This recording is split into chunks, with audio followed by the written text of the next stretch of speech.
Xbox Era is about to enter its 5th year, and that's all thanks to you.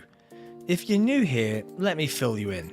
Xbox Era is a platform for the Xbox community with best-in-class forums, a kick-ass Discord server, and of course XboxEra.com, chock full of the latest news, reviews and more, all focused on your favourite platform, Xbox. It's every Xbox fan's gateway to the best of Xbox Era.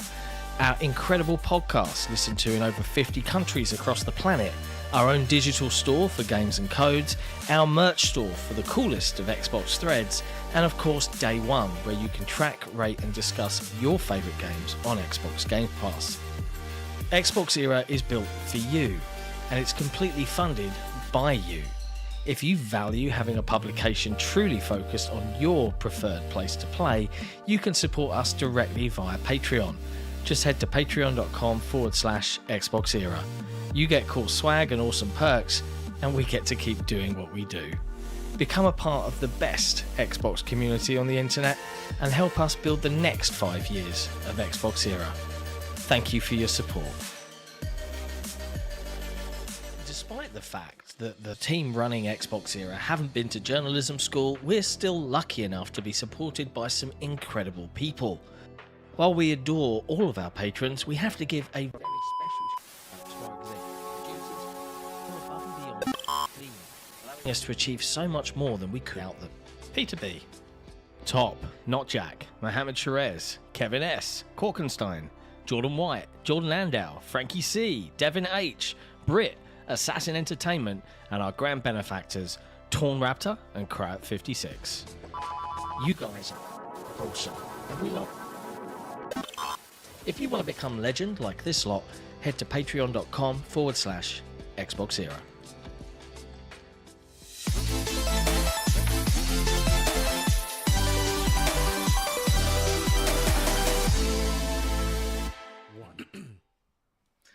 Hello friends, and welcome to episode 227 of the Xbox Era podcast. We're here to talk about all of the latest in gaming from across the industry, but overall we're focused on your favorite platform, Xbox. If you love what we do, you can support us directly by heading to patreon.com/XboxEra or by becoming a YouTube member right here.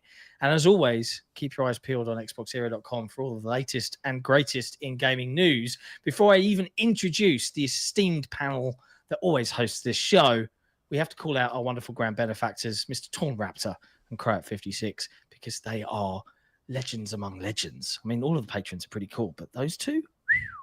Anywho, I am joined, as always, by Special Nick. What's going on? Good, I'm good. Everything's good. Everything's interesting and exciting. It's busy times. And we've got Jesse back from his travels, a man who is now not only well learned and knowledgeable about the gaming industry, but he's traveling around now. He's doing the things. Yeah. Isn't it exciting? I'm really sick of flying. I'm good for a little while. I hadn't done it in a decade, and I'm very happy to not do it again for a bit, at least. But yeah, it was really cool. Went out to EA, and we can talk about it after the intros. Yeah, we can. We'll allow it. We'll get in there. You can talk about the trip, but not. I cannot talk about the quality of the game or anything like that, but I can talk about what I was there doing and all that as I adjust things, because I have changed the layout, if anyone notices. It's very crisp. It's Everyone's bigger. Saying the 4K is looking crisp. I wanted to take advantage of that, so we're bigger, and the gameplay's bigger. There's still plenty of empty space. The scrolls up top, which for some reason YouTube seems to like more if it's at the bottom. Things get crispier above it. So scrolls at the top for all our beloved patrons. But yeah, so I was at EA in San Francisco, seeing Dragon Age. I can say that. I can talk about the event. But on September 19th at 11 a.m. Eastern, I can put out a preview. Ooh, well, I know we'll be looking forward to that. I guess that segues us in, and you can maybe mix some of that into the what we've been playing malarkey, because there's been a lot of video games going on. Certainly is on my side of the fence. So we'll start off there. Hello, chat, everyone, by the way. Lovely to see you all. Some very familiar names in there. We can see lots of members, lots of Gary Barwick's in there. We've got Trav. We've got Zach Riley. It's all good. We have been gaining a ton of subscribers lately, which is very nice. It had slowed down quite a bit. We broke 26K. It only took a full 8 months. It was crazy. Like we just been. It's everyone. Sitting there. You look at Boom and Iron Lord and so many other channels out there that are similar to our size, and everyone just kind of went boop. We all just kind of coasting. It's seemingly a lot of changes in the YouTube algorithm, especially going hard against like bot and swarm attacks and stuff, and that has seemed to just hit everyone, no matter what. Weird. So very strange. But let's start off with what we've been playing. Nick, uncharacteristically quiet after your what's going on. What have you been playing this week, my friend? I know, I'm giving you the chance. I haven't had a chance to talk yet. I'm sitting here nice and warm because I've got ducted heating again, and it's nice and toasty in here. I'm not freezing anymore on a Sunday morning like I have been. Friggin' $5,000 later, I've got brand new ducted heating. Mate, the first quote was 30 grand, remember? That's insane. I'll take 5K over 30 grand any day. Yeah, that's a hell of a saving. It's so nice and warm in here right now. It's so good. The ducted heating's just blasting from above me. It's great. What have I been playing? I've been playing a few things. I have played some... We can finally talk about Space Marine now? Yep. Yes, okay. Yeah, so I have been playing a bit of Space Marine. Which I think we've all been playing. Mm-hmm. I haven't put a ton of time into it yet. I have done the start. It's what I expected Space Marine 2 to be. Yep. If you liked the first Space Marine a lot, no reason you won't like the second Space Marine a lot. If you like Gears of War a lot, no reason you won't like Space Marine 2 a lot. It is a melee-focused Warhammer-skinned Gears of War. That is what Space Marine... I know that's a bit reductive, but ultimately, at a foundational level, that is what it is. I think they've done an excellent job of... the skyboxes are absolutely incredible to make you feel this massive Performance mode looks great. Performance mode is excellent. When I heard it was 1080, I was like, it is? I mean, it's people who aren't used to getting through and doing settings on PC and seeing what 1080 to 4K can look like with FSR or DLSS.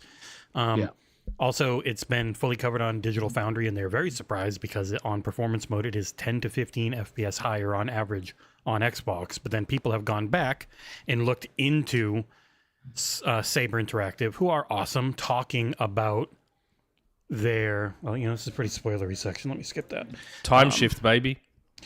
Saber Interactive talked about their focus on DirectX 12 Ultimate function and stuff and building into it.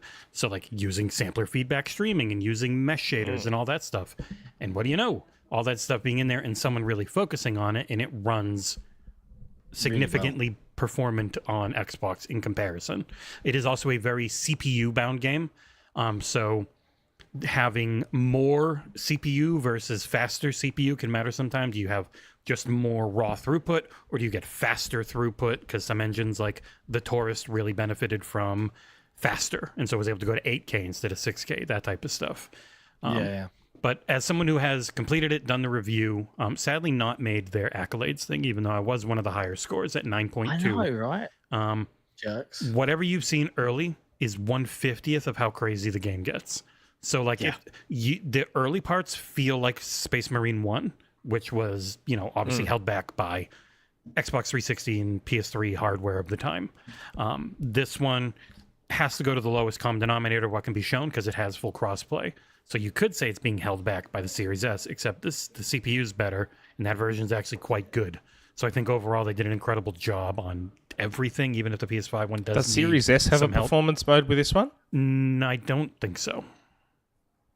But strange. It's like a lock 30, and a lot of people are like, yeah, it's fine. Once you're if you're only used to 30, it can be fine if it's locked, and it is. I did not like the 30 mode. It's not that much better looking. It is just a lot cleaner. It's not. But when you're moving, you lose that cleanness anyways. Like actual screenshots look better, but then it's muddier to move. They use motion blur quite a bit in the game. But what I really love more than just the scale of the skyboxes and stuff like that is that combination of melee and really good third-person shooting. Like you've got really good, that's still locked in, but when those enemies flash up blue and you can kind of like you just stop what you're doing, just catch one by the tail and be like, and just It is smash them down funny and start 'cause chopping them. It's This great. game does not control normally on PC.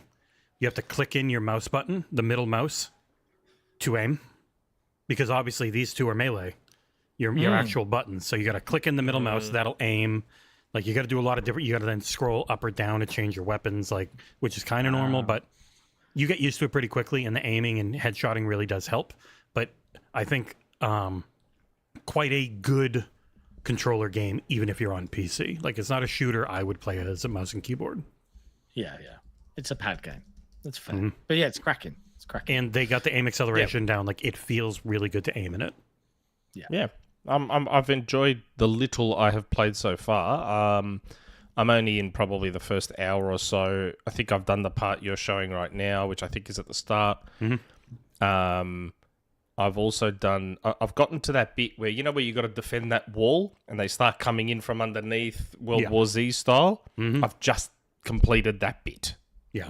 And that is one of the bits that kills the PS5 performance mode right now because it is so CPU heavy. I didn't even notice it budge on Series X. You've got VRR, and so Series X can do 40 to 60. When you're running at 60 hertz, it can do 40 to 60 for VRR. Didn't even notice a hitch. I think PlayStation only goes down to 48, and it drops below that quite a bit, so it's more noticeable on there. It's just it is one of those things where it's like there are more reasons why I prefer to play console games on Xbox and PlayStation than just exclusives. It's like the actual system and the way it works with modern TVs, the controller layout, all that type of stuff. And this game is a huge example of that with their far better implementation of VRR because they were actually doing it last generation as well. And it's it's great. The game's amazing. It is. It's And just you see super the fun. Swarms come. Just in the distance, you just get them go. That's what I mean. That Like, sense of I scale haven't- is like... shit. I haven't spoiled it in the review, but I did say there is another enemy type. And I think they are even cooler to fight. And they give you just huge, epic, crazy shit that goes on, which I accidentally showed earlier. But yeah. So far, one gripe I have with the combat is you want to do the cool shit, but it's harder to pull it off when you're being swarmed. It'd be nice to have those more solitary moments where you're only taking on a couple of enemies and it gives you the chance to That's do the other cool enemy shit. type. Yeah. You'll get that. It's actually not that far in. I'm They not mix saying them it's up, like you a get fucking both. some kind of deal breaker. I'm just... I think they It's a agreed. minor gripe. Yeah, they agreed, and it's not always just being swarmed by a billion things like Helldivers. You have those more, I'm fighting 1 to 3 main enemies, and they're really tough, and it's a lot of fun type of thing. And outside of the first mission, the entire thing can be played co-op. Also, the PvP mode, I didn't get into it too much because I couldn't find a match while I was doing the review. PvP mode's real chunky. Lots of customization and unlocking and I think crafting and stuff to it. Like it's not a throwaway little side thing. It is a good one of those when they add in a multiplayer mode. And then you've got the extra PvE stuff where you can go through and see the other side of some of the missions where there was another team of 3 Marines doing stuff. And in that one, you can just choose your class and do a little more customization and stuffing. It's a huge package, well worth $70, I think. The type of thing where people should put their money where their mouth is, and if they truly love these big, crazy campaigns, you can't always wait for a sale on them, otherwise they'll stop making them. So it's like, if you're going to buy a few games this year, and this looks cool, I think it's well worth full price. And it's not loving open it. world, which is good. Yeah, It's nice and linear. But it's epic at the same time. Like it gives you the sense And of highly scale. replayable. It's like Gears of War. Yeah, It's really just like good. Gears 3 or Gears... I mean, no, not Gears 5. Definitely not Gears 5. It's like Gears 3 or Gears 4 in scale. I've goes enjoyed my bigger. time with it so far. Really big. It goes huge in scale. Like crazy big. Yep. I need Go to on, play it some go more. on, go on, go on. You can move on. To the next one. Go on. Yes. Then the next game I've been playing, obviously, is Astro Bot.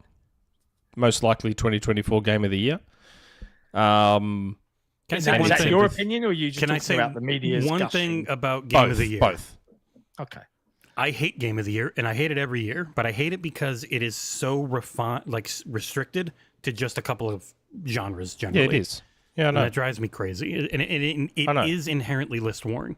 Because it can't just be, I really like this game. Here's why. It has to be, I like this game. And it's going to be game of the year, which immediately makes it comparative to everything else. When it should just be a celebration of how good the game looks. Because it looks amazing. It's just, it is. It's amazing. It's everything I knew it would be. It's everything I hoped for. And anyone who watches this show will know there's no bigger Astro Bot shill than me, mate. I am OG Astro Bot shill. I've got like so many clips recorded from my time in the Playroom on PS4. 5 years we've been doing this show. For 4 of those years, I've been talking about how Astro's Playroom is the best game on PlayStation 5. I'm not one of these bandwagoners that's just jumping on now because of all the nice reviews they're seeing. Oh, Astro's so great. No. I was there day one on Astro. This game is almost literally PlayStation's Super Mario Odyssey. Like you can, when you play it, you clearly see where Team Asobi's like, let's just do Super Mario Odyssey, but with Astro. Like if you've played Super Mario Odyssey, you'll know that you throw your hat and you become the thing you throw your hat on, and it gives you new mechanics, and that sometimes you need those mechanics to solve certain puzzles or get to certain areas. This is the same. Like, you obviously don't throw a hat, but as you can see in the clips Jesse's playing, there's little bots that you put on your back. And these bots are the things that give you these different mechanics to get through these different worlds. Just like very, very similar to Super Mario Odyssey. You're flying around to different worlds and galaxies, like Super Mario Galaxy or Super Mario Odyssey. It's and again, I don't say that in a derogatory way. It's good when someone just copies something good and does it good themselves. That's why I call X-Men Origins Wolverine the best God of War clone out there. It is a God of War clone, but it's still great. This is just Super Mario Odyssey for PlayStation. Would you say? And I say that in the best possible way. I've been curious about this. Like, I have zero nostalgia for PlayStation. Neither do I. This is what I'm curious about. Like, would you say that the game holds up purely on its mechanics as a game of the year 100% contender on its own? 100%. The nostalgia as well that's hitting. No, I have for me personally, I have almost zero nostalgia for PlayStation products. Anyone, you should know that about me. I want PlayStation dead. I have zero nostalgia for PlayStation products. The game is just fantastic by itself. Even if you stripped all the PlayStation marketing and branding from it, it would still be a fantastic platformer in its own right. Good. So, yes, you're going to read some reviews where they gush over the PlayStation nostalgia. They're the reviews you can ignore because they're the pretend guys that are just, it's love letter to PlayStation. It's a mechanically solid and visually gorgeous 3D platformer. Amazing particle effects. Like, my God. Yes, and the physics are amazing as well. Ignore the PlayStation nostalgia bullshit. That's all just marketing. That's nothing. The game itself is fantastic, and the way it keeps changing it up with all the different mechanics. My concerns prior about it maybe being too long, I think, are somewhat founded. Like, I think there's 5 or 6 major worlds or galaxies so far that I've seen. I'm 7 or 8 hours in, and I'm not even halfway. So, but I am 100%ing it. Fair. Keep in mind, I am 100%ing it. For those that are just rushing through, they might be able to get through it far, far quicker. But I'm sitting there repeating levels till I find all the secrets and getting all the trophies. Like there's a God of War. So I unlocked the God of War level in the first or second galaxy. And I noticed that those green ravens from the new God of Wars are floating around. And I'm like, I'm just going to kill those. Because I've got a funny feeling there's probably a trophy for killing those ravens. So I started killing the ravens. I found a secret area that has a marking on it of a tree with all the green ravens on it. And I noticed that, like, not all of them were highlighted green. I'm like, so they are keeping count of the green ravens. So I went around and started looking for all the green ravens, killed them all, bang, trophy popped. I'm like, I fucking knew it. I could tell that this was a thing. And they do cool little stuff like that in a lot of the worlds. So there was one world I was in that they have like the clone of the Deku tree from Zelda, which you have to grow. You get like a water gun and you spray it on this seed, grows into the tree, who starts rapping and telling you to jump in his mouth.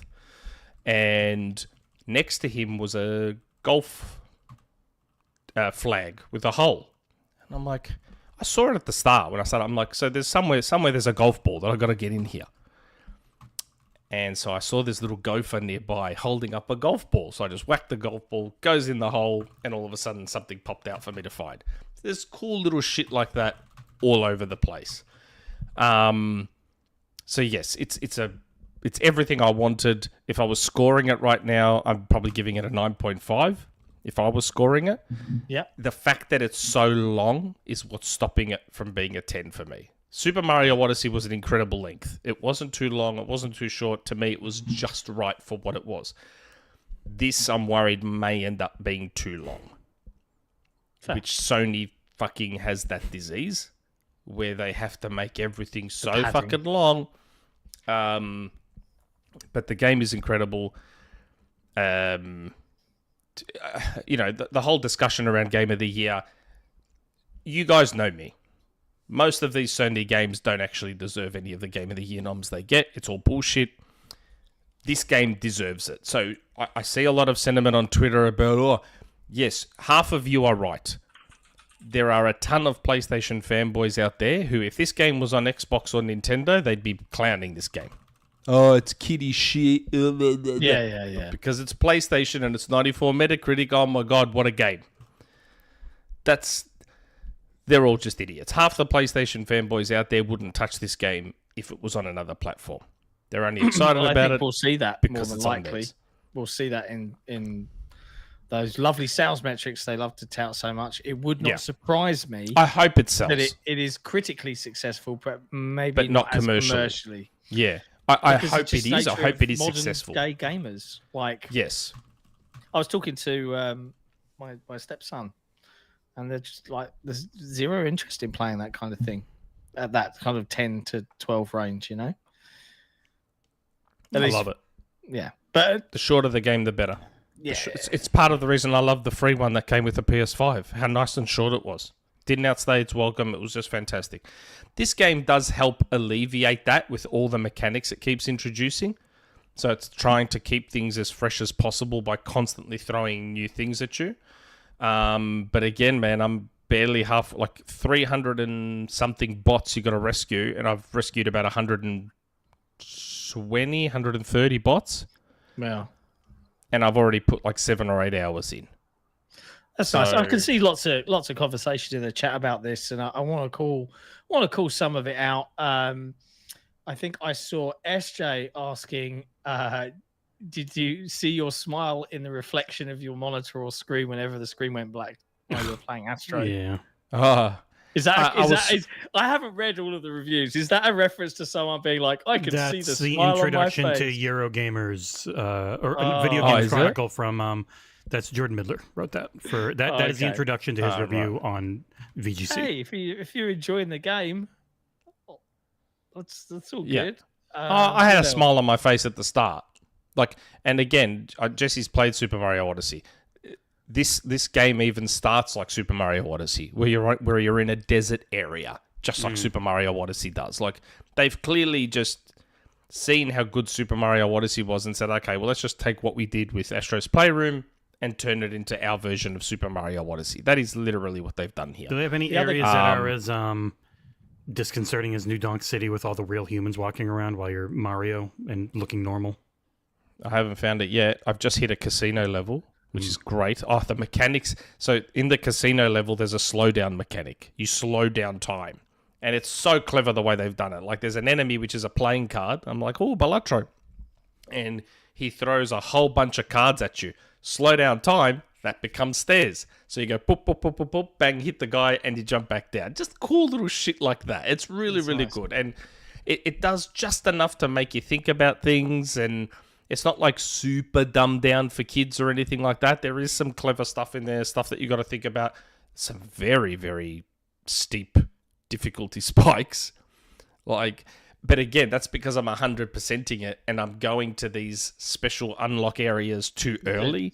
To get the challenge. Yeah. So here I am doing these cruisy levels, and then like an idiot, I go to the unlocks, which are meant to be harder, and you're probably meant to come back to them later in the game, and I'm doing them right there and then. So I'm going from this cruisy, cool, nice level to this fucking ultra difficult special level, and it's quite jarring.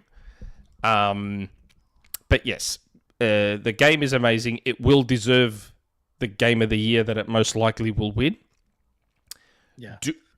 Am I with you, all of you, on... Like, yes, there's a lot of journalists and reviewers out there that are using it as the excuse to gush over a Sony exclusive again. Don't get me wrong. 100% agree with you. It just so happens that this game happens to be one of the rare ones that truly deserves it. Unlike the others that didn't. Because it's one of the ones that actually focuses on gameplay. Correct. That's why I love this game so much. The gameplay is near flawless. There's some questions in the chat around, like, I wouldn't say the word complain. That's probably a bit strong, but the criticisms of it's, is it too long? Gary Barwick, YouTube member, XboxEra patron as well, if memory serves, is what is the problem with it being long if it's good? And just to add to that, Wayne Price in the chat says long means value for money. If I'd paid £60 for a 6-hour game, I'd be disappointed. What would you say to those kind of comments? If it's really good, Gary, what's the problem with it being long? You and I are friends, mate. You're just as old as me, which means you also remember that we used to pay in Australia $120 for 2-hour games back in the 80s and 90s. So I never understood this idea that 7 hours is a short game for $100 Australian. We used to pay more for less. It's an interesting one, this whole time for value for money thing, because you think about how much modern cinema tickets are now. Yes. Like, I could go take me and my kids to the cinema and it would cost me the better part of 40 quid. And if it's a kids film, hour and a half maybe, if I'm lucky, right? What's the pound per minute value there? It's what you That's why I find it odd. And it's not like you can't replay it. Yeah. You can replay it. That's the beauty of a game. I just find it weird. Like I said, I've told this story before. My mum paid $120 for Street Fighter 2 Champion Edition on Mega Drive back in 1994 or whatever it was. That's a game that can technically be beaten in about 15 minutes. Street Fighter 2. You can just get through that in about 15, 20 minutes.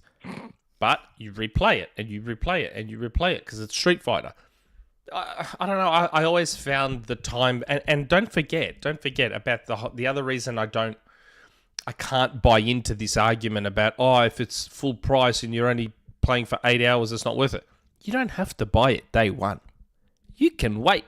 There's no multiplayer to be there for. So unless you're suffering FOMO and you have to be part of the quote-unquote zeitgeist, you can wait for it to drop in price. You don't have to be there day one. Often the case with single player games, unless it's something I know There's often the case with me with single player games.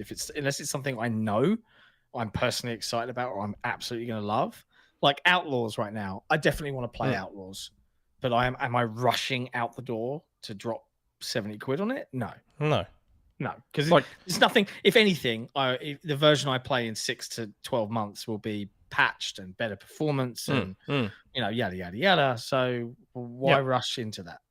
And mind you, I didn't pay for Astro. Don't forget. Yeah. So why not only was it, are you Tim not only was it bought for me, the guy who console shares with me also bought it. so I ended up just paying $15 for the deluxe edition upgrade on the Aussie version. The length thing, I mean, I bought Ratchet and Clank day one. Do I regret it a little bit? Yeah, it's not a very long game. I 100%ed that game quite quickly, but that's on me for buying it day one. I could have waited and got it on a discount. So I don't necessarily regret it. Ratchet and Clank was a good game. But yes, Astro, whether you like it or not, it's going to win Game of the Year. Like, Geoff will find any excuse to get a PlayStation exclusive in there. It just so happens that this game deserves it. It just so happens. Yeah, that's good. And I knew. I'm not surprised by anything in this game. It's everything I expected so far. Nice. If you want a solid platformer, forget the PlayStation nostalgia bullshit. That's just all marketing bullshit. Don't worry about that. It is a ridiculously solid, incredibly beautiful 3D platformer. Right up there with Mario and everything else. Nice. It's incredible. Yep. Okay. Cool. I guess we'll label that bit as the Astro Bot review and general discussion. Yeah, since we can't review PlayStation games, that's the review. And I'm giving it it's a 9.5. It's a high score from Nick. Super Mario Odyssey's a 10. This is a 9.5. It's right there. Close. It's right Very there. Nice. Who knows? Maybe by the end it'll bump up. Who knows? We'll check in with you. But next yes, week. I've also been playing. Am I allowed to talk? Let me check the DM from John. Probably not. No, if memory serves, mate. You can say you're going to have a review for a game, but you can't say anything about the game. Please note all coverage. Wait. Don't read what it says. Is embargoed. Read it in your head. But it doesn't say I can't say I'm playing it. No, that's what I'm saying. You can say you are reviewing the upcoming Karate Kid game. I am reviewing the upcoming Karate Kid game. That's it. Yes. Expect my review closer to launch. If I have it done on time, look for my review in a couple of weeks. Yeah. That's if you don't have it done on time, you're fired. You'll make no money ever again, like you are now. Lucky I don't make any money, so that's a good thing. Here, this is what the trailer for the game looks like from IGN. Oh, are you playing it? Mm-hmm. Oh, okay. I just got a really funny notification on Twitter. So I made a joke to Grub about how I'd take like a single good Red Dead type game over 100 Astro Bot type games, and some guy retweeted it saying, "Oh, Xbox editor." Like not XboxEra editor. I'm an Xbox editor. I edit for Xbox. Wants crunch and doesn't want sustainable game cover. It's like, okay, you're just. It's the grift that people try to push on shit is just always so dumb. Also, we had a super chat before the show started. That is we did. Point. I just it to me that's more. Although actually, you know what? It was about part of this Astro stuff. Yeah. Divan, I hope I pronounced that correctly. Divan, greedy.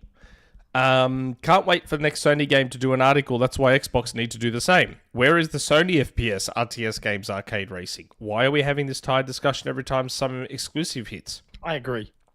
I do agree with you to an extent, Divan. Having said that, most of us on this show have bemoaned that Microsoft has not put out a decent family-friendly game and does not seem to care. Like, Astro's incredible. Mario is incredible. Microsoft has Crash now. They have Spyro now. They have Banjo just sitting there. Which all combined make nothing compared to Minecraft, which they have.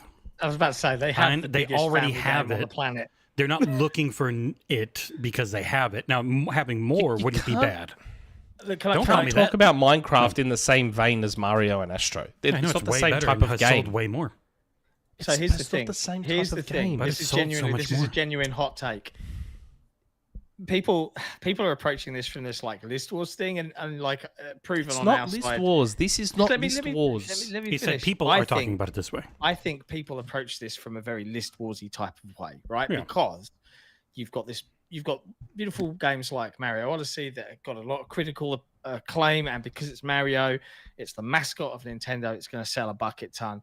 You've got incredibly made games like Astro Bot.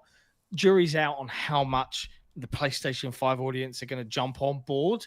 I hope they do. Right? I hope they do. I wish there's success for the game. Absolutely. Jury's out on it though, right? And I think when you're talking about these articles and things that pop up like, oh, they're sitting on Spyro, they're sitting on Crash, why aren't they doing it? The honest answer is, if you're an Xbox platform who's in third place, it probably just won't sell that much. So it's probably not worth that much. I get it.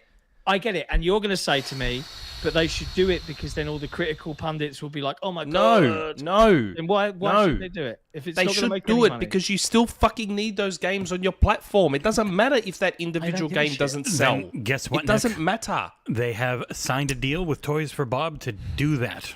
I know. That's probably Spyro 4. Yeah. So, you know, I'm pretty what's the sure worry? that's Spyro 4. I'm What's the just worry? saying, you still need that stuff on your platform. The argument of, it's not going to sell. That's why they don't have fucking fighting games anymore. Sony went and money-headed Street Fighter 5, and now they don't have fighting games anymore. They do It have fighting matters. games. They don't have all of them. Even though they got more than they used even to. though Street Fighter initially didn't perform the greatest, although it's still gone on to sell quite well. But even though it didn't perform the greatest, look what it did for their platform. You still need the banjos, you still need the crashes, you still need those sorts of games on your platform. I know it's anecdotal, but like I said to you, the reason my son got excited and saved up for a PlayStation 5 was because of Astro. He played it on my PS5 and was like, I want a PlayStation 5. But on the other side of the fence, I see these things and these screaming for these 3D platformers, right? And I've never been a big 3D platformer guy, so maybe it's just a personal thing for me. But like, where is the screams for a first-person shooter from Sony first party, or an RTS game from Sony first party, or I agree. Where's the genre difference there? Oh, what they're doing is they are reliant upon the fact that they are the market leader, and they let other studios and publishers take the reins on that. Yeah, they focus. And it's not on just what they're that; doing best. they also have their legion of fans and those, including in the gaming media, that don't say anything. I just They find will that only odd speak. to me. They will only speak up when it's Xbox that does something. So, I mean, we'll talk about this later, but is Kind of Funny going to get Herman on to talk about Concord's failure?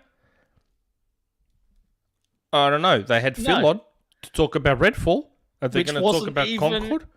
Even near as bad. I mean, that's the hilarity. Let's talk about Concord in a bit because that's a long conversation. But you're absolutely. I'm just right. saying that's what I'm trying to say about this whole. Well, where's all the whinging about Sony and FPSs? You'll get it from me.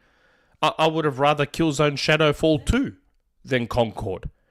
But that's me though. I'm different to most other PlayStation fans that just want their fucking stock standard third person shit. I like other different stuff, and that's why I hope Astro does incredibly well to send a message to Sony that says, hey, look, you can have a game that's pretty and plays really tight and well like Nintendo games do.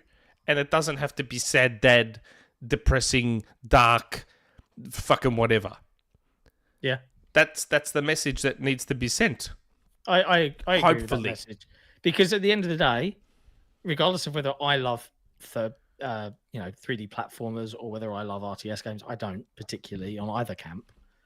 But do I want those games to be amazing and to succeed so that other people can play them? Fuck yeah, I do. And Like, you I want don't a wanna see a platform with genre variety. die. Yeah, of course you do. We've always said that on this show, that Xbox, I prefer Xbox to PlayStation because there's actual variety on Xbox. Yeah, I actually get a little bit of different experiences on You here. want RTSs? Age of Mythology, Age of Empires, Halo Wars. There's so much there. You want FPSs? You got them. You want races? You got them. There's no fucking 3D platformers, but there's a whole bunch of other stuff on there. Well, Psychonauts 2 was a 3D platform and it was incredible. It was okay. Yeah, I thought it was pretty good.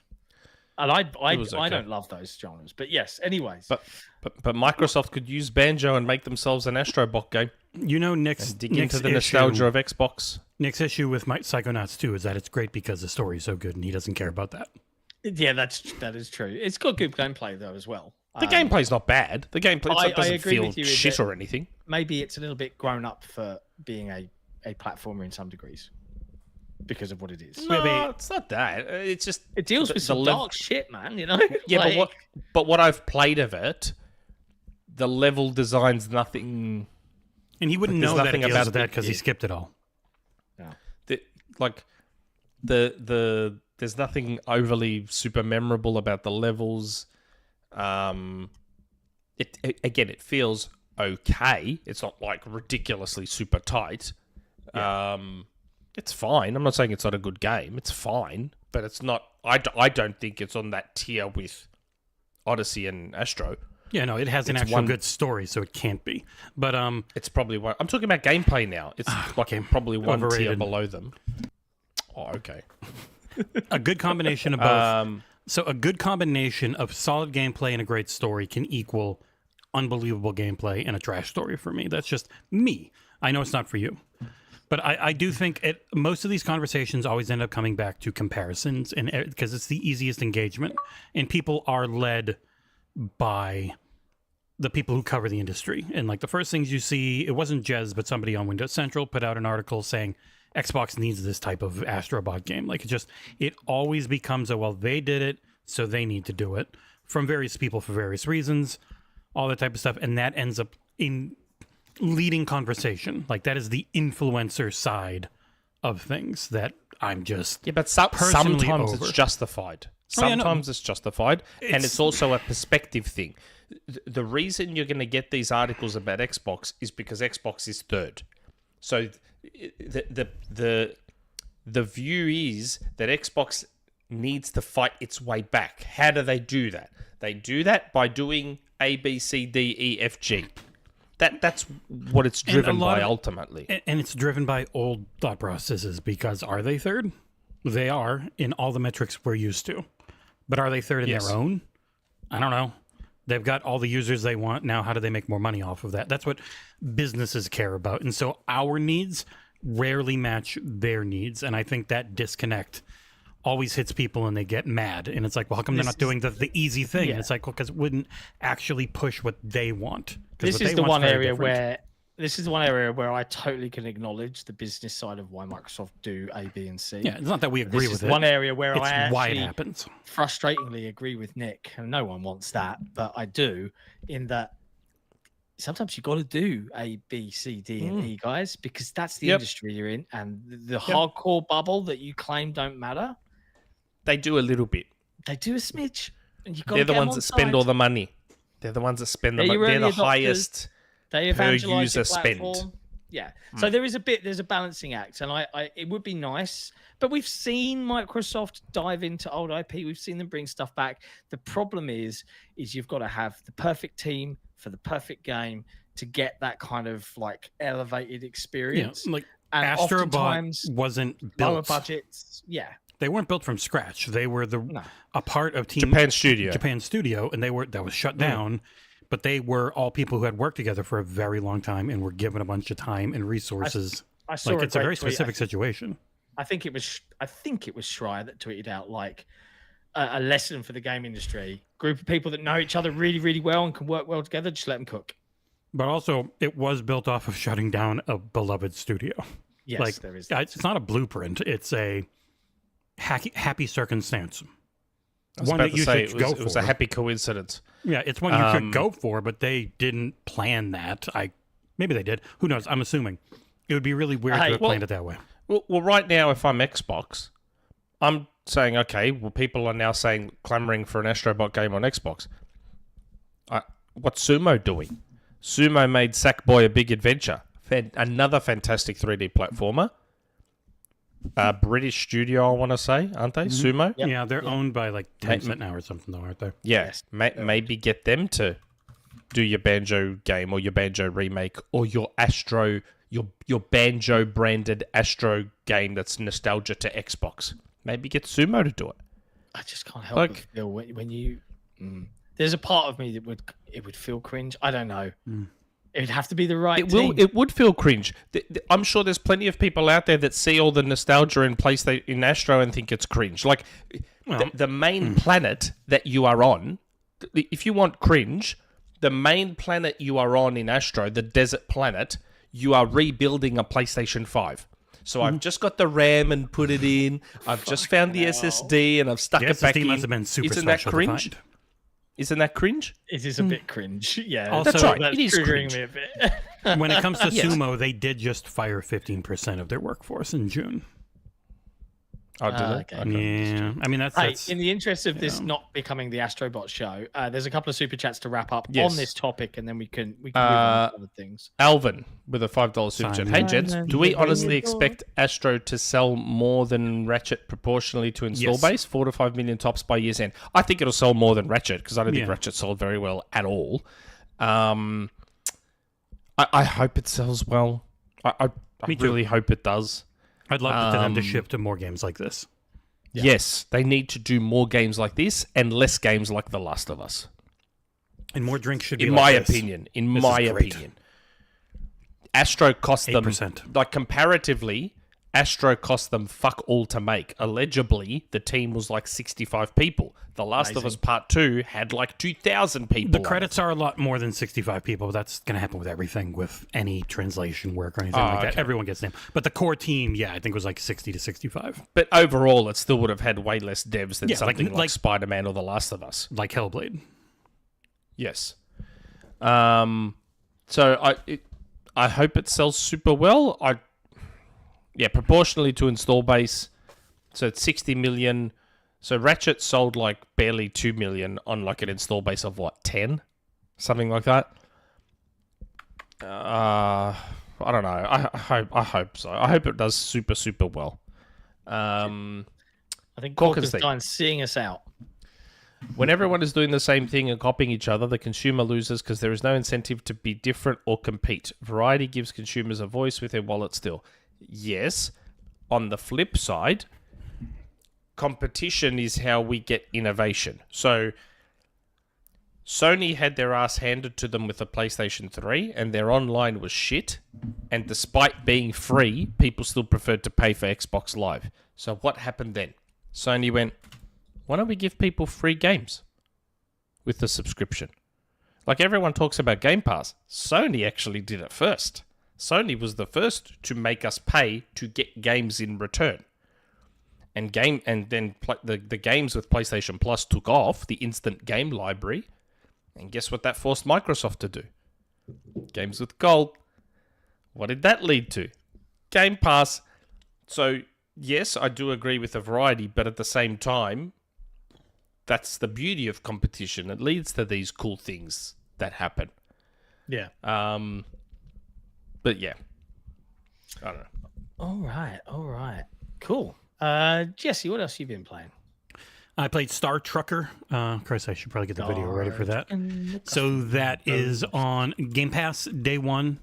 It is really actually a trucking game, but you are in space. It is a heck of a lot of fun. I enjoyed every moment of it I played.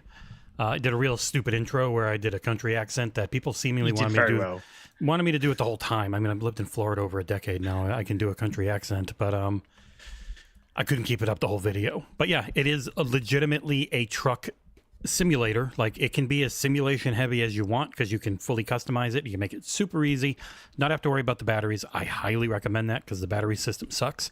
You can't recharge them. You must just sell and rebuy them. It's a pain in the ass. Don't do that. Make it easier on yourself. But you can make it as hard or as easy as you want in every facet, essentially. You're going around, you're delivering shit, you've been solving some mysteries and various things, but it is a delivery, chill, relaxed, listen to a podcast or some music as you fly around the cosmos in a giant space truck. It is a truck simulator, but fully 3D, so you got to think about that. One of the main mechanics is backing up, but you look up, you look at this little monitor you have, and because the controls are inverted because you are flying, they're re-inverted when you're looking backwards, and so it all controls exactly right, and it feels really good. So you get that difference because you are looking behind yourself. So up is finally up, and down is finally down again. It's really fun. It's very pretty. Like, not a crazy scope game, just you're out in space, so the nebulas and the planets and everything are gorgeous and very colorful on PC. Don't think there's HDR on console, but that also gets turned up. That often gets turned on at launch if they're going to have auto HDR. It's rarely on during review, so I never know. It does have auto HDR on PC. So if you got Game Pass, it's everywhere. Cloud console PC called Star Trucker. Very fun game. Highly recommend. I gave it a 7.8, which I know some people are like, that's not that high, but it's like, yes, it is. Game's not huge in scope. It's not huge in budget. It's not super expensive. It has a thing it wants to do, and it nails it. And I think that is worthy of a 7.8. It's very fun. Yeah. And the review did very well on YouTube. Yeah.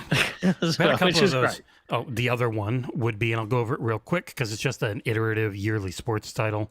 But NBA 2K25 on its way to becoming one of our biggest reviews ever. Because that same thing happened 2 years ago with 2K23. People get mad that you review them so quickly. But I'm sorry that this one now has 23,000 views in 3 days. That only happens because I did it as fast as I could. I got the code that morning. I just started playing it a bunch. I then streamed hours of it, played a bunch more, and got the review done as quick as I could before flying to San Francisco. So it's like, yeah, it's like a 6 or 7 hour review. But what I played a ton of the last few years. I'm just looking for the changes and getting footage. Physics are great. Shots feel really good. Dribbling feels like all of the main court stuff feels a lot better than last year, which was the main thing for me. If last year was like a 7, because I didn't really like the way it felt on the court. This year, playing on just actually playing basketball and not doing all their microtransaction mode shit, it's great. It feels like basketball. It looks like it. Some of the best hair I've ever seen. Like, people of color know and have complained quite a bit about how bad those hairstyles can look, and they really nailed it in this one. So yeah, NBA 2K25, if you haven't played it in a while, I think it's the best one they've had in a fair bit of time. Complete package, has everything you want, but the actual basketball is the best they've done. Nice. There's a super chat from Rafik145. Rafik145. I don't know what that currency is. I just saw 500 and I was like, holy shit. Woo! It's dropping like I just saw a big number, but I don't know what that currency is. I apologize. Let me see. DZD. Yeah, just Google it. Algerian dinar. Cool. Okay. Your opinion on Psychonauts 2 compared to Astro Bot, an Xbox family platformer game people forgot about? We sort of maybe Rafik happened to miss when we spoke about that. I think Psychonauts 2 is fine as a game. I haven't beat it yet. Nick's I keep more meaning on to the, go back, and you're don't. more on the gameplay side. If it was more gameplay focused, you'd like it more, I think. It plays okay. It doesn't play bad or anything. I just don't know. Something about Psychonauts 2, it wasn't. It's very story making focused. me want to come back. It wasn't making me want to come back to keep playing it. In a way that, and it's not even a platformer thing. Alan Wake 2 is not a happy, colourful platformer. I kept wanting to come back to play it. And skip every cutscene like a maniac. Yes. Prince of Persia Lost Crown, which, hello, expansion story coming out DLC. Yeah. When does that come out? 17th of September. Oh my god, fuck this month. Wait. I'm going to email them right now. I can't wait. Yeah, I'm going to... Someone remind me on Monday to email them to ask for early access. They tried to give it to me Do for we not Avatar, get but it? didn't Do we work. not get it as part of the deluxe edition codes we got? I have no idea. Probably. I reckon we might. I know. I mean, early so. access for a review, though. Oh, God, I can't wait for that DLC for Prince of Persia. Holy shit. Is that still game of the year, or has Astro Bot beat it? Oh, it's so close for me. Like, right now, I know that my game of the year choice is between 4 games. Prince of Persia The Lost Crown, BALATRO, Zelda Echoes, and Astro Bot. Have you played It's one Zelda of those Echoes? 4. No, it doesn't matter. Oh, okay. What? It doesn't matter You if haven't he's played played it. Zelda Echoes, though. Astro Bot was but- on his no, list but- before he played yeah, it, too. Why do people say that? So Link's Awakening remake was Yeah. my 2019 game of the year. It's the same developer. It's effectively the same game. So it's not going to play any differently. It's not going to, just like with Astro, I knew what Astro was going to be, which is why I said it'll be game of the year contender before it came out. Like, it's not like Astro released, then it was going to be some completely different game. So Still an assumption. unless Indie takes me by surprise, I because think Indiana it's like he Jones, did Young Story, Marion yeah. Ravenwood. like with the preview I didn't watch, it looked very good. You saw it at So Gamescom. unless Indie comes along and takes me by surprise, my game of the year right now is between those 4. Fair. Because goddamn Prince of Persia is just... Please, people, if you're watching and you have not played Prince of Persia The Lost Crown, for the love of fuck, please go. It's always on sale now. Go and buy it and play it, please. But people say that because you are making an assumption. That's all. What? About the games. You're making an assumption that it's going to be Game of the Year level. That they're just people say it because you're making the assumption. And people are against assumptions. Okay, that's fine. We've got another super chat because people still want us to talk about this platformer business. From hey, my buddy Messiah. Banjo's associated with Nintendo. Being like Astro and leaning towards Xbox nostalgia doesn't make sense in my opinion. They need an original IP platformer for that. Bring back Blinks. The problem is Banjo is their strongest one. Banjo is the strongest of all their... Jesse, why are you making that face? I'm not wrong. You might not like Banjo, but you surely can't deny that in terms of brand strength and awareness, Banjo is the strongest they've got. Yes? No. Minecraft. They didn't buy Sega. They don't own Sonic. So what have but- they got that's stronger than Banjo? Minecraft. Crash, probably. Oh my god, Minecraft. Wait, Crash? it is. It's one of the biggest IPs on the planet. I'm sorry. They own it. They Hang make all on. the money for it. Why couldn't they? Bear with me here, kids. Why couldn't they make a Minecraft platformer? So take the world of Minecraft. They've done They an could. RTS. And it They've wouldn't be done a any good.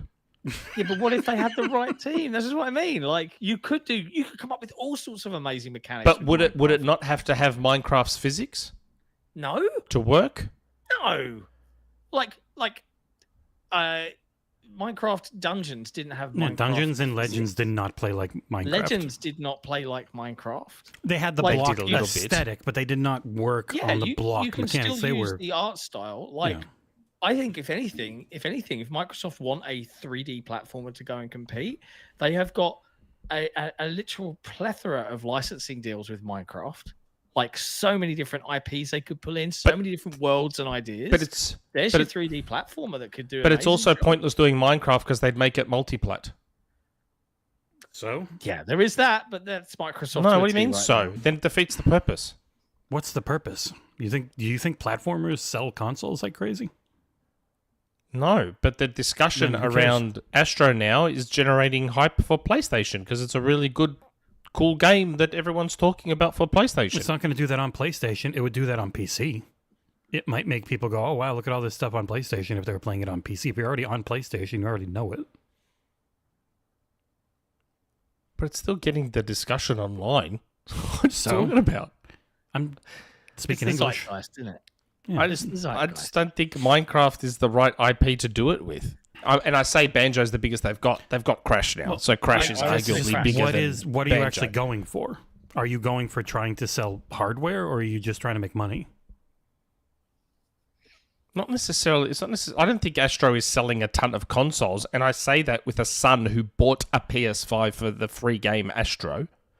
I'm not talking about necessarily selling hardware, but not directly anyway. Indirectly, I think you can. Maybe not directly. Like, And I see people saying Mario. know. There is only one Mario. Nothing can be Mario. You can't have your own Mario. It's got yeah, 40 Nintendo's always years an of exception built-in. to the rule. Yeah. Nintendo's always an exception to the rule. Don't worry about bringing up Nintendo. Yeah. I don't know. They've got Crash. I don't know if they'd bother making Crash exclusive. Where Banjo, I think they would try to make exclusive, which is why I say Banjo. Banjo has a strong name, partially because of the association with Nintendo. And he has Like, been in you- something recently with Smash. That's right. So I feel like Banjo's the one because if they made a really high quality Banjo remake or a Banjo sequel, just called it Banjo 3, you're gonna have people with Switches going, "Oh fuck, Banjo," and "Oh god, this is actually reviewing really well and it's a really fucking good game. Maybe I'll grab a Series S to play it." Yeah, It'd be on I get PC what too. you Do you know what I mean? Like that's why Banjo matters more than the others because you might get people. You won't get PlayStation people. But you might get people with Switches going, "Oh, fuck. I really want a new Banjo game, man. Like, I really want a new Banjo game." Just whenever the And conversations go back to needing exclusives to sell hardware, I'm just like, that's just not going to happen. It's not the focus. They will have exclusives. They're not going to port everything. But anything like that does make sense to be other places would just go to the other places with them. At this point, you just have to accept it. Banjo would make sense to go to Switch. He's associated with Nintendo. He'll send a trillion copies over there and make them a bunch of money. And that is their strategy. I'm not saying good or bad. I'm just saying unless things change, that is their strategy. Anyways, you guys have spoken about what you've been playing. I'm going to take this opportunity to just remind everybody to like the stream if you're enjoying the conversation. An hour in. Yeah, tell me about it. And you can find the NBA 2K25 review, Space Marine 2, Star Tracker, all available on XboxEra.com and on our YouTube channel. They all have videos. So go check those out. I have been playing a few different things. So one, I've been playing Cyberpunk 2077 still on PC with all the bells and whistles turned on, and my jaw it's just constantly having to pick it back up. You're getting to play a version of the game that I think could have been mid-90s if it had released in that state. If this had been what had been released, like 92, 93 Metacritic probably. Absolutely redonkulous, and very engaging and immersive. Very quick super chat about the last thing before we go away from it. Oh, Ryan, okay. Nick, move on from console wars. It's about cloud now. Yeah, they don't even have the best cloud. It depends. What are you looking for in a cloud? Because as far as us who are into it and know it and have games we own potentially on Steam, yes, GeForce will perform the best. GeForce Now is way better. But when you walk into it as a casual looking to just, because you have to spend $20 a month on GeForce Now, and it doesn't come with a bunch of stuff. You can spend $20 on Game Pass Ultimate and you get hundreds of things. And that does count for some people in comparison. And depending on where you are, it runs better or worse. And Xbox Cloud Gaming is a better experience, if that makes sense. Like it's closer to a console-like experience. GeForce Now is not a great You got to be experience. A PC. You got to know PC gaming a bit. Yeah. Like it's amazing. It's weird. Like when I was using it, it was kind of clunky and you waited a really long time to get into a game. But yes, once you were in the game, GeForce Now blows it away. But the overall customer experience is better on Xbox Cloud Gaming. And like even cloud gaming on PlayStation 5 can look better and can, depending on how... It's don't hardly, have it in Australia. That's the point. It's hardly anywhere, and I don't know that they ever add any more games to it. Like, it's things you own, but it's a very select list that they don't add to at all. It's been a weird rollout. Yeah. Cyberpunk. Cyberpunk's great. Really, really enjoying it on PC. I've also been playing a lot of Space Marine 2. But the other thing that I've been playing predominantly this week is I have been playing the upcoming Microsoft Xbox Game Studios first party title, or second party if you believe in that kind of nonsense, via Stoic, Towerborne. I put in over 20 hours into the early access, which is what you guys, if anyone's picking it up on Steam when it comes out on early access on Tuesday, will be playing.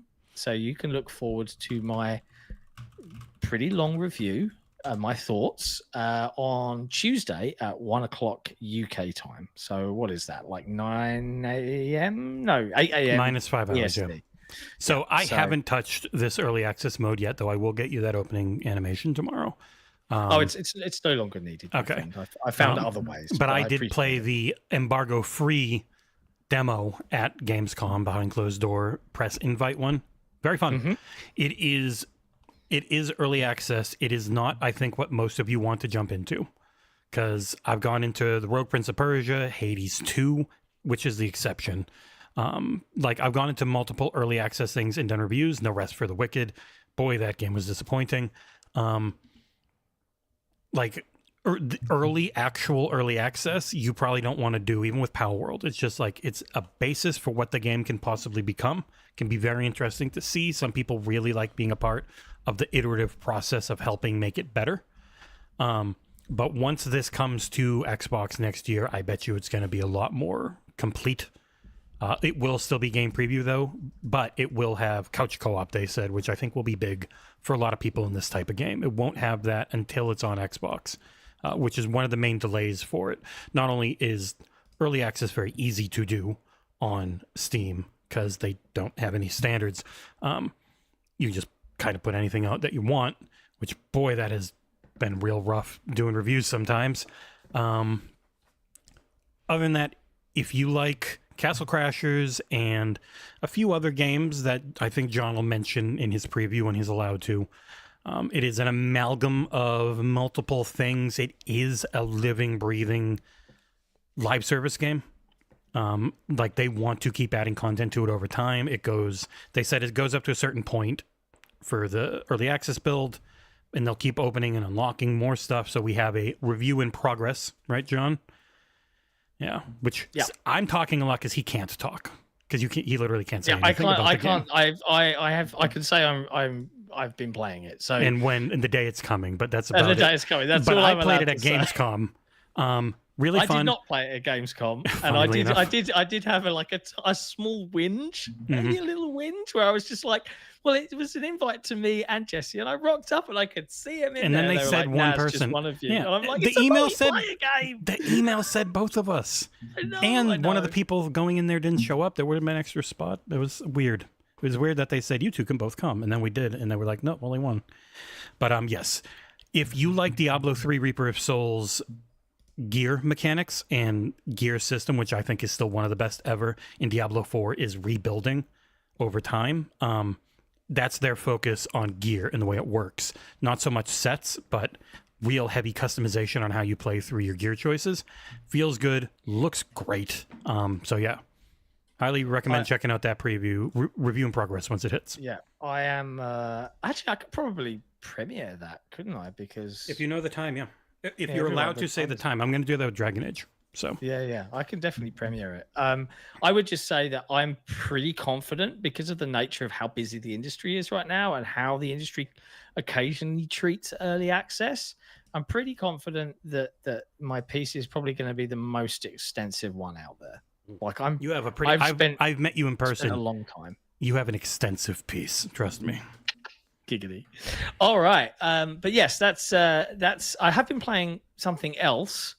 But again, keep your eye out to XboxEra for a review of the Plucky Squire closer to launch. That's it. That's all we can say. There you go. We are reviewing that game. That guy over there. I'll try and get you a code, Nick. No. No. What? Speaking of games that we've been playing, have you seen all the free games on Twitch? Oh yeah, got Amazon crazy. Prime? Yeah. My god. So, Baldur's Gate 2, Borderlands 2, Shadow of Mordor Game of the Year Edition, Lego Lord of the Rings, Greedfall Gold Edition, Eternites, Borderlands the pre-sequel, Shadow of the Tomb Raider Definitive Edition, and Lego Indiana Jones. Yep. I'm like, I know. Whoa. They just did Lego Lord of the Rings too. Yeah. I said that. I think I said that. Oh, did you? I missed it. I try not to listen to you that much. But yeah, man, holy shit. So if you've got Amazon Prime, grab all those games. I think it's, what is it? Speaking of grabbing stuff, the other thing you should grab, if you're feeling hungry, make sure you grab Control. Grab your free games on Amazon Prime, but then head on over to www.drinkcontrol.com/XboxEra and use our code for 10% off this beautiful English meal replacement. Yeah. It's great. You're going to it's really you're going to need all that extra energy with all the games you're going to be getting. Yeah, I know. Holy shit. It's Drink it on stream. Gaming.amazon.com, by the way, if you want to get those games. Yeah, man. They went nuts with all those free games. A lot of them end up being on Epic Games or GOG. If they're on GOG, you can hand them away. If they're on Epic Games, they just go to your account. They tied to the account, yes. Yeah. There is a couple more super chats here. We got another one from Rafik145. Oh, is that asking you a question, Nick? Rafik, another one. Is there a state of play this month? I haven't heard anything quote unquote officially, and I say officially as in a source hasn't reached out to me to say, hey, state of play this month. I'm just fairly sure there's a state of play this month. Sony usually goes in September. I put a tweet out saying, wouldn't be surprised if we see Spider-Man 2 at the state of play. Why? Because after 8 months of leaving them alone, Sony has just started taking down all the Brazilian streamers and stuff that have been playing Spider-Man 2's PC build, the pirated PC build. Why would you do that right around September when you've been leaving them alone for 8 months? And Billy Coon hinted, that they had a PlayStation exclusive going to another platform, so it makes sense. So that is why you saw me tweet out, because someone told me on the sly behind the scenes, they were showing me all this stuff going, Sony's just fucking taking down all these streamers, and among other things Sony has taken down behind the scenes. For Spider-Man 2, they've left this alone for 8 months. So after that, I put the tweet out, screenshotted it, said, hey, do you mind if I tweet this? They're like, yeah, go for it. So I tweeted saying, wouldn't be surprised if we see Spider-Man 2 PC state of play. So I am expecting a state of play probably in the second half of this month. That's not what I have been told. Let me just say that up front. That's not what I've been told. It's just what I am expecting. September is a normal month for Sony to have a show. One more super chat in the earnestness of letting John sleep eventually. Ryan, didn't Phil say owned cloud games were coming this year? Man, they've been saying that for like 3 years. He did say said later it this year. Yeah, it was an Xbox Live message to someone. He just said it. Yeah. They say a lot of things. We'll see. We'll see what They happens. say that they care about exclusives too. Yeah, they still have some. Anyways, other things on our site of late, if you missed them, Proven wrote a Starfield 1 year later video with Soul Blazers doing the video work and narration. Just looking back at Starfield, I think there was a boo-boo in there where he miscounted the number of available mods, Wow. I think. What did he say? No, that was Insider Gaming that did that. Oh, okay. Yeah, no, sorry. Insider Gaming said imagine there if- was like a couple hundred when there's like about $9,000. Oh, Can you imagine if Starfield had the simping media that Concord has? Just any about Concord. any game. Like, we'll get into that though. We'll get into it. We also have an opinion piece from Proven as well, just about Xbox and PlayStation not needing to copy each other, right? Which is around this whole uproar and discussion around we need a platformer and we need this and we need that, and it's like maybe just let the platform holders do their own thing. Is the take. So go read that opinion piece if you fancy it. And we also have a review kind of in progress, I think, for Test Drive Solar Crown, because it was completely broken for Porphyry. And then the fix is to turn off user voices in chat, which the devs don't know, but somebody figured that out with the demo and it worked for him. So yeah, mental. He literally could not play it for more than 10 minutes without it crashing before launch. And that was the fix. And it's like, oh, cool. He just randomly found it from a demo forum post from months ago. But we got a super chat from the lovely Gary Barwick. Yes, Gary Barwick. How do you rate gaming this year compared to the best years? Oh, we all thought 2024 was going to be like an all-timer. I don't think it's turned out that way. And that's coming from a dude that's got so many fucking games he adores this year. The big time still hasn't hit. Sorry? The heaviest time still hasn't hit. I know, but I don't know if 2024 will be one of those years that we look back on and go, oh my God, what a year in gaming. Maybe not generally, but like everyone waxes lyrical about last year being amazing for a year in gaming. It was pretty good. Not for me. But whereas this year, I have been enjoying games. Yeah, pretty much I know, thoroughly but I'm all year trying round, to be so- objective about it. Oh, I I'm just not. I'm said being completely 2024 has been amazing. For me, I've got 4 Game of the Year contenders. When do I ever have that? I never have 4 Game of the Year contenders. So for me, 2024 has actually been an amazing year. But trying to be objective about it, I don't know if 2024 will be looked back upon as one of those all-timers. I don't think. They're never looked at that way during the year, for the most part. Who knows? And also, it will always come down to what do you like. If you're Jeff Grubb and you're looking at just Astro Bot alone, it's up there for all-timers because he says it's pretty much his favorite PlayStation game ever made. It is just like the perfect thing for him because he loves those types of games. It hits that hard. Same here. You're more pessimistic. But I love Astro. Oh, I was know, calling but I it mean, Game of the Year before. In general, you tend to try to temper expectations. And I don't think everyone else is like that. But for me, being in this job, playing this many things, I've never had more fun with video games. But I know I'm not the norm. I am paying with a lot of time and effort, so it's not free, but I'm not having to choose to buy things. They're just there if I want them, to put the effort in to cover them. And I've never had more fun. I've never had more good games. Even something like the Batman game coming to Quest 3. It's like a dream come true for me for a VR game. Like a VR game where I get to actually be Batman in an Arkham game. Sounds amazing. Funnily enough, it looks good too. Hitman just hit the Quest and it sucks donkey dick. It's so bad because it's the really bad PSVR version, but worse. If that was possible. That's a shame. Yeah, it is. 2024 will be a very good year. I'm not trying to suggest it won't be. If Indiana Jones hits and we've been playing the Black Ops beta again. Black Ops looks like it's going to be great. Assassin's Creed Shadows looks like it's going to be great. Indy looks like it's going to be fantastic. Based on the preview, I did not watch at John's house. You saw it at Gamescom. It was there, and you were at Gamescom. Yes, I was at Gamescom, and I saw it at Gamescom. In the theater. But it was also like even just Shattered Space coming out for me is enormous. But it always comes down to what are you into? For a lot of people, last year is one of the best things ever because Baldur's Gate 3 was one of the best things ever. But you guys aren't into that, so it's not going to be hit for you. Like Plucky Squire is this month. It's all subjective in the end. The news. Prince of Persia DLC. It's a busy time. It's only getting worse. All right, I'll brace myself. Now, I have zero things to say about this.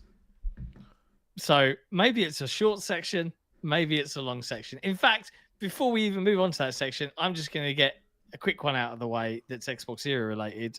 In case you missed it, Console Wars, the card game, is all wrapped up. The Kickstarter campaign officially has ended. Over 600 backers. Over 600 backers. They're still going up. Why?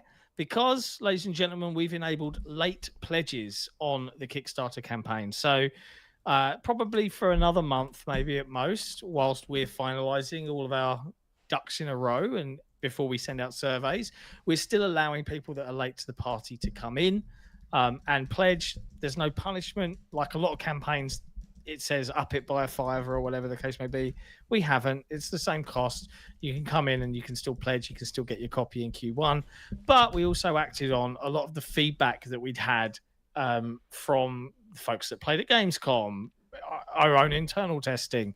And we've actually put in a number of improvements as well, from readability of the cards, accessibility in terms of knowing what's a joke and what's the actual instruction.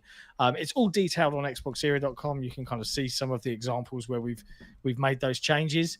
But big thank you to everybody for the support and for backing it and for making it a success. It's amazing the amount of conversations that are now kind of starting around, well, can we do this retail platform and how many can we do there? And it's very, very interesting. So we'll see what happens. But if you've missed it and you still kind of want a copy, you can go check out the Kickstarter campaign. It's still live on XboxEra.com. You can find it there and away you go. But yeah, just a quick one on that. And then the news.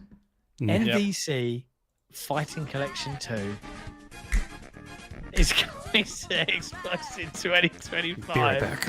Oh, no, don't leave me with him. Don't leave me with him. Yeah. Woo! Fuck you, Messiah. Another game that was skipping Xbox. Coming to Xbox. But hey, Nick, you were adamant that it couldn't have just been technical issues, but it looks like it was.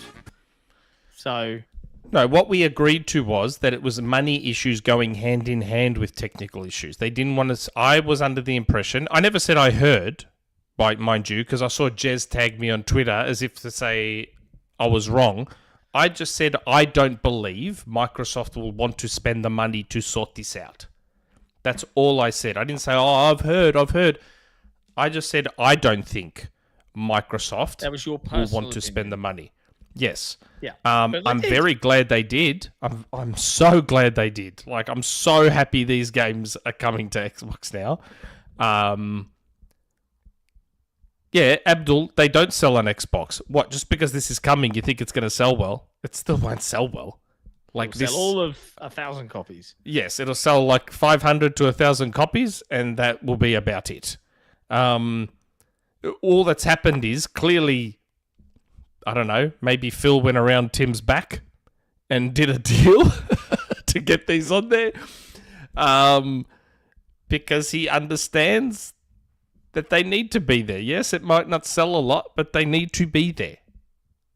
Like, it can't just fucking always be purely about money all the time. I know that's a weird thing to say in a capitalist fucking society, but it can't always just be about money all the time. It can't. Sometimes it's got to be about the bigger picture, man. Yes. The variety on the platform, the availability on the platform.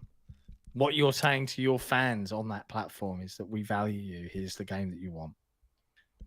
And I just, yeah. Here's a Look, my headcanon is that the message I sent Phil worked.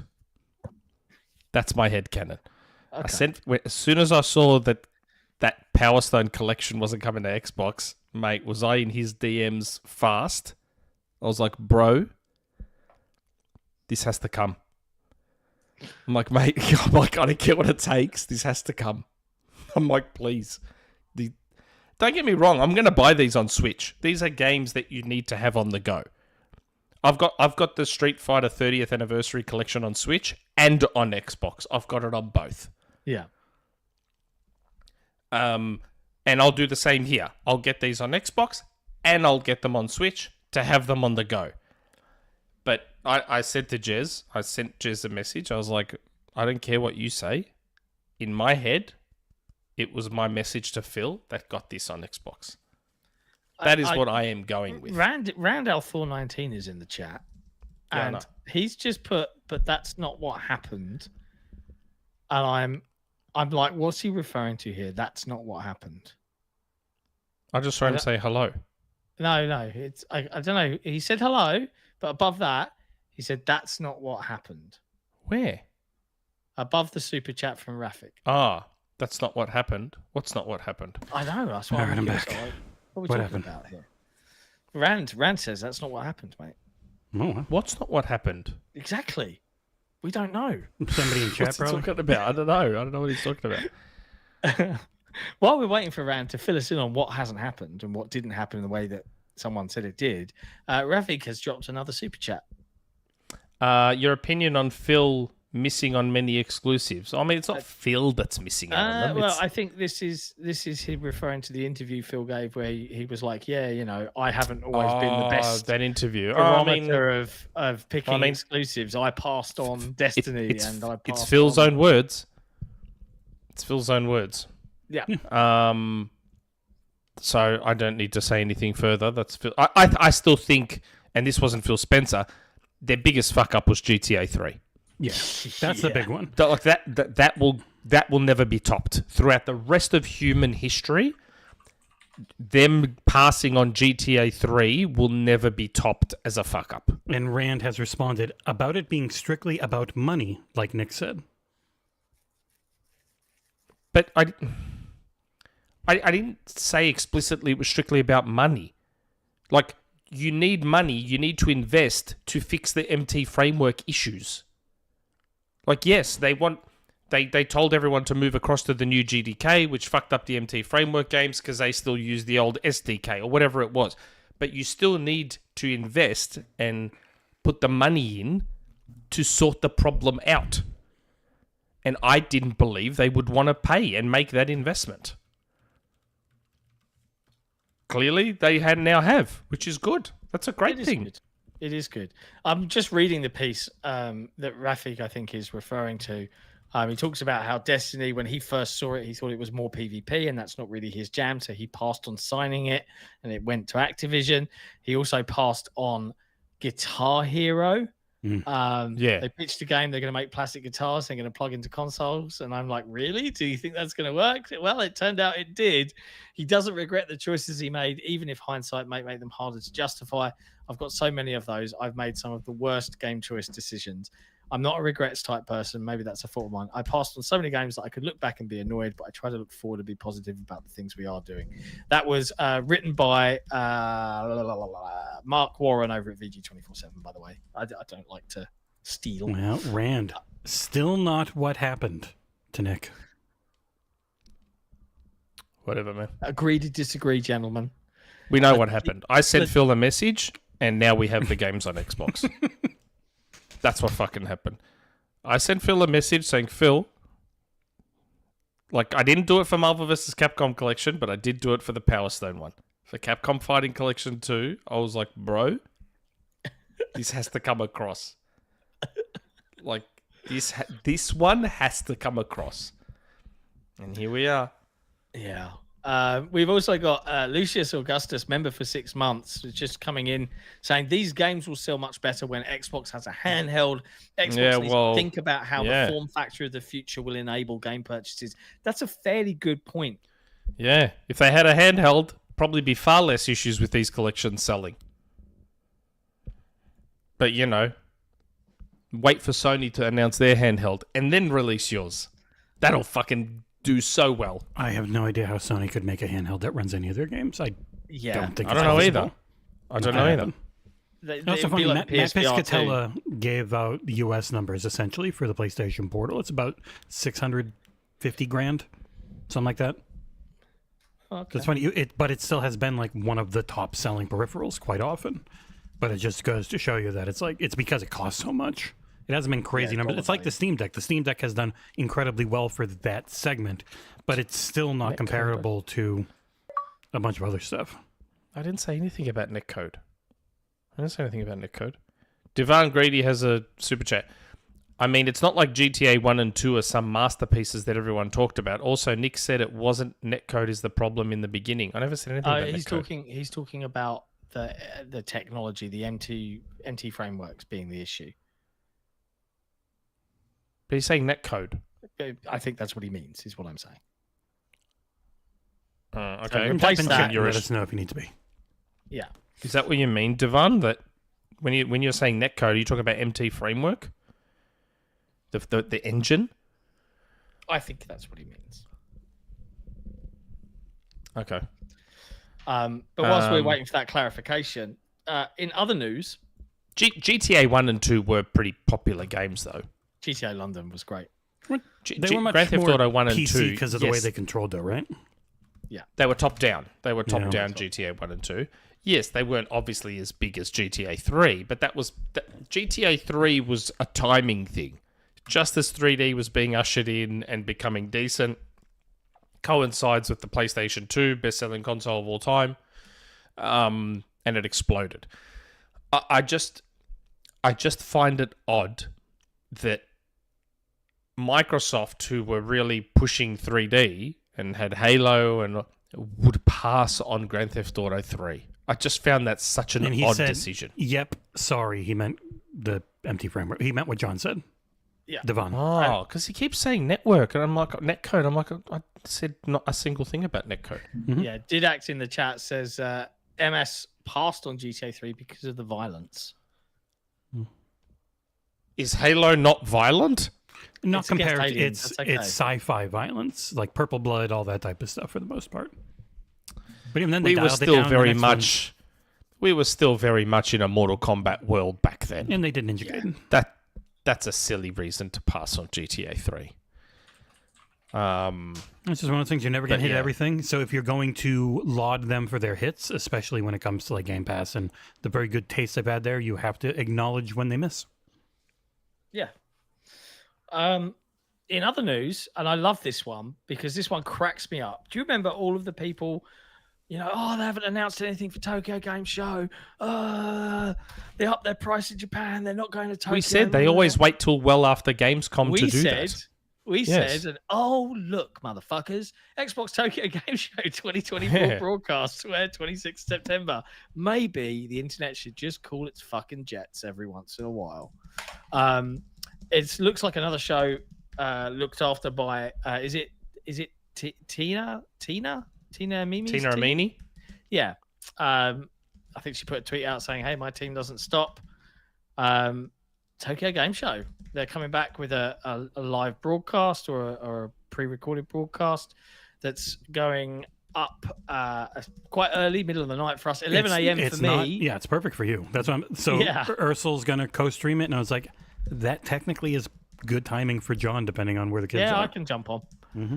I can jump on. Hop on, 26th pop. September. It should be fine. And he's got my stuff, so it should all look nice. Yeah, well, it was all very good.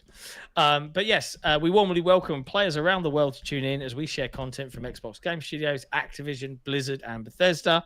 We'll showcase an exciting lineup of games from third-party partners, primarily based in Japan and across Asia, including games coming to Xbox Game Pass. Ooh, more new stuff. 26th of September. There you go.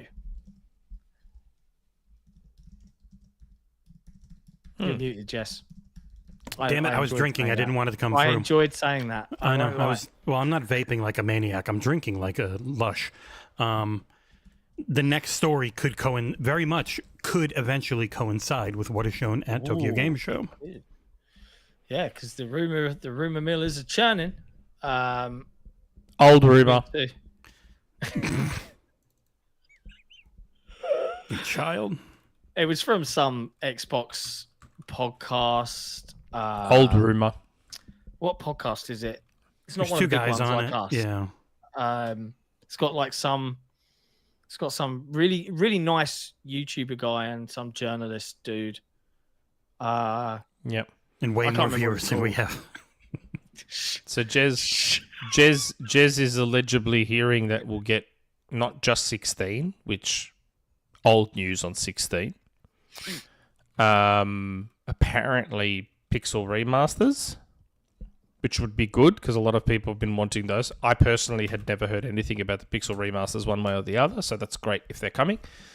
And Jez mentions that he reckons Final Fantasy VII Remake. That's the one I have with doubts. no timeline, which I think if it does, logically one can assume based on what seems to be the deal that they've had. Hey, speaking of Jez and Rand, do we want After Rand all on? I want to go to bed at some point. You can leave, and Rand can stay. Yeah, I will just buy all Rand that can replace you. Yep, absolutely fine by me. Okay, bye, John. Bye. Well, not right now. Bye. I've got some time. Jeez, so quick to get rid of I'm me. here arguing in a DM with Red. And he's like, do you want me on? I was like, I'll ask. Just give me enough time to literally change the guest nameplate. But yeah, to clarify exactly what Jez said, according to Game Rant, written by Truman2, There, I'm done. he said, Gordon says he's heard the whole slate of Final Fantasy will be coming to Xbox.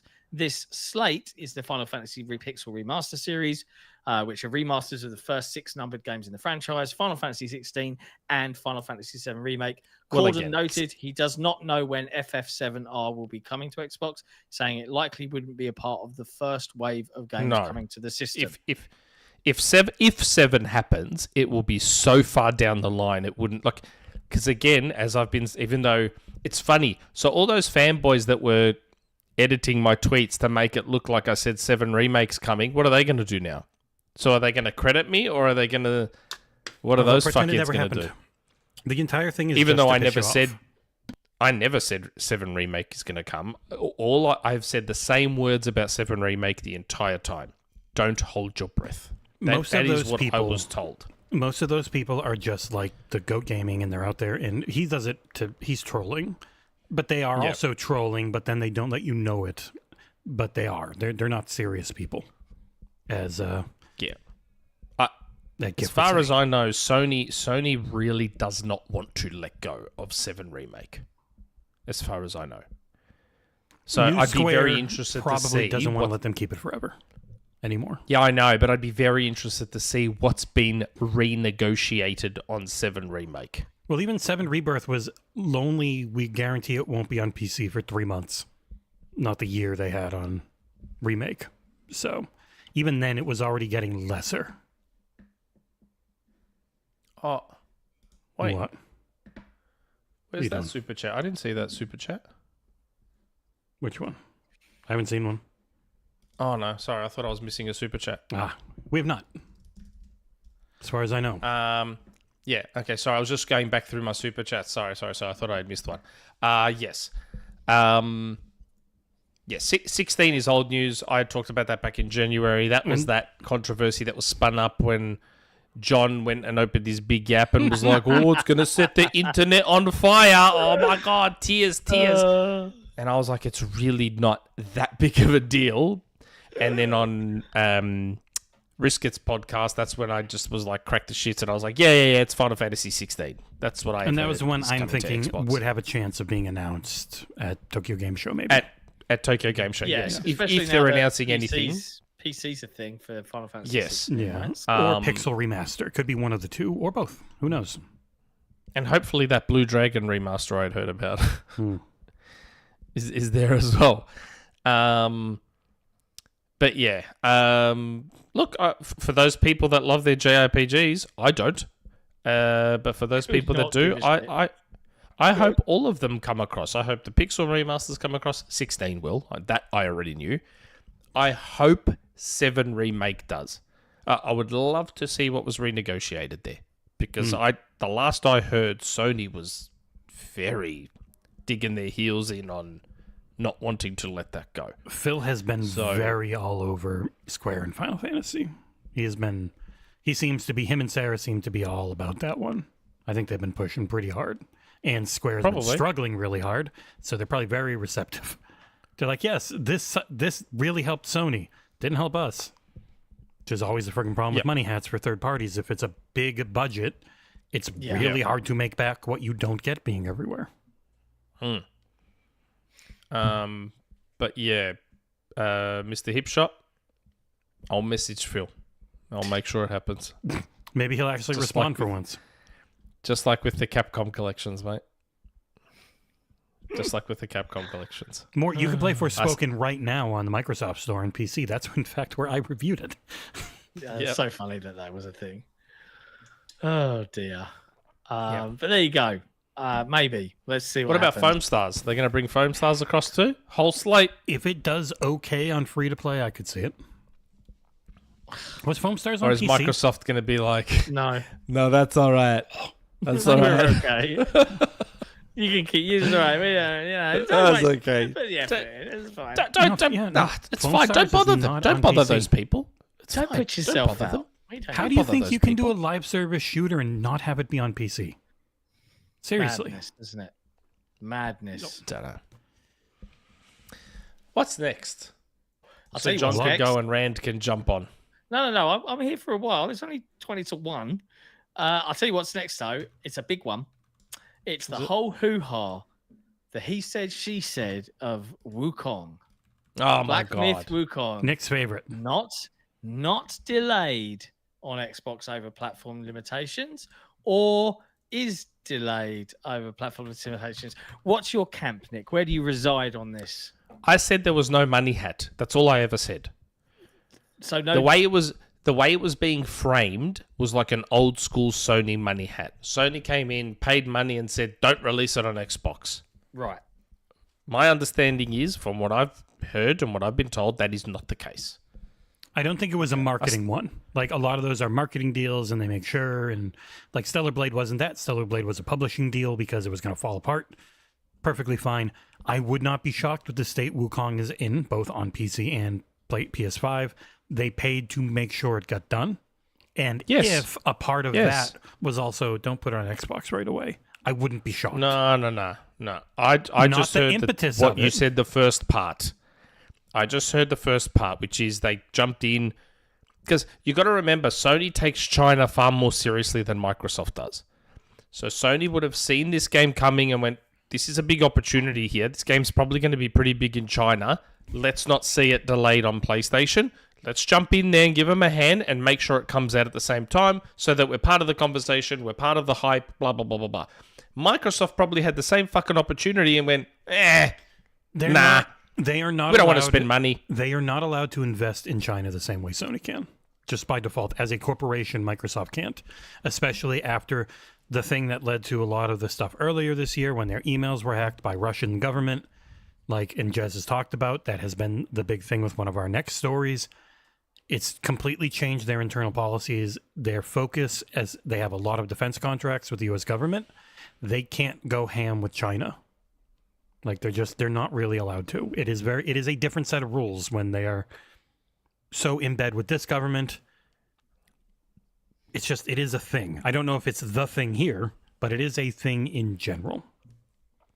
I still think it's ultimately a perspective thing, because I've seen a comment in the chat from Harun Muhammad, but paying to prioritize the PS5 version is a money hat to me.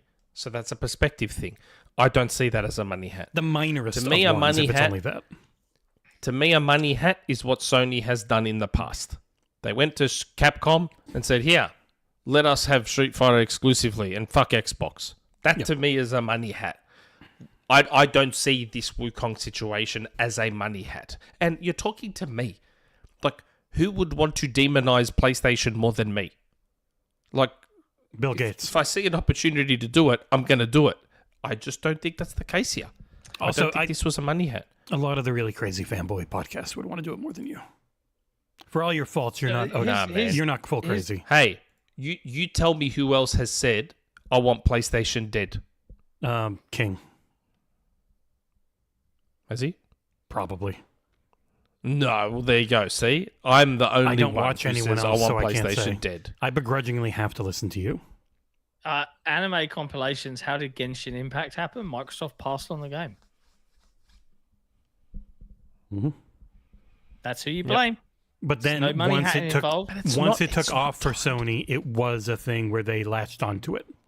So that's not a money hat, but it is a exclusivity.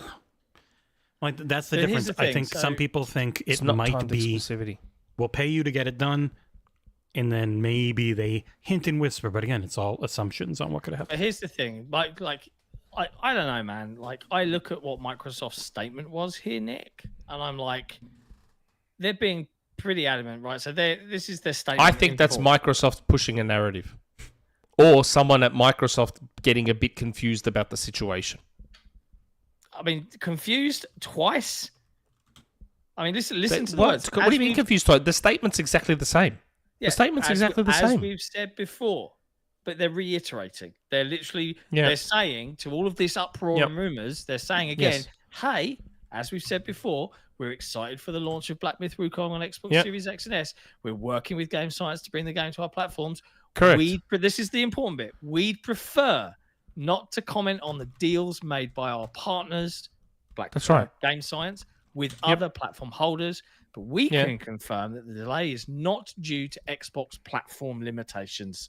And this is the caveat here that have been raised to us. So they're calling the developer a liar. That's the So caveat.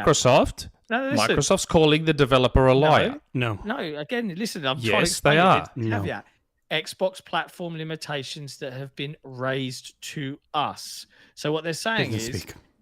if Game Science, as is quoted, Yep. are saying Yep. it was the Series S fault, Game Science, what Microsoft is saying is Game Science haven't come to Xbox and gone, yo, we can't release Black Myth WuKong on your platform because of the Xbox Series S. We're God damn having it, big issues. image creator. Make sense? I think so. Yeah. So I I'm- still don't. Like I said, it's still not a money hat. Like I saw Gary Barwick's comment. He's saying timed exclusivity is a money hat. Yes, it is. Timed exclusivity is a money hat, but Sony didn't pay for timed exclusivity.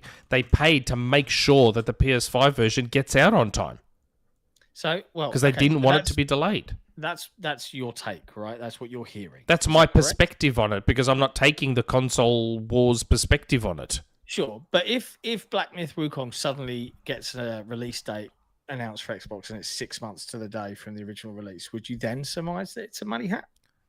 If it was 6 months to the day, Yeah, if it was like a specific period of time, almost like, that's weird. Like, so why instead wouldn't of it just come out? so this as- came out what 5th of August. Yeah, if it's 3 months or 6 months today. So if it that's was my point. 5th of Feb, Mhm. yeah, if it was 5th of Feb to the day, exactly 6 months, that would look fishy. Yes, Yeah, like if if the Game Science were just like, oh, we're not talking about the Xbox version, because and then Baldur's Gate suddenly- 3 wasn't like that. No, Baldur's Gate 3 wasn't like that. Baldur's Gate No, it 3 didn't wasn't. come out exactly 3 months or whatever. It was when the fuck they got it done. So right now, I am going to combine what I have heard alongside taking the word of the developer, who I have no reason to not believe at the moment. and say that it's not an old school PlayStation money hat, where they paid to say, don't put it on Xbox. I don't think that's what this is. Yeah, I don't think it would be. I don't care what that statement is. I don't care what that statement is. I know, because you like things that go with the narrative you've been told by people you trust. That's right. What's Rand's take on this? Rand would be on Jez's side. I was using that as a segue to like, where's Rand? Is he coming? Oh, I don't know. You like? I like the new sign you put up in your room, Nick. The one that's up behind your head. Which one? What? Look on stream. It's this weird technology. It Oh. only shows up on stream. Oh, Mr. Assumption. I wasn't looking at the stream. I had no idea what you're talking about. What's Rand's take? I don't know. I've just sent Rand the link. Let's see what Rand's take is. I want to know what Rand's take is on this. Yeah, I just, yeah, I don't think this is what. People who are mad at PlayStation generally will just think, well, they probably did the bad thing.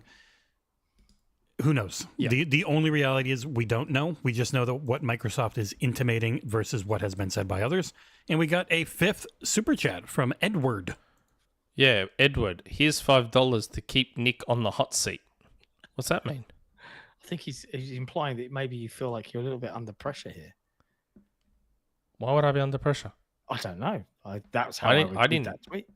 I didn't make the money hat. It wasn't my money hat. He admits that.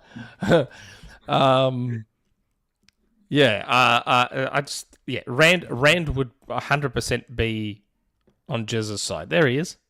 Are we getting him in? You do it, Yeah. Jesse. No, put him in. I'm going to immediately put us on 4. Okay, 1, 2. Oh, okay. Hey, But now I got to move us around. Hey, Hey, how's it going, guys? My friends, Good, how my are you? buddies. Jesse, you? John, how you doing? What's your take? I'm tired. Nick, my pal. What? Yes, No, I was in your chat yesterday. I was lying in bed though. yeah, dude. My take about what the Black Myth Wukong stuff. Yeah. What's your take? You would be on Jez's side, obviously, Why do you got to say that? because you would be on Jez's side. That's why. Well, I don't know. I can't say what I've heard, and I'm not going to. So Oh, see, Oh, that's shit. teasing a little bit. maybe I'll tell you after the show. Okay. That's when all the real juicy stuff happens between when Rand's on. It all happens after the Juicy show. stuff. If you want How to know We long what need I've to do a been around. Patreon only.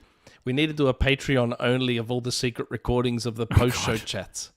boy, we get I in feel- trouble. secretly I think- record them. I think Xbox feels that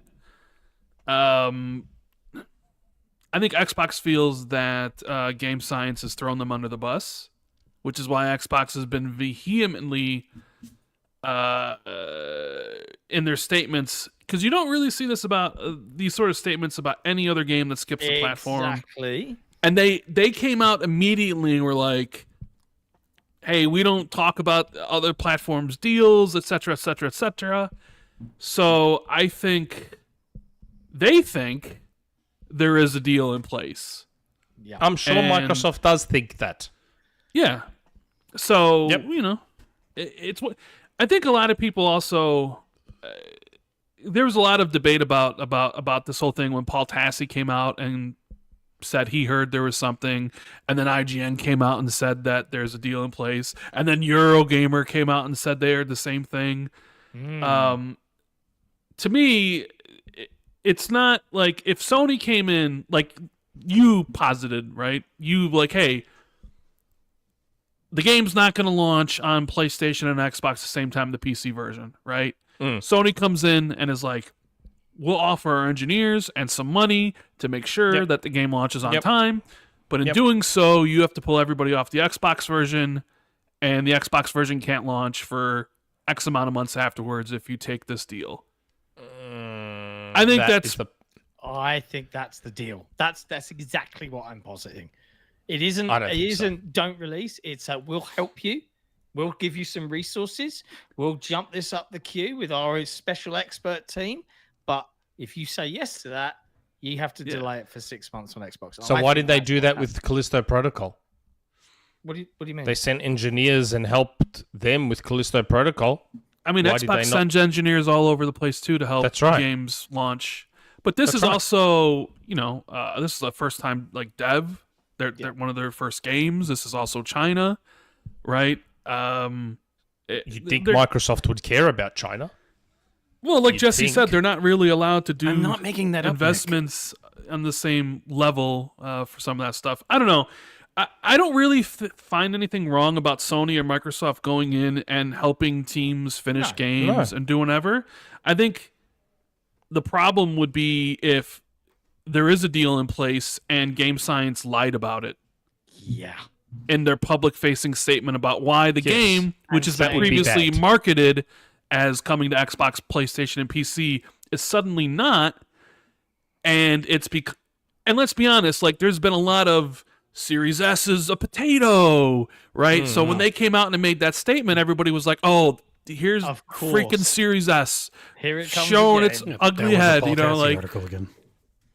And I think if Xbox felt or knows that there's a deal in place, they would probably feel they would be outraged at that point that they would be pointing to like the platform problems when there wouldn't have been. Because can you point to any other game in the history of like where like this happened and then these like kind of passive aggressive PR statements come out not only once but twice with more information, like reiterating it as well, like underlining it. Microsoft did the second time. Yeah, and then they gave Paul Tassi even more information the second time. Wait, what did he get the second time round?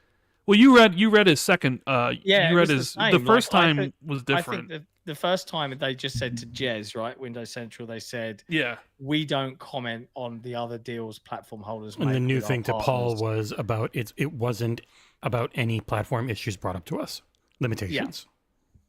That was. I mean, John, you were out at E3. I mean, apparently from everything I've heard, that there being a deal in place was like an open secret. A lot of people were talking about it. There's conversations. I've been quite cagey about some of the conversations I've had because they were not on the record, right? And it would be bad form of me. By the way, I like your hat. Thank you. I'm fully spruced up today. I'm fully on brand. But yeah, this was from the showcase. Funnily enough, I forgot to show this off. Very nice. Like this was my EA press band around my wrist while I was out there. Oh, there you go.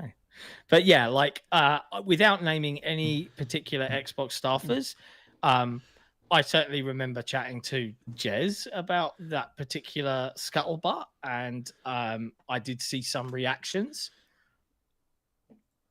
Just leave it there. Like.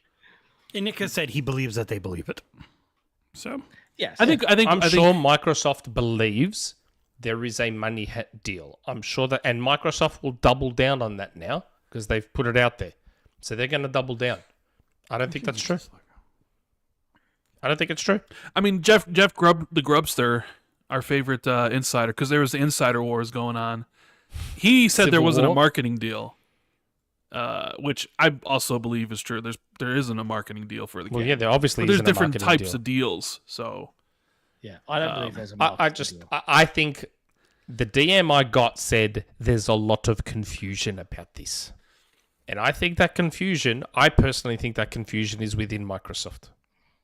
I think that's where the confusion is. Because they believe this is a old school Sony money hat where this developer was paid to keep it off Xbox. I don't believe that's the case. Do they believe it's an old school money hat or just they don't put it on Xbox where it'll help you make it come out on time on PlayStation? Isn't that still an old school money hat? If you're paying to keep it off another platform, that is an old school money hat. But those are mostly just tied to marketing. And it's literally just a deal to not port right away. Whereas this has another layer to it of they are also paying to make it actually come out. Because some people tried to compare it to the Yakuza Like a Dragon situation, but that was different because that was actually Sony's own contracts coming back to bite them in the ass, which was very funny. But that's why there was a series version a year or something before there was a PlayStation 5 version. It had nothing. Microsoft didn't do anything. It was literally that PlayStation just had their own marketing agreements that if it didn't come out at the same time in Japan, it couldn't come out anywhere. And so they're... But this would be different than the old school, because the old school literally was, we are just paying you only to keep it off there, essentially, as part of a marketing deal. So it could technically be different. I'm of the belief that the position that Rand kind of suggested there, I fully agree with. I think it is a case of they came in, they were like, hey, it's running a bit rough, fellas. Just done through the certification checks, running a bit rough. We'll send a team over if you want, help get it up to scratch. But because Microsoft hasn't had history with their cert issues, have they? They don't have cert And issues. Microsoft hasn't had issues with maybe not replying to developers who are trying to submit games on their platform. Don't believe it. Hawk's actual development team had disbanded 3 months before that one person brought it up online. Enotria, which we can get into if we want, I think it's in the pad. But Enotria was different. And it was, again, as we found out, tied to the fact that they were hacked by Russia, and so they highly upped all of their security measures, which led to this situation. And you'll roll your eyes because you hate reality and just want to be mad. Maybe Game Science emailed them, and that email went to the junk mail too. Maybe Game Science emailed them and said, guys, the Series S is fucking busting our balls. What's the point of saying busting our fucking balls? Want to help us out? And maybe that email, because of the Russian hackers, went to the fucking spam email. Hey, if you're watching too. the show, why don't you hit the like button, hit subscribe to these guys? No, hit the dislike button for Nick, please. Dislike this stream. Listen to this guy. It's wild that Nick thinks he knows better than Microsoft. It's not that I think I know better. I told you, I got DMs about this. I got info. I would love to say where this info came from and why I'm staying stubborn. I would love to let you all know why I'm staying stubborn on this. I don't care. But I cannot. I do know, and I don't care. So take that for what you want, audience. anyways, I would love for it to be a money hat. Because then we can all shit on Sony together. Like I love doing. I don't know if I'm Randall denying myself. I'm denying myself the opportunity to do something I love. One thing I've heard from a lot of people. What did you just say? What did you just say that like Nick? If it comes out, it was a Sony money hat, right? Wouldn't you just say, "Hey, that's the genius of Sony. They see a very popular game coming in the future, and they lock it down. They're lock it up. That's the business genius. That they're doing what you want Microsoft to do, Nick. You should be applauding them. Lock it up. Yeah. And they've never come out and denied it, like Brett keeps saying. That's the other thing as well. And this is the thing, like going back but to... But why would this small Chinese dev need to do that? Why wouldn't they? No, not They Game came Science. out. They came out. Yeah, Game Science. Aren't Game Science a Chinese developer? Yeah, yes. No, what I'm talking about coming out and denying it. Yeah. It just the point I wanted to make just now was it bugs me to no end. Like Tomb Raider. Yep. Hey, Yep. Tomb Raider's exclusive to Xbox. The media. Hey, Xbox. When is it coming to PlayStation? Why are you going to tell us when it's coming to PlayStation? Why don't we hear that? Why don't we hear the other? Why don't we get the same energy? The dev did come out and make a statement at the start. And for the time being, until proven otherwise, I'm going to take them at their word. Okay. Until proven otherwise. Okay. Fair. I'm not going to take Microsoft's word over theirs right now. Why would I? What, Microsoft and Sony have never lied their asses off? Or talk shit? Or just fucked up in general? Just to let you know, Microsoft Come on, folks please. watching. Nick's a nice guy, really. Everybody lies, Nick. Everybody I love lies. They House. do. And until proven out, so Microsoft and Sony and all them have proven that they lie a lot. This new developer, this new indie developer making their first game, has not proven that they lie. So until they do, I'm going to take them at their word. I don't care.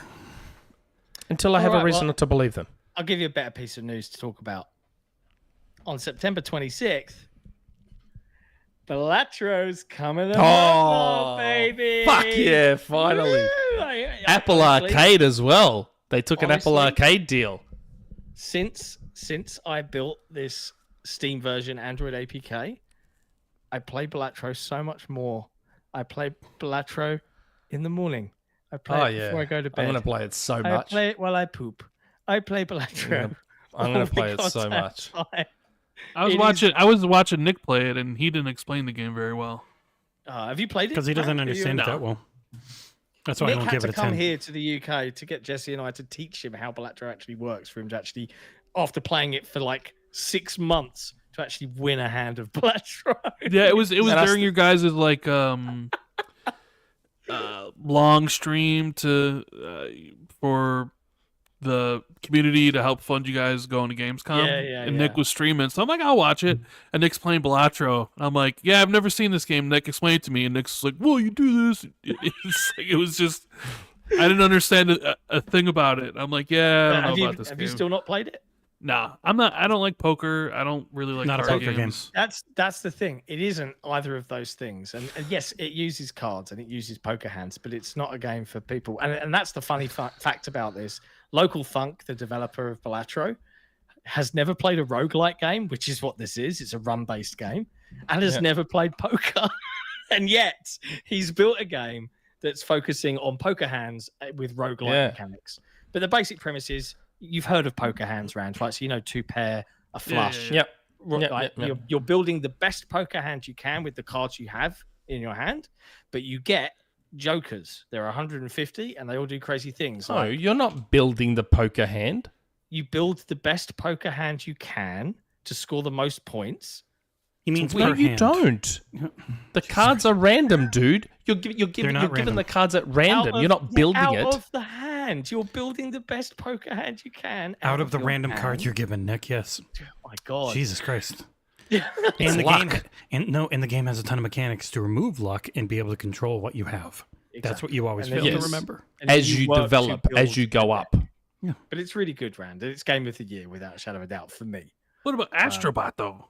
I've not played it, but I'm not really into amazing. 3D platforms. Have you quick aside, have you guys seen that the Sony Ben guy is furious that Deacon is in Astro Bot? Oh my lord. He's like, my character is reduced to promoting some small game. Some I'm small like, show bro, for some small game. Deke, your little Deke bot isn't promoting anything. Astro is promoting Deke.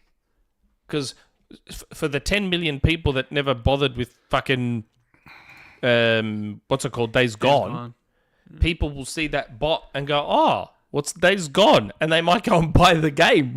I'll just say this. Anyone that can properly play a Western Portland type biker, they're always a little sus to me. If you're real good, I didn't mind you're Days into that. Gone. But Days that whole Gone's culture, not a bad game. that area, I will say this: Oregon is one of the most racially fucked up parts of America, and it was established to be a white state for white people. Like that was its goal when it was new. Yeah, and it's never gotten great there. But you know what's not racist? Not great. BALATRO. BALATRO's not racist, especially now that it's coming to iOS and Android. And again, as I mentioned, they took up an Apple Arcade deal. It's coming to Apple Arcade. Local Fun must be so rich right now. Like single solo dev. Like he must be the happiest man in the world. Does that mean we just drop everything, John, and I become a developer to try and make a console wars game? Nah, card game? Yeah. Nah. Work my hardest to learn Unreal. BALATRO, just play BALATRO. I don't ask me why I don't know how to explain BALATRO properly. For some reason, I struggle to explain the game properly. Because you don't know I know how to play it now. A little bit. But I loved it even before I knew how to play it properly. I know, and you would still try and tell me The it's only not a 10. the only game you know how to explain properly is Rocket League. Yeah. It's football with cars. Yeah. Soccer with cars. I was on PlayStation downloading Astro Bot the other night, and I saw you on. I was going to send you a message, but I was like, eh. Why didn't you? I don't know. It was because I was going to get off because I was just downloading the game and then waiting for it to, turn off the PlayStation. I looked at my list. I'm like, oh, there's Nick. I'm like, I'm going to send him a message. I was like, I'm about to. If I'm on PS5, it's usually because I'm playing Fortnite. It's either Fortnite or now it will be Astro Bot for the foreseeable future. Or, such a good game. Have you Karate played Kid it yet? Because you're reviewing it. No, Yes. no, not yet. Not yet. I was That should be the focus. played some Warhammer, Space Marine 2, which is That's good, isn't it? That's a nice awesome. Yeah, it's really Yeah. And it but I was only gonna- gets better as you go through. It just gets better. I was and gonna better. start Astro Bot tonight one. Ooh, man, you're in for a treat. because I've been binging a show. Like, man, I started the show from. I don't know if any of you guys have heard of it. I'm not. Nope. From. It's on Amazon Prime, but I think it was like an MGM show. The third season is starting September 22nd. It's like a science fiction horror show. Oh. And it's from the executive producers of Lost and Harold Perrineau is in it. And man, that show hooked me like right away. Like within the first 15 minutes, I From. was hooked. Okay. Wow. Science Yeah. fiction horror. Sounds Science good to fiction me. horror. Like Hey. you're in this town, you can't escape the town, right? And at night, monsters come in from the forest, but the monsters are like human, and they try to get in Oh. to the houses. And if you stay in the house, you're good. I don't know. Like, watch the first episode. Ah, that sounds interesting. I've heard about this show. Nobody's really watched it because it was on MGM Plus's subscription service, Yeah, which yeah. was Yeah. like whatever. But it moved to Amazon Prime recently, Okay. and I'll definitely check it out. I wanna check I was that like, out. okay, the third season's starting. Let me watch this first season, and I like blew through the first like 7 episodes. Oh, wow. Okay. Okay. Yeah, all right. I mean, Speaking of TV shows and movies, Really did- quick, did you all- I need to ask Rand something. We keep getting these, and I keep having to delete them. Have you been getting these friggin' this guy is just saying people's names? Yeah, top it's a com- way to it's something to do with spam. People do that, put it in their things so they can get your channel like marked for spam and stuff. Ah, okay. Well, I've removed And then, them. I've been removing them all, so I'm going to keep doing that. At least that's what I was told. Is Yeah, that it's just people trying to get your channel taken down Ah, through okay. spam. Strange I'm people happy out that there. So- I already have. I'm just going to get rid of every bad-looking comment I can. speaking of TV shows and movies and things bad looking, did you guys see the Minecraft trailer? That's relevant. Jeez. 1 million dislikes already, apparently. Oh my god, No, I can't that- believe that. That thing is so inaccurate. That What? What thing is so the thing inaccurate? you need to actually try and tell how many. I've used it on our channel when we had a video that like my Armored Core 6 review. It said we had like 6,000 dislikes, and it was like 200 or like 600 or something. It's always way off. It's never close. So if it's saying 100 million or something, it's probably like 5. But yes, it looks I real don't weird. know. I just I showed my kids the trailer and I didn't say a word. I didn't want to influence what they thought upon seeing it because my kids both love Minecraft. So I played them the trailer yesterday when we were out for breakfast. I was like, "What do you guys think?" And I tried to almost act excited for them, yeah. and they were like, "Eh." I was like, okay, good. So it's not just me being overly negative. Even the demographic it's aimed at was like, eh. I feel like it's So- going to be one of those situations where the trailer's awful, but then suddenly the film comes out of left field and is Yeah, like, the trailer oh. didn't let you know what the movie's going to be about at all, really. They better hope so. They better hope so It because looks that looked bad. fucking shite. That looked that looked so bad. I was like, I'm Steve. and you know what? It's high budget bad. It looks high budget. Look, it looks like they pump money into it, but it looks bad. Oh shit. And why is Jack Black Steve? Because he makes people come to movies. I thought Steve, the character, was black. Like the Minecraft character. Like, I'm sure he was. And I was I like, thought it was why is always Jack ambiguous. I thought it was always ambiguous. It was one of those things that wasn't known. black? Oh, okay. I don't know. I just you have Minecraft story mode, which is great. If you played it, it's legitimately one of the better Telltale Yeah, games. my son loves it. He hates it. It's Why wouldn't you have delisted just on made the console. Minecraft movie look like that? That's what I mean. Like, I'm like, why And would have why celebrity bring real voices. people into it?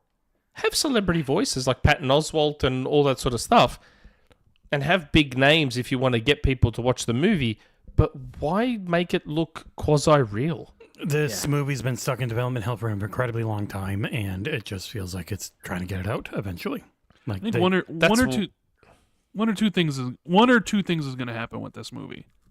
Is that it's a bad movie, but it makes a crap ton of money, like Mario, right? Yeah. Like $1 billion, or it's a bad movie and nobody goes to see it anyways. like Borderlands. Like even the kids, even the demographic who love Minecraft are turned off by it, right? Yeah. So it's just a matter again, of which one. Anecdotally. Like a Minecraft movie should make as much as anything. what's that recent Mario. Disney movie that came out, like Inside Out 2 or something? That's the Inside Out biggest. 2. That is the biggest animated movie of all time. Yeah, it should make. I mean, Minecraft, considering how big it is, should be $1 billion film franchise. Yes. right. Agreed. And if Maybe. it's not, then it's like, what went wrong here? And it's like, it okay, always goes wrong with movies, though. It is actually legitimately very hard to go cross IP on stuff. I Yeah. think You're it's talking because- Microsoft and WB. I think it's just because in movies there are so many people that want their fucking their hands greased Yeah. up.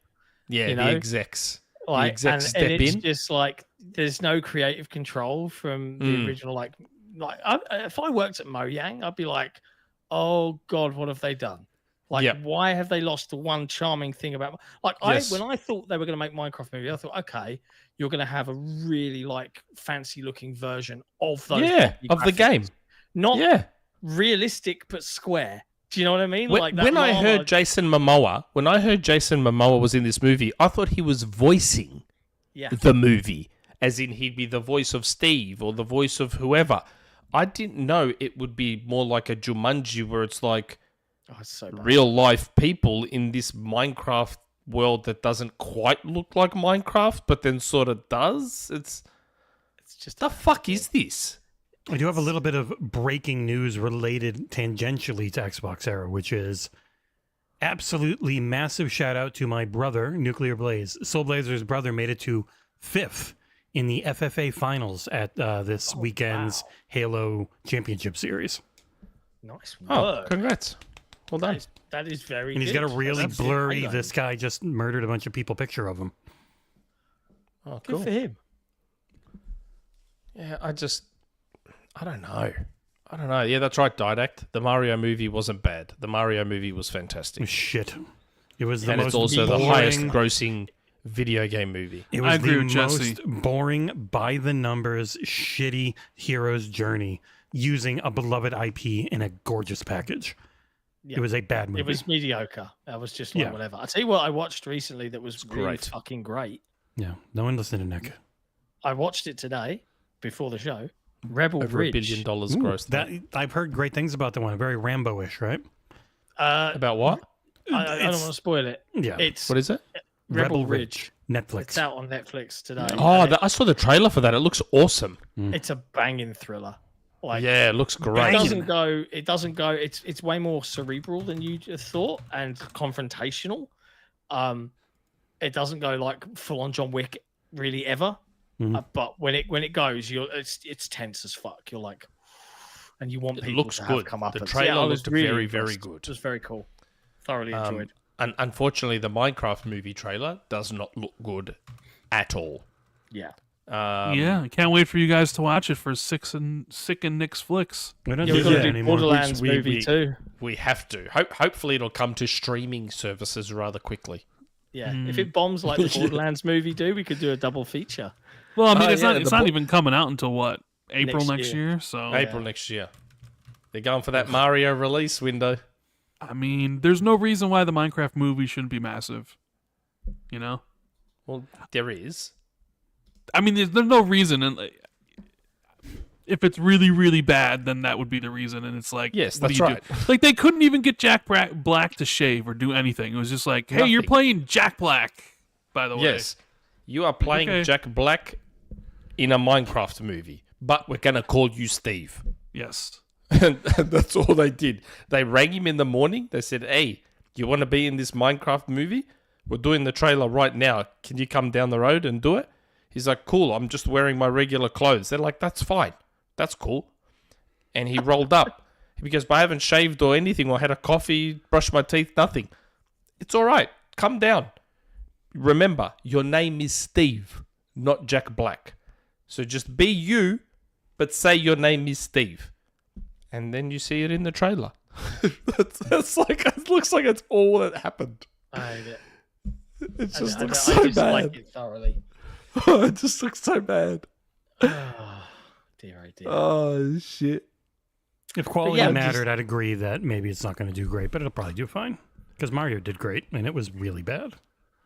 No, it The wasn't. chat Mario agrees was with me. Look at the fantastic. friggin' poll. Everyone's saying yes. Mario was fantastic. It was Everyone a great in the poll family movie. has agreed. There hasn't been Super a chat single from person Jason. against me. Super You chat missed from 3 other Jason. super chats. Don't jump to your friend. Super chat from Jason. Speaking of movies and TV shows, this is relevant. Nick, do you think someone's going to pick up Halo for season 3?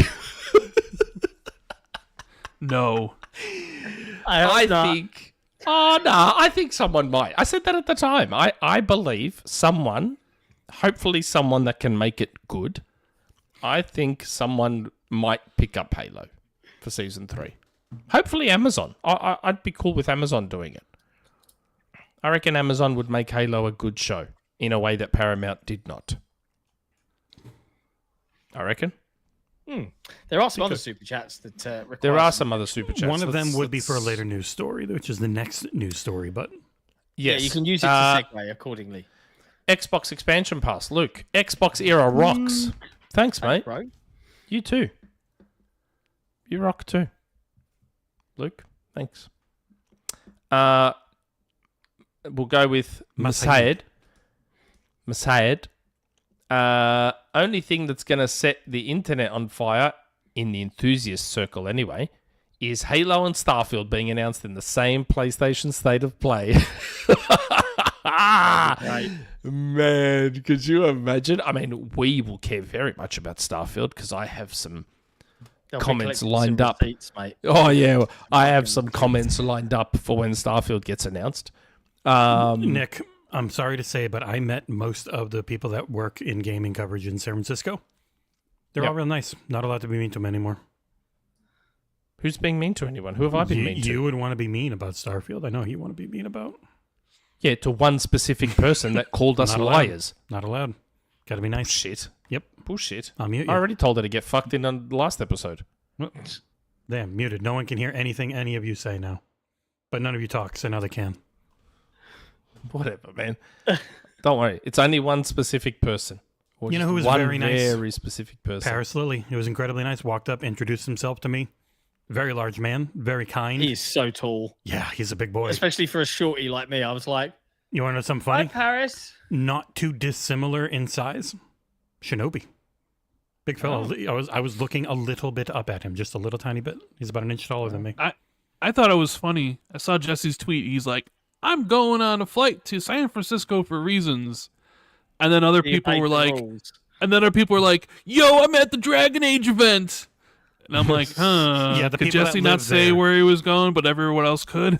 No, it's because once you're there, you can say it, was the embargo. So it's like once you're there, and they were doing a mixer and a big drink thing the night before, so a lot of people were able to say it when they were there. So, Yeah. but once people started tweeting it, I was just like, yeah, that's where I am going to. If I was at those events, no one would come up and say hello to me. Nope. You would get shivved on No. as you start walking home to your hotel. Shift. But Shanked. for those few lucky people that do talk to me, lifelong friends.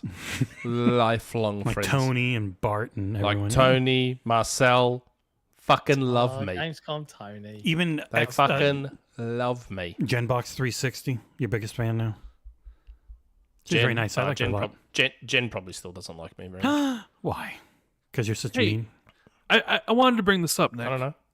What? You know how you and Jazz have that like kind of who's up? Like I think you're up like 2-0 on Jazz. In 3. regarding I think 3-0. 3-0. Well, no. See, here's the thing though. I think it's got to go back to 2-0 Why? because you went up 3-0 on Indiana Jones being exclusive. Because remember you had the thing about Jazz said multi-platform, you said exclusive. Yes. But now And it's we only technically we're both right. well, technically you're both right, but you're both wrong. So Yes. I don't think that should count. So it goes down to 2-0 instead from 3-0 I think Because it that's fair. started as a multi. because it's multi-platform and exclusive, so nobody wins. Well, no, it started multi-platform. Microsoft renegotiated to make it an exclusive. And then renegotiated to make it not really yes, long and exclusive. now this new direction came along, and they've decided to go multi-platform again. But I mean, So you're both right, and you're both wrong. So nobody wins. And didn't so I'm Jez 2-0 then. Jez just beat him on empty framework, so 2-1. Oh, okay. What do you mean yeah. he beat me? No. He didn't beat anything on MT Framework. I didn't say that I was given info. You I said you just didn't know it gave was gonna my happen. opinion. I just gave my opinion on the MT Framework thing. That's a bit. You The other kept saying three you did things not were think like it was going to come over. And Jez kept inside saying it was. info versus inside info. Jez's info was that it was this. My info was that it was something else. The MT Framework thing was my opinion. No. That's not the same thing. That's not Yet the same you thing at all. Kept repeatedly saying you didn't think the game was going to come over. Yes, I did. Okay, I did. You're right. My opinion was that I didn't believe Microsoft would pony up the money Indirect. to organize it. Indirect against Jez constantly saying it was being worked on and they would. Again, I didn't say it was my information. 2-1. Who, man?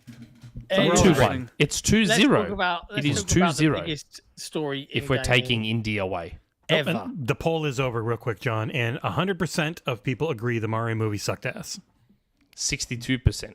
No, 100, because it was yes or even more yes. Whatever, man. Biggest news of the week. Of Sad the last news. couple of Rafiq weeks. with a super chat. Rafiq with a super chat. That fits into this one.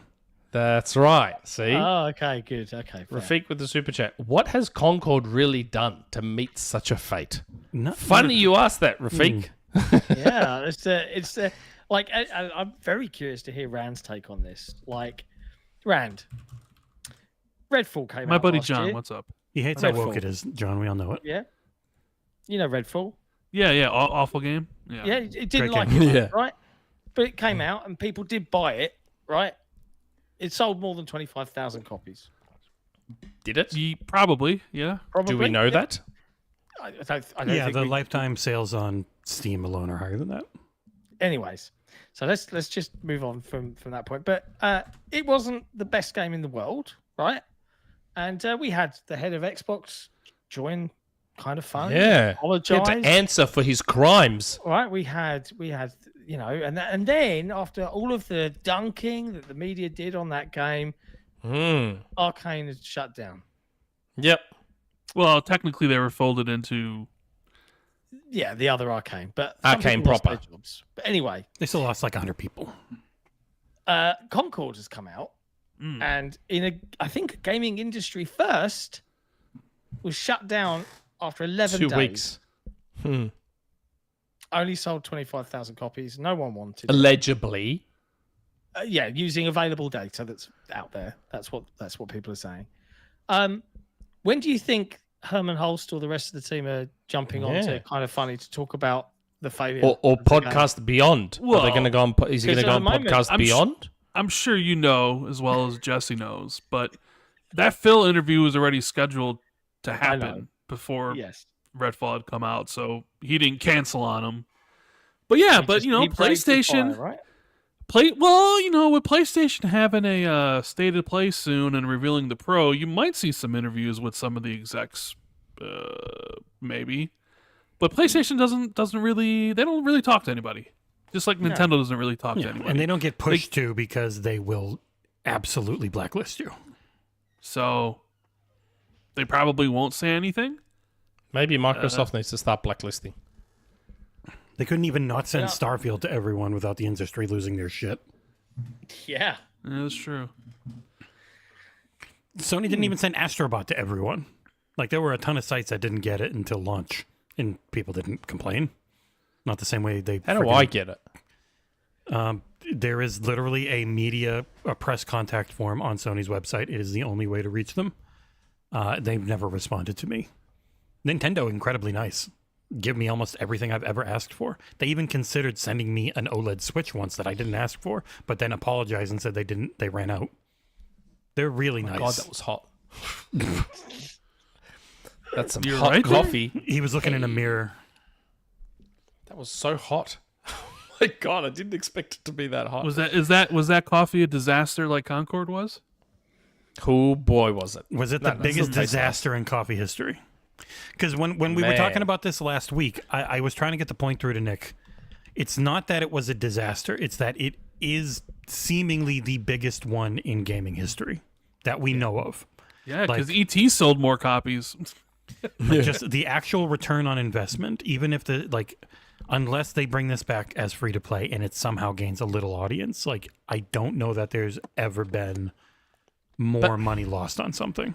Here's my frustration with games like this. Remember a few weeks ago, I played the beta and it was part of What Have You Been Playing? And we talked about it. Yep. And at the time I said, there is something here.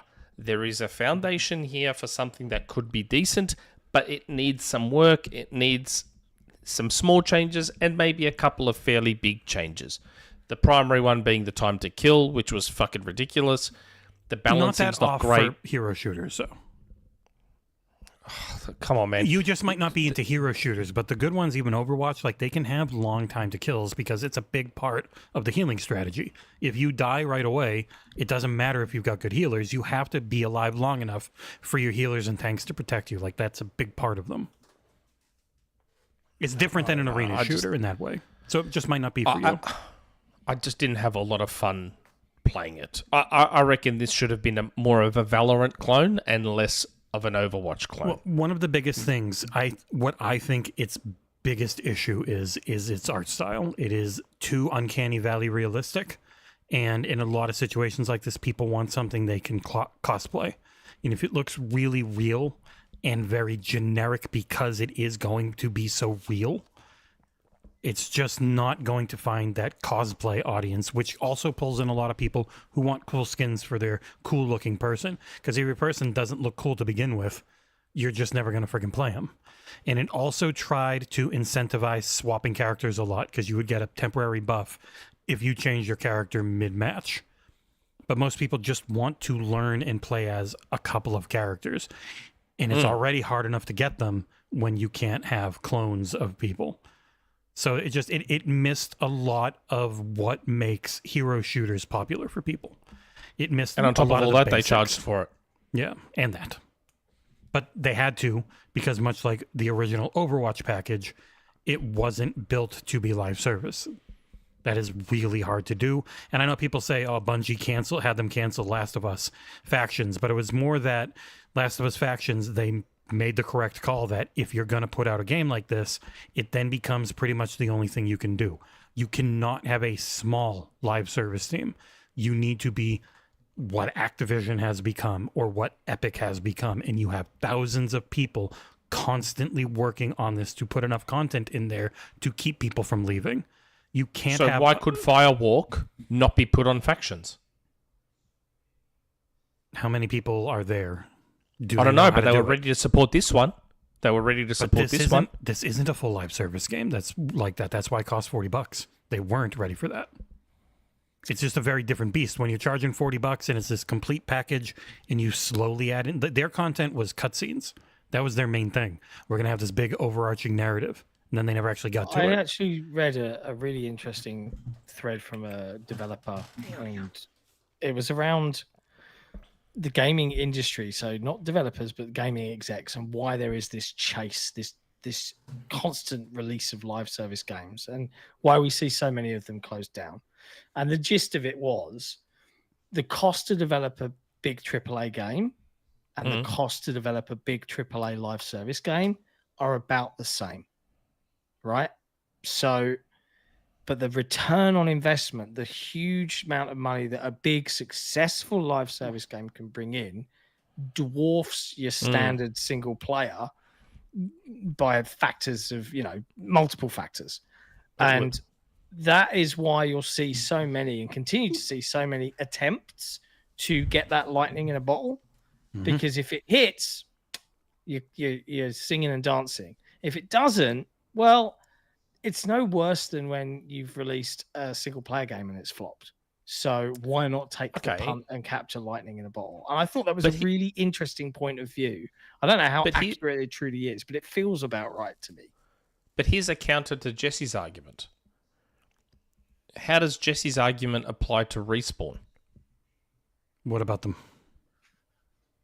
Well, Respawn do Jedi Survivor and the Jedi games, but then they also maintain Apex Legends. Yeah, they had to build up a new team to do it, and also Apex Legends fans will tell you they haven't done enough to keep it going correctly. Yeah, don't worry about fan opinions. The No, point but is also they're they don't- maintaining. They're not maintaining nearly as well as the biggest games are. They're not maintaining like a Call of Duty. They're not maintaining like a Fortnite, which is the issue because those games set unrealistic expectations. I personally think they're maintaining fine. But Is Apex Legends a success? Overall, yes. It was really yes, that's not... right. So Okay, just... Respawn, not a massive studio, is managing to make big, expensive single-player games and maintain a relatively successful. But they did games as a form a service second game. studio in order to run. They had to those. hire a That's- lot. that's They fine. had to hire That's up fine. and do all that, but also when it comes, they're not, even Jedi Survivor is nowhere near the level of a Naughty Dog game. It is different for every know. studio, and hiring up more people where Naughty Dog is boy howdy expensive. Like, it's a lot of money. That's fine. So put Firewalk on factions. You can't just Put throw anyone Firewalk you on want to have their factions. stuff.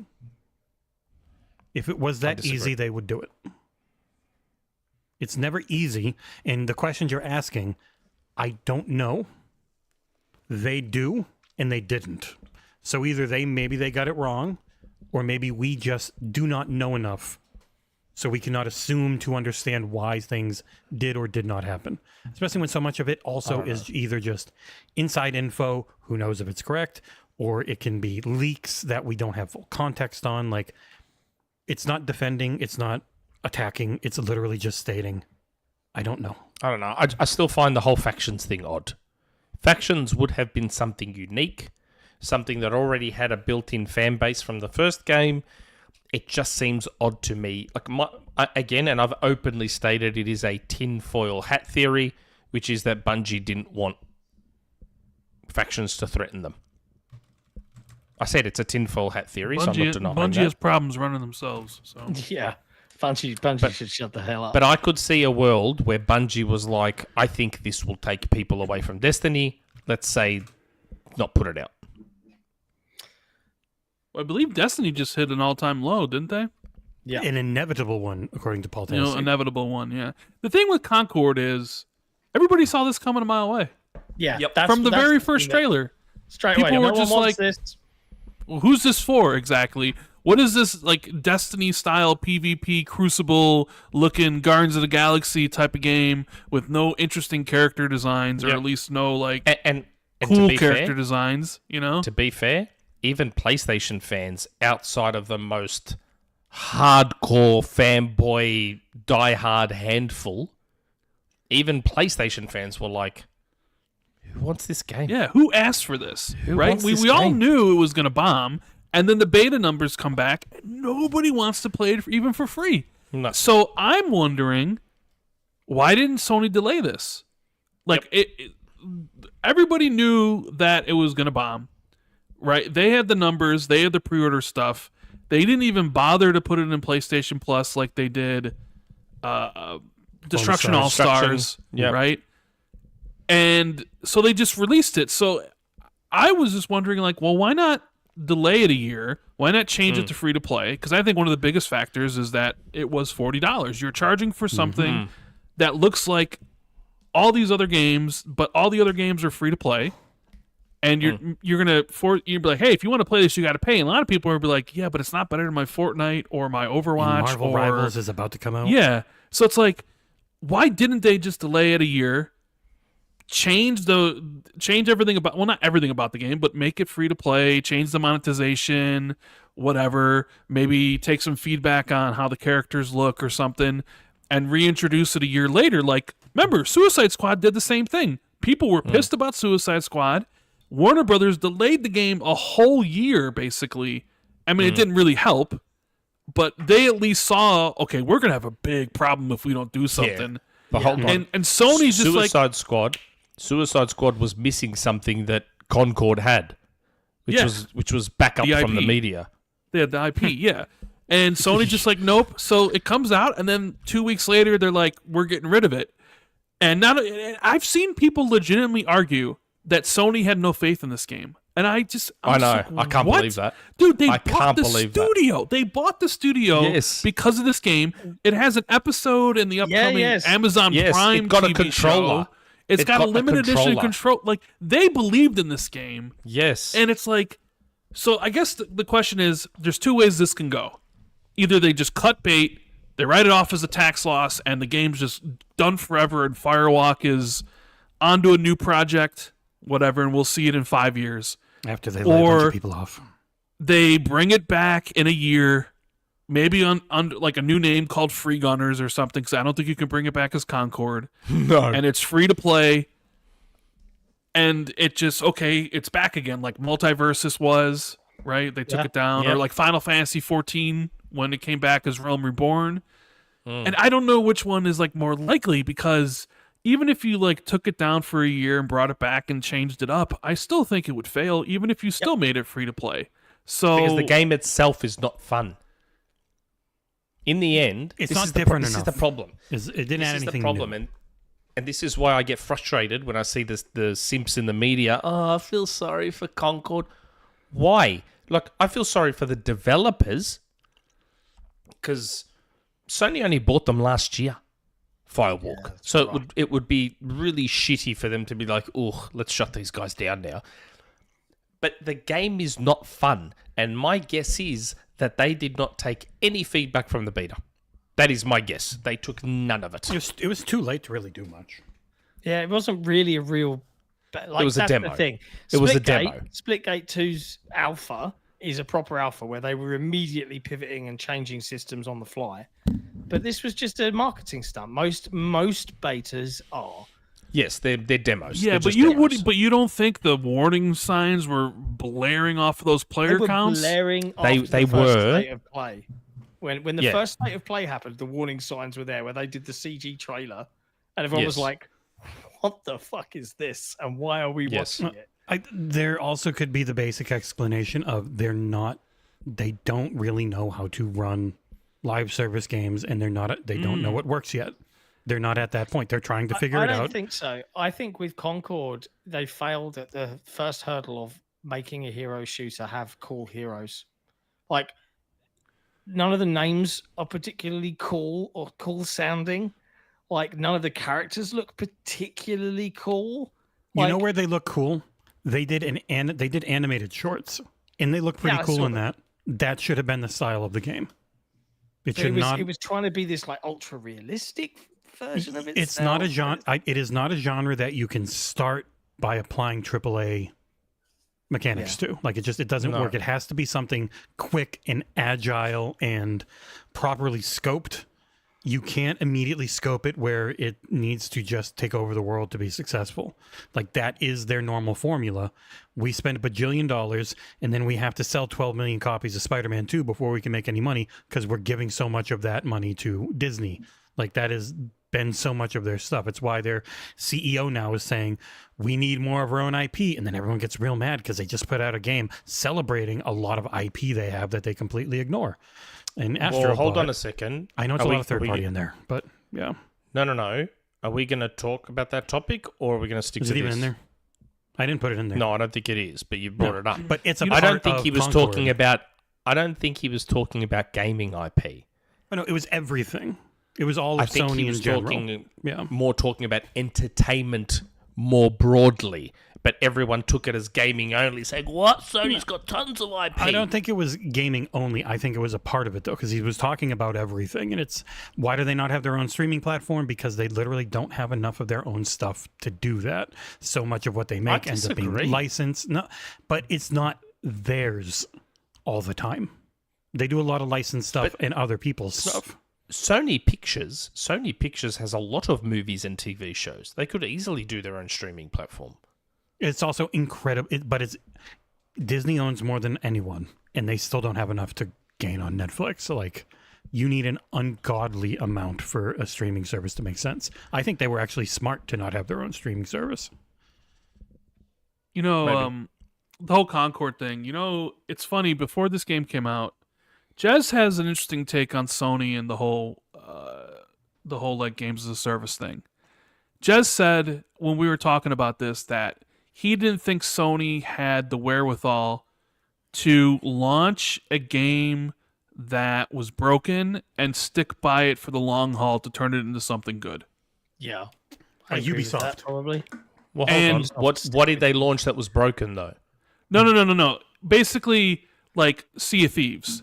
If Sony had launched Sea of Thieves to the critical, not acclaim, what's the Shitstorm. opposite of acclaim? The critical shitstorm that Sea of Thieves launched to, they wouldn't have stuck by Sea of Thieves through the years to turn it into what it eventually became, right? Because Sony doesn't know how to do and nurture live service. So that was always Jez's point with Sony, is that he didn't think they had it within him.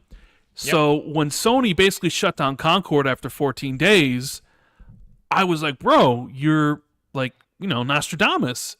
And, I know I mentioned him earlier, but the dude from Sony Bend, right? The guy that's bitching about whatever.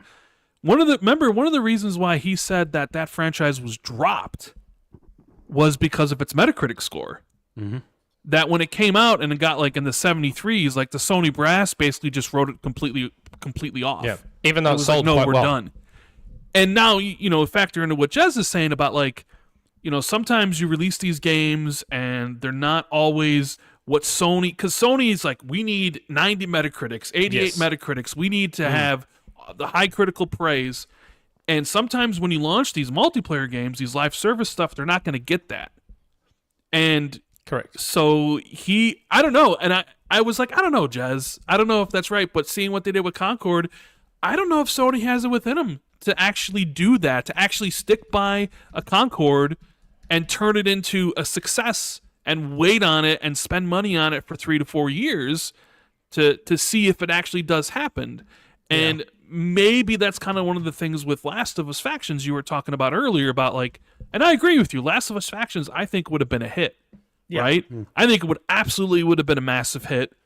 The problem probably was for some people within Naughty Dog, they probably don't want to be doing live service forever. And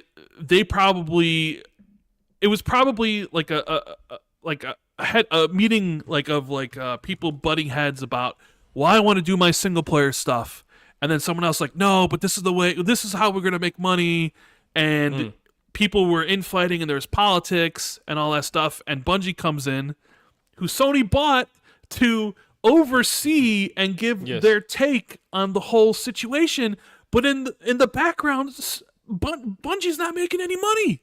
Destiny 2 is basically on fire. They're trying to sell themselves to whoever's going to buy them because they have horrible leadership that don't know how to run a business. So they're either trying to sell themselves to Microsoft or PlayStation, and PlayStation bought them. No, that we lied about that. No, Microsoft Microsoft weren't trying to buy that Bungie. we all know. It was an open secret that they were in talks to be bought. But you end up in that situation, and Bungie plays Last of Us, and they say, well, if you're going to do this, then whatever. So Naughty Dog's like, well, we don't want to do live service. We want to do single player. Okay, so now we got to wait. You mean to tell me that Bungie played Concord? and recommended a Concord go-ahead. their seal of approval? Like, seriously. And then, but here's another thing Jez always says. Jez says, if you're trusting Bungie to make your live service decisions, you have some problems. Because even Jez back then was saying that Destiny 2 has a lot of issues behind the scenes with revenue and stuff. And everybody's like, no, how's that possible? And it's like, well, you kind of saw what happened. I don't think Sony really knows what they're doing with their live service push. You're talking to the head honcho of the Bungie is not a great studio clan. I'm like the king of that clan. Yeah, and I think it was Microsoft reining in Bungie's wild things they used to do, or Activision reining them in. You give them the run of the thing, and here's what happens. That's what I kept saying. You have to have Bungie on a leash, very tight leash. About that whole leash business, and people took it as me saying that, blaming Bungie, like I was blaming Sony. I was like, no. It's always been Bungie. Bungie have always been the ones that are kind of fucking this up all the time. Yeah.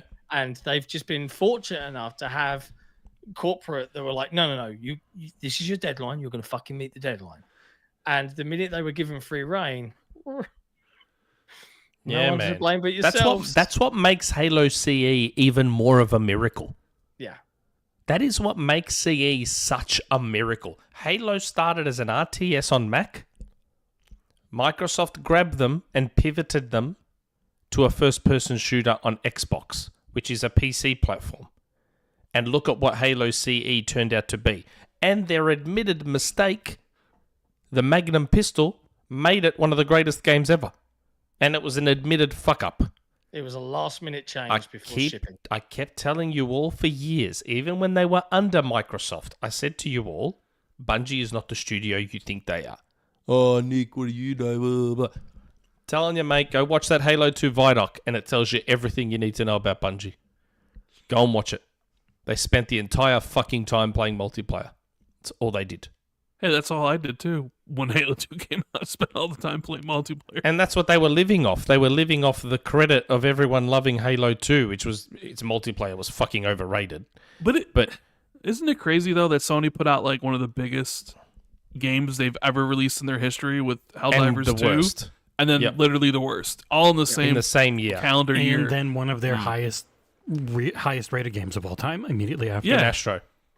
Crazy. Yeah. It's ridiculous. And then so now people are like, well, what's the outlook for Fair Games? What's the outlook for Marathon? Who's excited for Fair Games? You see, but I actually think Fair Games probably has a better chance of succeeding based on what it is, because supposedly it's a PvPvE. It's an extraction. It's Somebody more like put out Payday. a story today that was wrong. Oh, is it? Or it's not. I don't know. I got to find that. But somebody said today, Fair Games It's is supposed not to be exactly like what people think it is. Third person as well. I don't know. If it's more closer to Payday, it probably might do better on PC. The thing with Fair Games is I feel like it's had exactly the same response that Concord got. If you go look at the trailer, its initial trailer, like initially everyone was like, "What the fuck is this? And why are you giving it to us?" But I don't Fair think Game, people want it. Fair Game has one thing on its side: time. Yeah, that's true. It can pivot. Time. They can look at Concord now and go, "Oh shit, let's just pivot away from what we were doing." They have a chance now with Fair Game because what if the main character was a jaded father? I don't know. There's one thing we know about Sony, though, Nick. They don't pivot. What? Not quickly. They're going to need to. If they don't want another... Unless the developer really thinks it. I don't know. There's no history for me to say Sony will definitely know how to properly pivot this to be more successful. Because outside of the first Assassin's Creed, isn't Jade Raymond's record a little bit spotty? She's just been in terms of... Dude, she hasn't shipped the game since... what, Watch Dogs 2? Watch Dogs 1? That's what I'm saying. Like, isn't her record a bit spotty outside of Assassin's Creed? Like, She was managing director on Far Cry 4. She did some work on Battlefront 2. But it's been a solid 7 years since she actually had anything she was attached to come out. But the last thing she was executive director on was Watch Dogs 1. I was going to say, it's been a long time. It was like remember her and Amy Henning had been bounced around a whole bunch of different studios and hadn't had games shipped in basically 2 generations almost. They got paid a lot of money. And she's an exec producer on Assassin's Creed. The first thing she was director on was Assassin's Creed Unity, which was the disaster Assassin's Creed. That's what I mean, man. Like her, I have concerns about Fair Games. John, I got a question for you. Go on. What about this narrative that has popped up now that Astro Bot needs to be the blueprint for Sony moving forward as well as the entire industry? Have you seen people talking about Jesse? I'm sure you've seen this. I saw it pop on Twitter. It was from Schreier's thing where it was like he thinks it gives this is how it came to be. He thinks this is like a blueprint where they should take beloved studios. I actually referenced this earlier on, which was he's referring about the size of the team, development cost, and yes, that sort of thing. Yes. In some ways, Rand, I actually don't disagree with that. Like, No, neither do I. As a gamer, I prefer smaller, shorter, Yes. smaller. I mean, yeah, I agree. Yes. And And it doesn't have to mean a smaller feeling game, because Space Marine 2 is a huge feeling game with a proper scope. Yeah. But that's the AAA machine as it exists today, and the way current games are made is broken. Yes. Inherently broken. It doesn't reward the creative. It doesn't reward risk taking. It is, unfortunately, a billion-dollar industry, and it's all about chasing that money. And that's why I love the indie scene so much. But there's this huge gulf now between indie games and AAA. The double A's of my youth have all but vanished mostly. And I want to see them kind of come back. And I was hopeful at the beginning of this gen that dev tools like Unreal 5 would mean that the kind of return of AA, but it hasn't. It's just meant much prettier indie games still.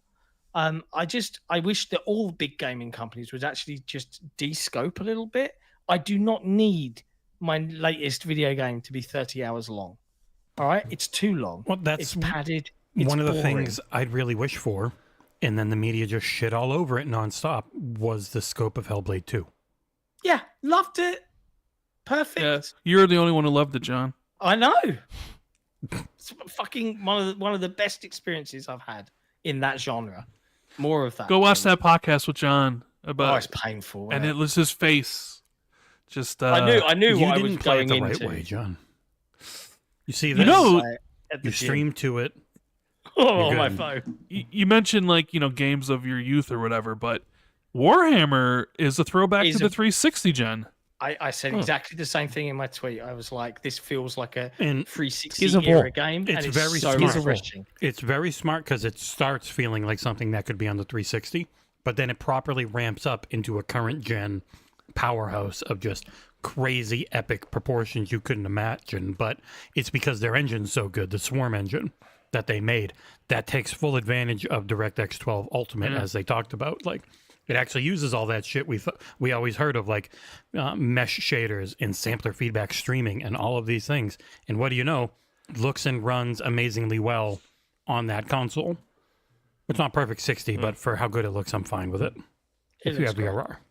And I'm so glad to see Space Marine 2 seeing such success. 130K in early access on Steam. Pretty good. That's great. Doesn't come out Good until for Monday, I think, or something. Yeah, exactly. Yeah. So that's really great. Like, And the beauty of a game like that is that it's the sort of game where they can take a Game Pass deal later and take a PlayStation Plus deal later and top up yep. if they want to. And it gets more players because it's an online game and all that. They've got that opportunity. And and the fact that it has this co-op mode, great. It has a great campaign, great. It's got PvP, just chucked in there. They're not trying to be the fucking esports live service, map pack driven, constant seasonal updates, battle pass. Like how bullshit. Gears started. Remember how Gears just started? a game mode. It's just fun. That's that. I want to see more of that, and I'm so glad Space Marine 2 is doing so successfully well. Yeah, it's like I'm very tired of the very, like, that's why we were talking earlier on the show about what this year's like for gaming. And for me, last year, everyone was raving about how great 2023 was. Nothing really for me in the grand scheme of things. But this year, I am drowning in things I've been playing all year long. And I look forward to the end of the year. And I've got so much coming out that I am personally excited about.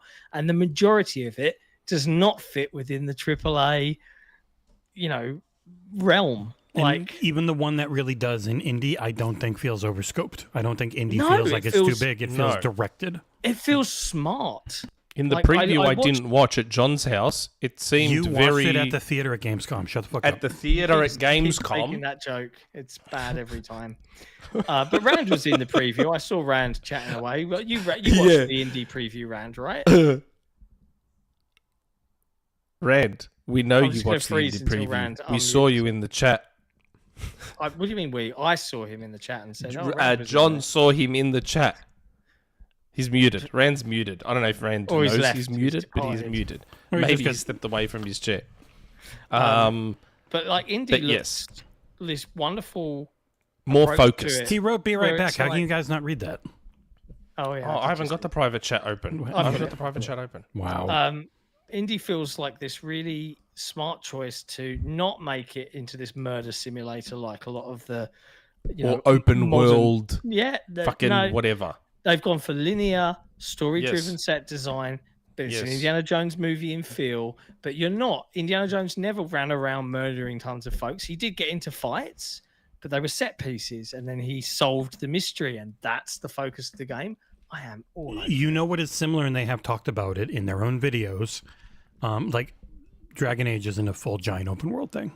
Inquisition wasn't. It never really has been. But again, I think more people are smartly focusing on crafting hubs and areas like Avowed is going for. It's not like you need Ubisoft and 2,000 to 3,000 people working on a game to do those living, breathing worlds. Like Outlaws feels amazing for that. It's one of my favorite parts of the game. Is it feels like I am living in that era of Star Wars. Say what else you want about the stealth sections, which by the way they're nerfing the shit out of. So you guys will be happy they're not so insta fail if you get seen. Like that game is good overall in my opinion. So I gave it an 8. It's a good game. And they're going to make it a lot better, but only a few devs can really do that type of game. If you want anything to sell you on Indiana Jones, let this sell you on Indiana Jones. Me, the dude that does not give a shit about Xbox's games, I saw Indy at the Gamescom theater and not at John's house, and even I thought it looked fantastic. Because and it's coming to looking forward PlayStation. to it. Yeah, okay. Even more thing. What? It's coming to PlayStation. Yeah, it's coming to PS5. Wow. Geoff was very. I didn't talk to him, but a lot of other people talked to him while we were at the airport. He seemed genuinely nice. Oh yeah. Not He was according very. to He was Cole. very. He was very personable. Well, he probably just. I don't know. Maybe he didn't like Colt. Colt's a nice guy, but Colt you know. does. Colt is a lovely bloke, but let's be honest, Colt, if you're watching, I love you, brother, but you do like to console war a little bit on Twitter, don't you? Mate, just between you and I, you love a little bit. And maybe Geoff does little bit too, of the but he ball. pretends he doesn't.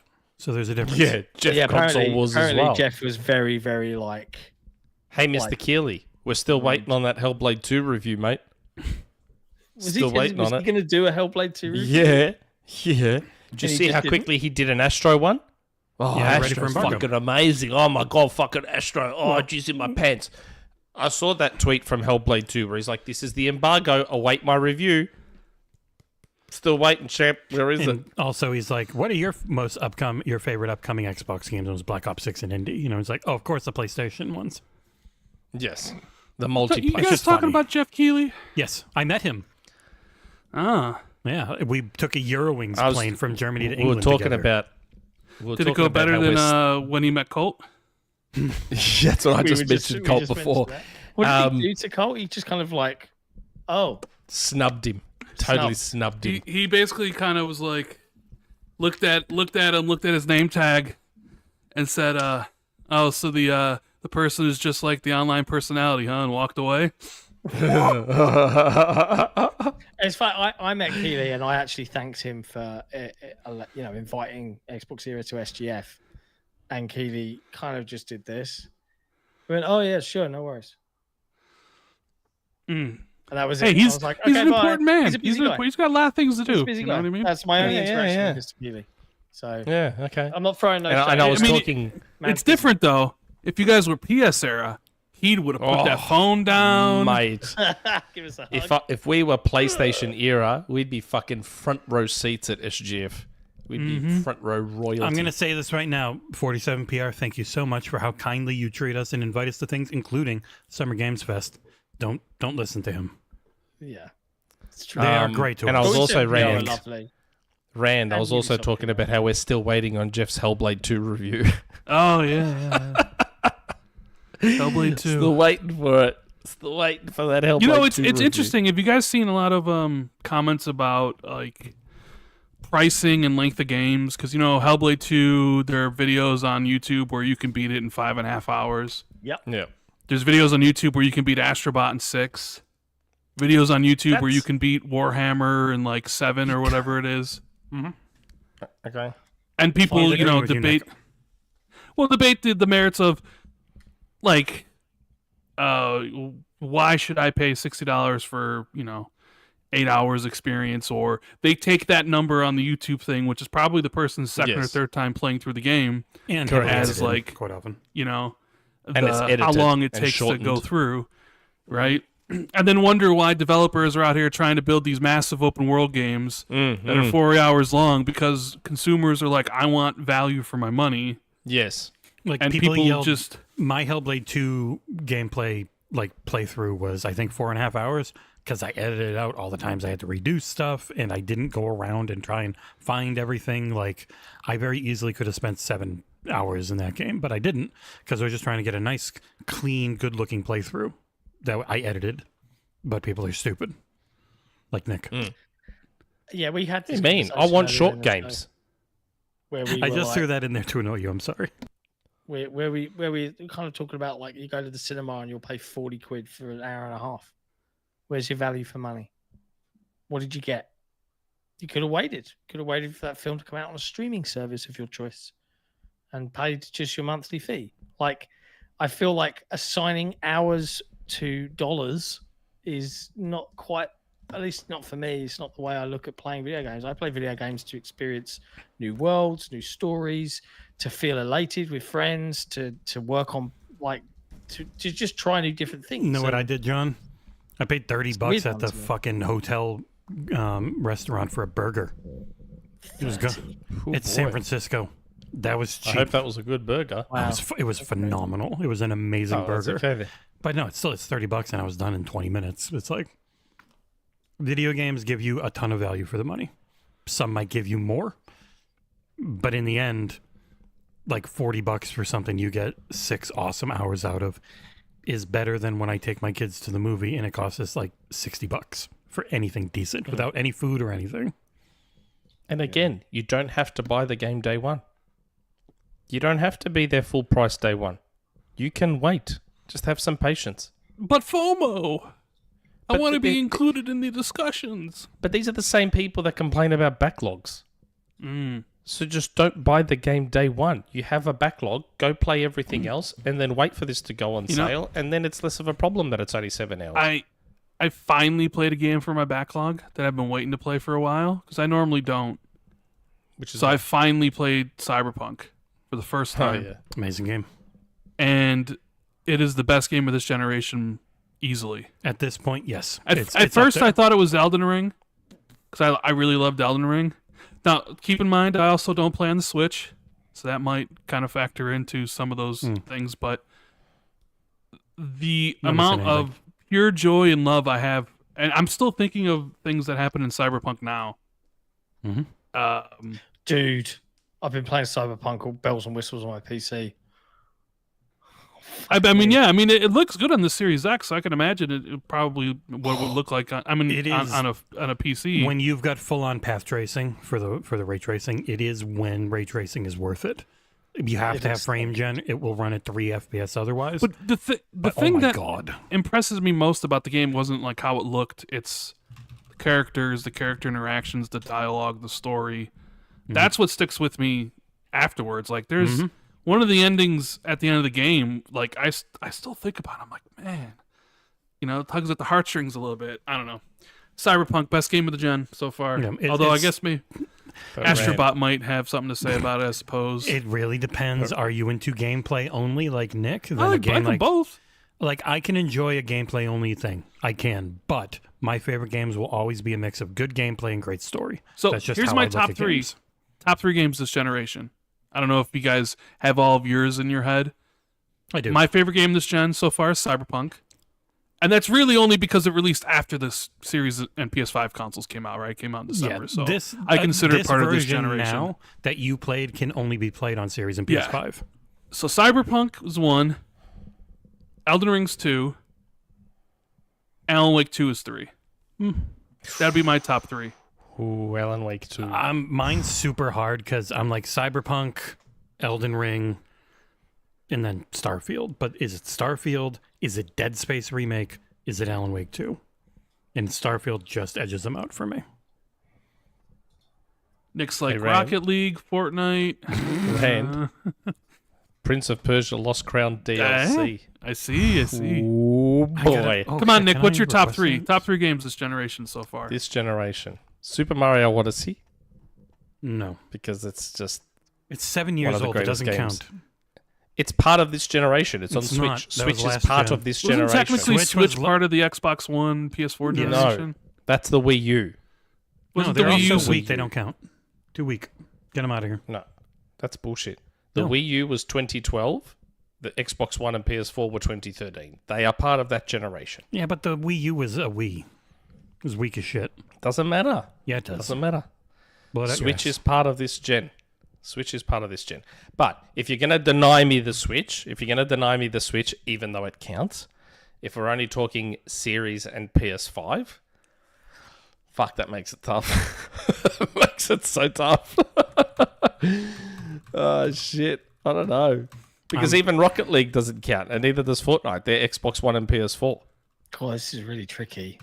Like, I'm glad you're taking so long because I'm like, games of this Yeah, I don't gen. know. Like, I can't This include gen. Sea of Thieves because it came out on the Xbox One gen. That's right. I can't include Metroid Dread because apparently I can't use the Switch. No, okay. I'll let you. I'll let you use the Switch for this, Nick. I won't be as Super harsh Mario as Odyssey. I also just requested the Prince of Persia DLC for review. Oh. Super Mario Odyssey. Alan Wake 2. Yeah, I can get on board with Alan Wake 2. Even though you skipped the entire fucking story, you monster. God, what would the third game be? Shit. Astro Bot. Yeah, it might be. It might be Astro Might. Bot. I mean, even the first Astro, the free one, could be the third game. I tried that. It was- It's not for me. That genre in general, it seemed very well made. Yeah, maybe the third one is Astro Bot or Prince of Persia: The Lost Crown. John, you about ready for bed? I'm getting there. We might have a replacement if he's Yeah, I messaged saw. you. Well, I want to hear John's top three. For this BALATRO. gen, it's Yeah, going to be yeah, very, Streets very of Rage different. 4. Very, very Fuck, different. Streets to of you Rage guys. Halo as Infinite. No. Halo Infinite's not in there. I mean, don't get me BALATRO. wrong. I played a lot of Halo Infinite, but as much as I love Halo, it's not like blown me away. It's mostly the Forge stuff. So if I was to say pure games on their own, BALATRO, I have had so much enjoyment out of that. Fuck me, Vampire Survivors as well. Didn't you That's do what I mean, something like, at I 10 don't- recently? Hellblade 2. Yeah. I really, really, God. really loved Hellblade 2. Like I thought that was, for this medium, one of the best combinations of interactive graphics, sound, visual design ever. I like it. It was absolutely astounding achievement in video games. But it's not for everyone. I get it. It was a 10 for me. Hi-Fi Rush is way up there as well. I loved that. Oh, it's tricky. But yeah, a lot of indie stuff for me because that's more my jam.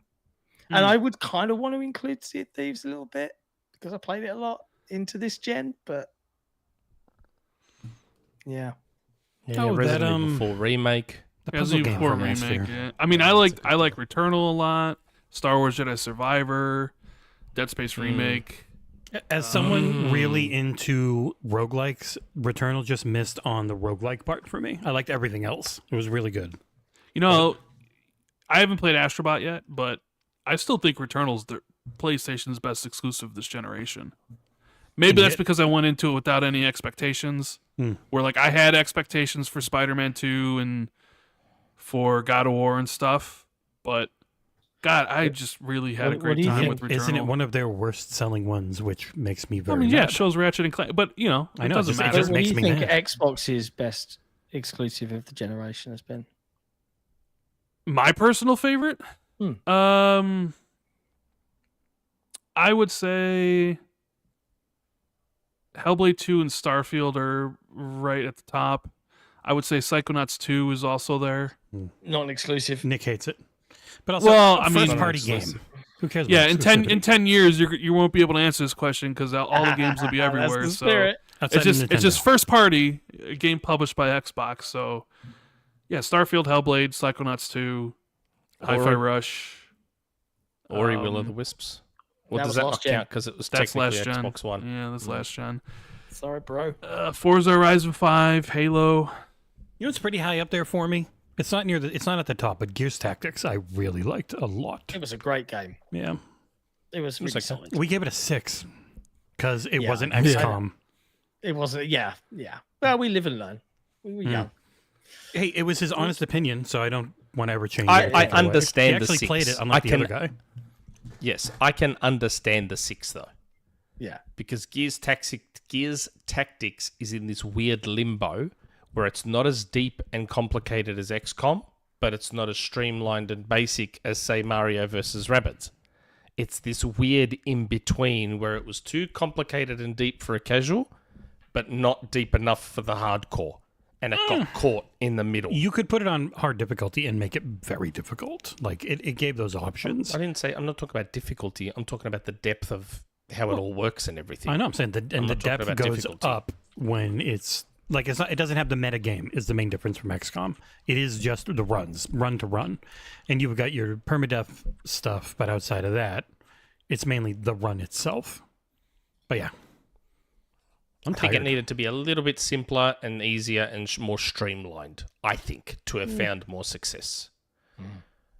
Also, we try to use the whole thing, so like a 6 shouldn't mean it's terrible. It just means it's fine. No, It's all right. it's just okay. It's But just most fine. people look at 6 as a disaster, the worst thing ever. Yeah. Like a 7 is good until a few months after launch, and then all of a sudden, see, look, we said it was bad. And it's like, no, you didn't. You said your 7 was good. That's right. Yeah, a 7, and then the same person shits all over it after giving it a 7. You know what? You know what's up near my top is Pentiment. That is a game, the first time you experience it is just nothing like it. It is amazing. Do you guys want to do what year, my dear? You're just going to skip Haven't we got all more the other news news. to talk about? Yeah. Some minor things, but like if you The guys want to talk Enotria about them, one- I'm kind of like, All right. I'm out of here. I'm exhausted. It's 2 In a.m. Enotria, the last song got delayed. They yelled and cried. Eventually, Phil stepped in and fixed things. And it turned out it was a lot because of They didn't reply security to policies, emails. which they said was tied heavily to security policies after being hacked by Russia, which was very embarrassing and damaging for the company. Visions of and then the happy news block at the end. Visions of Mana dev gone because NetEase is jumping out of Japan. Helldivers 2 and Dead Island support. Studio Toadman Interactive confirms layoff. Ballistic Moon faces layoffs ahead of Until Dawn remake, which Rocksteady. isn't even out. And then Rocksteady has had layoffs, seemingly mostly in their QA department. The news. There you Put go. that on Twitter. He did that pretty smart. Thanks. I also mean- have What Year My Dear set up for 3 person, so I There's, gotta there's, change there's it real quick. potentially some better Rocksteady news, but you know. There's not. I've got a mute button. It's time for What Year, My Dear. So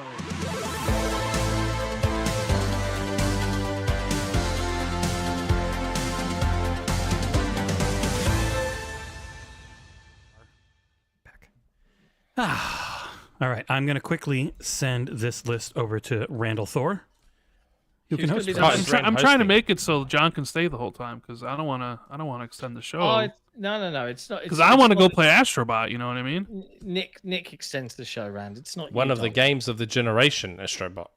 Do you want to host this, Rand? Because there's the list if you do. So this one is different from What Year, My Dear, and I now have to set this all up on the fly because we've got Okay. 4 people. While But, you're doing that, I am going to explain Yeah. just why. Sorry, we're guys. Sorry, chat.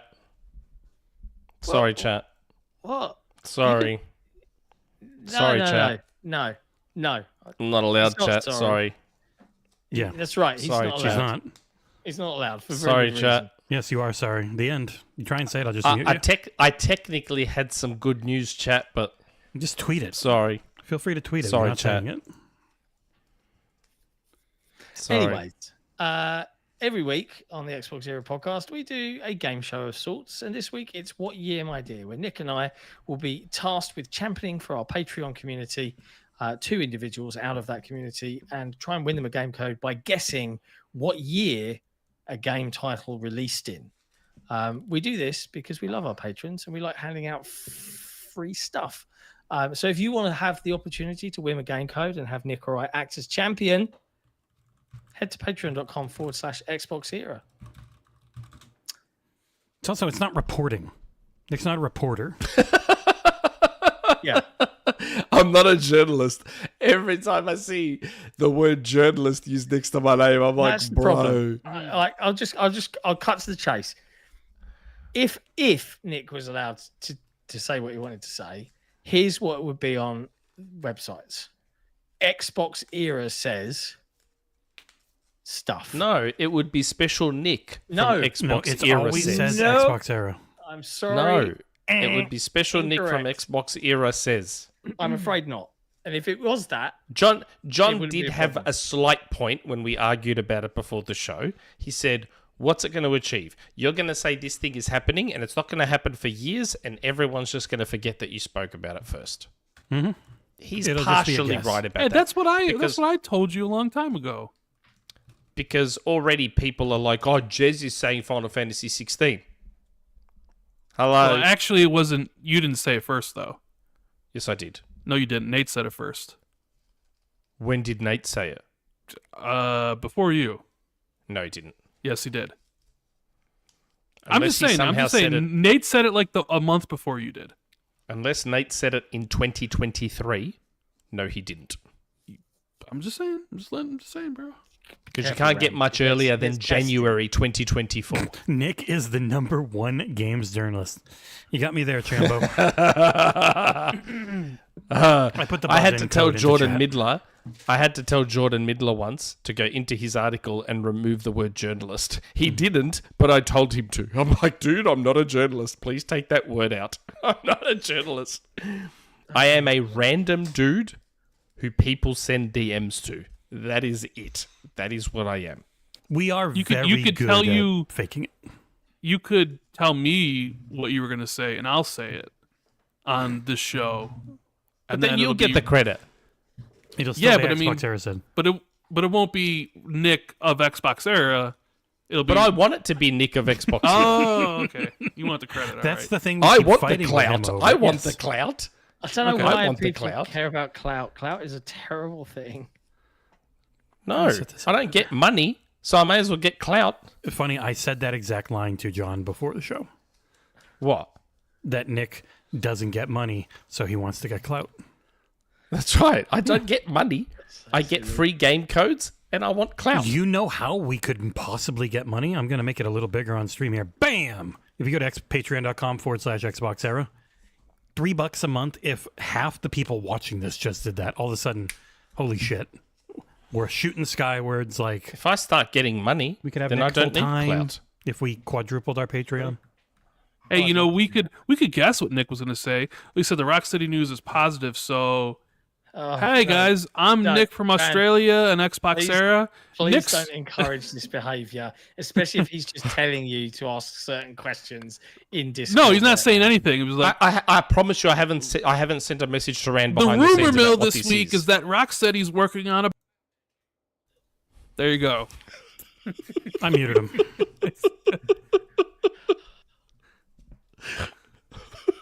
I don't John. believe I you. didn't say anything. John. I swear on my kids, I haven't said anything. You're to going to them. see angry Honest chat in a Christ. few seconds, John, because I muted him.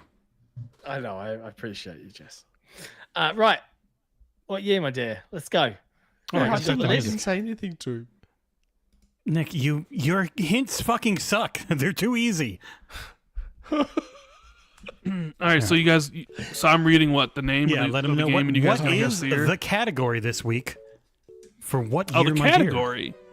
The category is Capcom Fighting Collections. Yeah, so it's the games in the 2 collections that are now coming to Xbox. All of them. And you have to guess the year it released. Oh boy. All right. First one, we have X-Men Children of the Atom. And yes, it is the arcade version. It's just the first year it came out.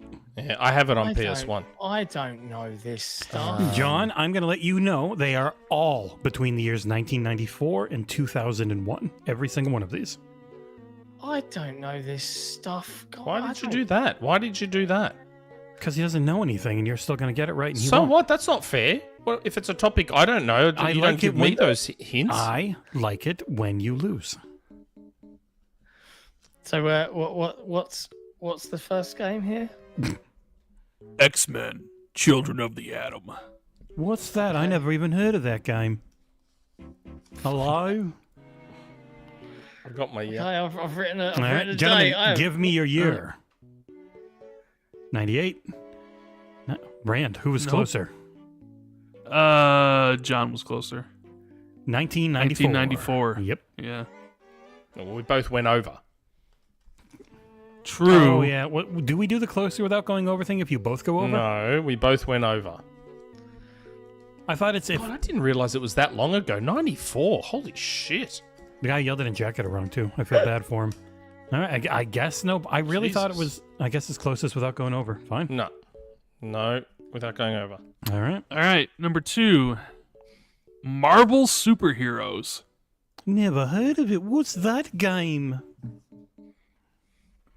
Gentlemen, give me your years in 3, 2, 1. Why did I put a buzz in? I forgot. I can't see Nick's. Yeah, never. Was it? 95 for Nick. Nick, you win. 1 Ding, point. ding, ding. 3 points. Because if you're right on, it's 3. If you're closest without going over, it is 1. 3-0 lead for Nick. Rand, the next one, please. We have X-Men versus Street Fighter.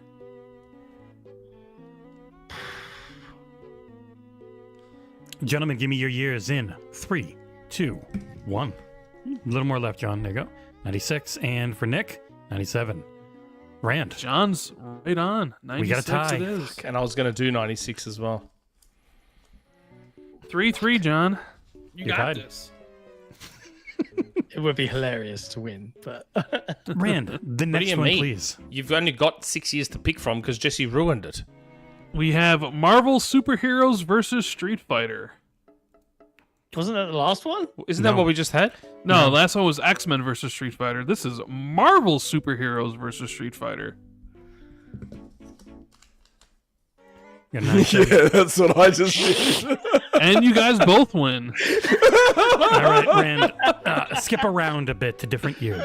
Because I was Okay. waiting to see how will they realize it literally just goes in order. Yeah, Yeah, I okay, realized that okay. early. Go 2 down. The Punisher. Punisher arcade game from Capcom.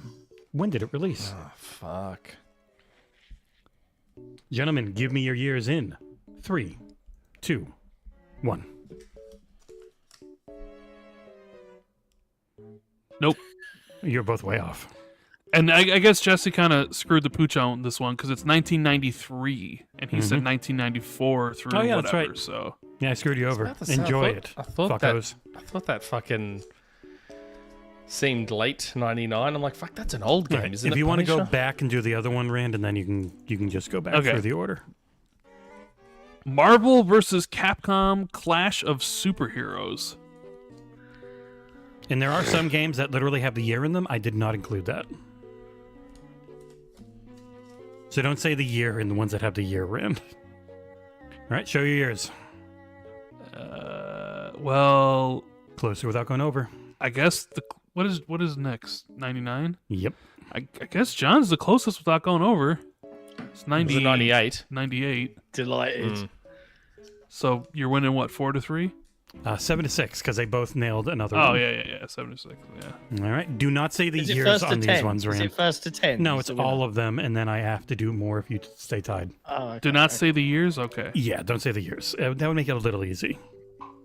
Capcom versus SNK Millennium Fight 2000. Oh, He said the years. I said the year. All right, I'll skip that one. I was like, wait a minute. I got it. 3 points. Millennium also helped. Okay, we'll go to this one. Capcom Fighting Evolution. That's it. That's the name. That's it. Capcom Also, Fighting what Evolution. I said earlier Also about known years as is Capcom bullshit. Fighting Jam, I think. Also known as Capcom What I Fighting said, Jam. what I said about years is bullshit. This goes later than that. Hint, hint. All right, Nick. I can't see your year, Nick. Fucking hell, it won't focus. Well, use your phone like we keep saying to. 2001, 2000. They're both 2001. You're both. Well, I mean, They didn't go over, but neither one was wrong. So no points are awarded as it was. Rand, what year? It was 2004. Oh, Wow. that's all. 2004. Yeah. Fuck, I didn't realize it was that late, Capcom Fighting Jam. Okay. Okay, we have Street Fighter Alpha 3. I'm assuming this means Super. No, it's literally shit. just called Upper. This is Upper? directly is Okay. directly from their press release. Street Fighter Alpha Alpha 3 Upper. Oh, shit. I had never heard of it either, John. Yeah, I feel like John right there. It's just like, I mean, I know Street Fighter Alpha 3. I do not know what Upper is, but it's in their press release. Gentlemen, give me your years in 3, 2, 1. 97 and 2001. Ding, ding, ding. John, you're the closest. Another point for John. It was 98. What was it? Wow. I was 1 year out. We're hitting Nick's wheelhouse on the next ones where he's probably going to pull away a lot. Yeah, I yeah. doubt it. No, Nick, it's the other collection, the one that has all the shit you really want. Yeah, So- I know, but the problem is John will He fucking doesn't. purposely go to make sure he doesn't go over, and I'll risk going over trying to get it spot on. Okay. Rand, please. You ruined it by saying it's all between 94 and Yeah, I was wrong. You it was fucking actually ruined it was everything actually with that. between 93 and 2004. Power Justice.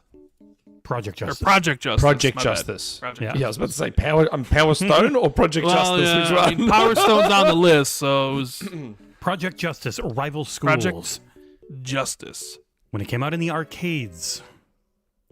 In the arcades. That's right, because Dreamcast. Yeah, okay. It was on Dreamcast, so it has to be before that. Does it? You're making assumptions Yes. again. Yes.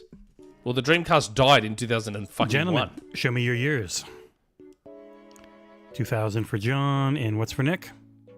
2000. You guys are both right. There you go.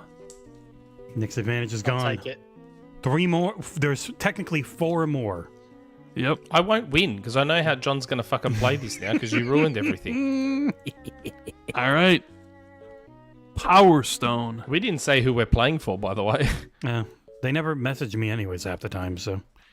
But please say at the end. Power Stone. The original Power Stone. Gentlemen, give us your years in 3, 2. I already know what John's going to put as a One. fucking answer because Jesse fucking ruined everything. No, you don't, you dumbass. 2005 and was that 2000? 2000. Nick? Wow. It is 1999. So you're both wrong. Oh, fuck. Was it launch year of No the one gets any Dreamcast? points. Well, real quickly, Power Stone was the year after gentlemen, launch. the next one is, of course, Rand. Power Stone 2. When did Power Stone 2 release? Gentlemen, please give us me your years in 2 of these. 3 2s and a 1. I Come on, hurry up. fucking know. 2003 and what's that, Nick? 2001. 2001. You're both wrong. 2000. This is literally the very next year. Fuck. Well, the last 2 are a I lot had harder. And you thought Nick was gonna run away with I this. always overestimate his He cognitive ruined abilities. it. He ruined it. He didn't get any of them right. He didn't get any of them right, and you Yeah. missed them all. You missed all the ones you know. Don't come at me, bro. I have got Stop the trying to straps. blame other people. Look in still the in the mirror lead, and bro. realize I'm a very I'm still in handsome I need to idiot. stop wasting. I need to stop wasting paper. Yeah, use your Are phone. you guys ready for this one? You got 2 left. Capcom versus SNK2 Mark of the Millennium.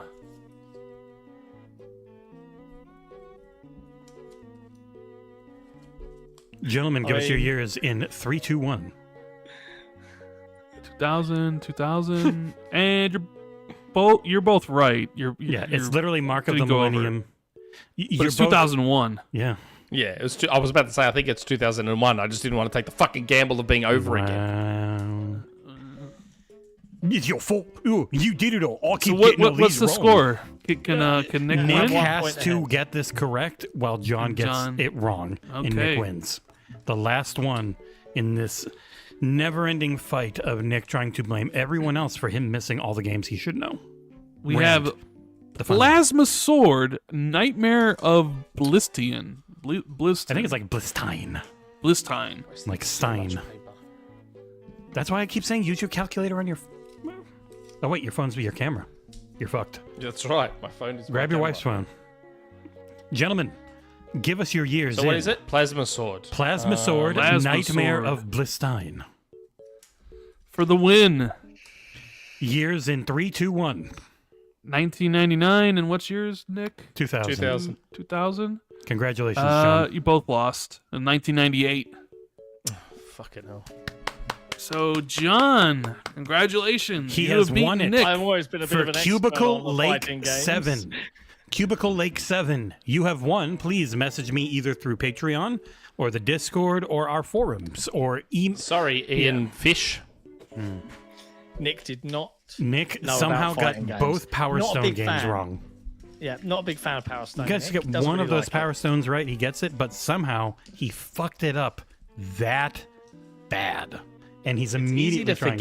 It's easy to forget that back then sequels came out a year later. It's not like now where sequels are like 5 years later. It's so easy to forget. True. Oh shit. Well, thank you, Rand, for your excellent hosting. Oh dear, that's so funny. That's the I'm Too Tired to Do Name a Game show, a.k.a. What year, my dear? I liked it. It was fun. I liked winning again. So yeah, I guess we would move right on to community questions normally. Are you guys happy for that to be the occasion at this But what point? we really need to do is talk about how much we love our patrons. That's correct. That's correct. I'm just checking you don't Including want to do any Rand more news. L4, who is also a patron of ours. Yeah, we hit up the last news. It's fine. Yeah. Well, All right. Gotta support quality work. And appreciate congrats it. on the console card thing. Yeah, did console you back war it? thing. Did you No, back it? I don't. I mean, It's a I cool told looking when box. John showed it to me, I said it was cool, but I wouldn't. It's not for me. It's not I his don't jam. have I anybody don't to play play. it I don't with. play card games either. Yeah, but I support you guys on Patreon, so That's true. It's good enough. you know. I accept it. Absolute legend. Don't let Nick's whinging take you out of Get you anything. down. Yeah. And that goes for our wonderful Fuck that guy. patrons too. Don't let Nick's whinging get you down. All right. We try not to let it get us down. No, right, Jesse? no one talks up and supports the patrons more than me. Me. Oh. No one. And I'm the one that's always like, let's do the movie podcast for the patrons. And let's do... Mate, I am the king of the patrons. The Brett, king. just to let you know, it's just SJ Dub and Terran. That's the list. And maybe Mort sometimes. Mort can be a bit cheeky. You got to keep an eye on Mort. Oh, you know, That's there were a the few. list. There were a few things that happened this week. Things we haven't talked about with patrons. We had Melted Chameleon, and I'll replay the alert. Melted Chameleon joined the Patreon at the $6 Legendary. tier. We got a new MVP in Sebastian Pompey. We had Nation Harris join the Patreon as well. Alerts aren't playing, whatever. Oh, is it hidden? Oh no, the alert box is not on this fucking thing. God damn it. Hold on. I'm going to fix that. What 'cause about- these what about patrons Rebecca? deserve it. I'm getting to it. Oh. Okay, now we actually have the alert box on this one as well. So there is Rebecca, thank you for joining the Patreon at the $3 tier. And now I'm going to go back Yes. through and let everyone else play. Melted Chameleon, thank you for joining at the $6 tier. Wow, that is loud. You won't hear it, I can. Then Nation Harris Thanks, Denise. and Sebastian Pompey. Thank you, everybody. Amazing. And look, like it goes without saying, we said it on the headlines earlier this week. The fact that we got to go to Gamescom, the fact that we got to launch Console Wars. You want to interrupt me? Cool. No, it's playing for the audience. I can hear it all. Okay. There's just one more. The fact of all of that is made possible by the support we get via Patreon. And we wouldn't have been able to do all of the crazy stuff we've done this year. And it's been, I think it's fair to say, it's been Xbox Era's best year yet. And that keeps happening because of the people watching right now and the community that supports us. So to say that we love you is an understatement. We could not you know what exist makes me happy? without you. What makes you happy? That we Astro actually seemingly have female patrons. I know, we got like 3 actual Yeah. female Yeah, or we have like feminine a couple named. too. Yeah. We've got a few female patrons. Like, I'm like, wow. Because normally our patrons is just the sausage fest. That I'm like, man. You know, John. You know when he went to E3 and got COVID. Yeah. I got COVID, Yeah, I heard, bro. right during Gamescom. First time. Never. I've avoided it all this time, and I finally got it. How was it for you? It was bad for me. I was like, it wasn't mild, but it wasn't like didn't kick my ass. The worst part about it was both my nostrils were completely congested the entire time. I could not breathe out of my nose. Ugh. And I had a pretty rough cough. So I think I missed 2 Xbox 2 shows. Like I just couldn't do it. And I finally started feeling better, like everything like 100% this week. Yeah, so I had it for like 2 weeks, 2.5 weeks. Yeah, I'd like to believe Nick's this is why nose is too big to ever get that congested. yeah. my nose is always congested. I was screwed for about 3 weeks, Rand. Like while I was out in LA, like I was apparently rocking a temperature of like 103, 104. You were hallucinating. Like it was so bad that Kat was just like, apparently I was delirious. I was like fevering up in bed. I had to fly home like Jesse, that. And then the next 2 weeks were just rough. So I'm glad you're feeling better, dude. You saw what Pokemon said. Big noses. Hey. Yeah. According to Pokemon, big noses are hot, so I'm fucking in. What you had, you kind of sounds like when I had pneumonia. I thought I was gonna die when I had pneumonia. It was Nick calls that awful. Nickmonia because he likes to make everything about himself. I didn't feel like I was gonna die. I was. Well, I mean, obviously I'm exaggerating, but yeah. it is the most I've ever been sick in my life. John didn't know that he felt like he was going to die because he was so hallucinatory. I remember distinctly. I was in the Microsoft Theater, like in LA or whatever the theater was that they did it, and I was like, people were like, "Oh my god, did you see the Gears?" And I'm like, can we not talk about you guys being sick and bring the focus back to our patrons, especially our female patrons in Rebecca, Denise, Julia? I mean, I'm kind of. If any of you are in the chat, now that you're focusing on the female patrons, because it's so surprising. Yeah, I agree. Considering how much you're kind of creeping everybody out right now, you know, like rubbing your thighs. So if any of you are watching, let me know if this shut up. is what brought you. Thank you, across. Noniverse, for joining the Patreon. Thank you so much. Amazing. Did that refresh in real time?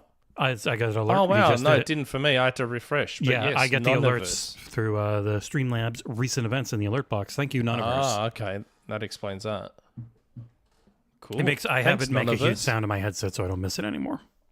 And that comes through on the Thanks, stream. Noniverse. Hey John, Nice. guess what? Oh wow. Guess how many that is?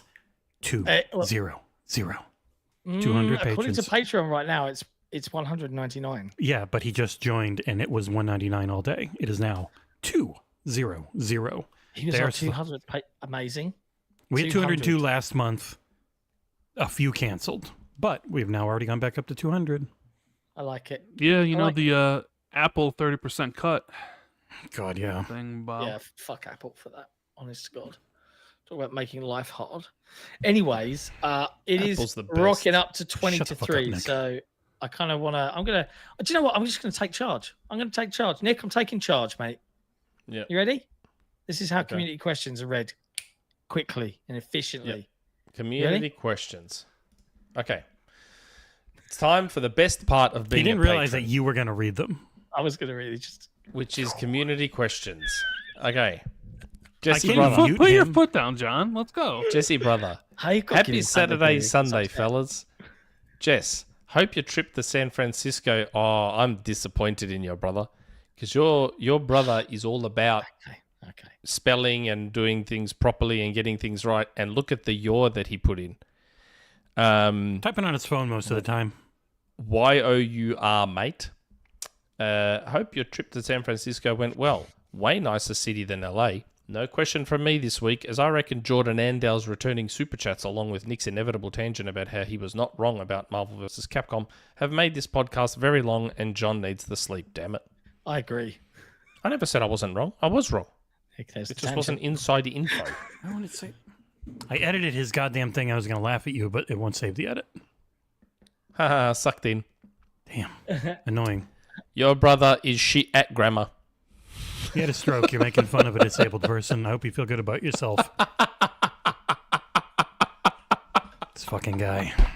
Next question. Hytham G. When you What a gents go to the shitty card dentist, to play. did you gents have your wisdom teeth extracted Am I and have wrong? an aching jaw? From holding your mouth open, from getting that tooth pulled, along with your tonsil stone being extracted, but your gents experience having aching jaws? I did have one wisdom tooth extracted in the past. Oh It my hurt a lot. god. The end. I had all 4 wisdom teeth taken out Same, in all one 4. sitting. Same. Yeah. And I wasn't under. So all I had was local. But because 3 out of the 4 were fully out, they just popped like regular molars. But then the 4th one was still partially under and the root was hooked.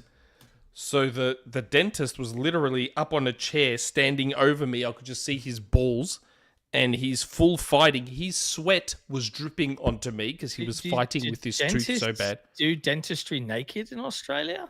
Oh, Why were I'm his saying I balls was out? literally under his balls. I couldn't actually see his balls. Oh, okay, good. And he was full dripping sweat onto me because he was fighting with this tooth so bad. It was chipping away, so he was losing tooth to hook onto. Man, the ordeal with this 4th tooth. And he had to stitch it all back up and I was pouring out blood.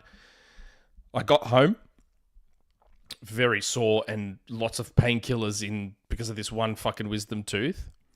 And I was eating dinner at the table and without meaning it, I was chewing on the right side. Food accidentally made its way over to the left. I went and instantly went white as a ghost. Ow. Broke into cold sweat. And my mum's looking over at me and she's like, "Are you okay?" I said, "Oh, I think I'm just going to go to the toilet. I think I need to throw up." So I started to walk to go to the toilet.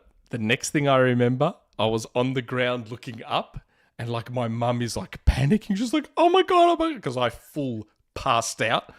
Shit. And, you know, my dad's sort of laughing. And then my mum has like picked me up to walk me over to the couch.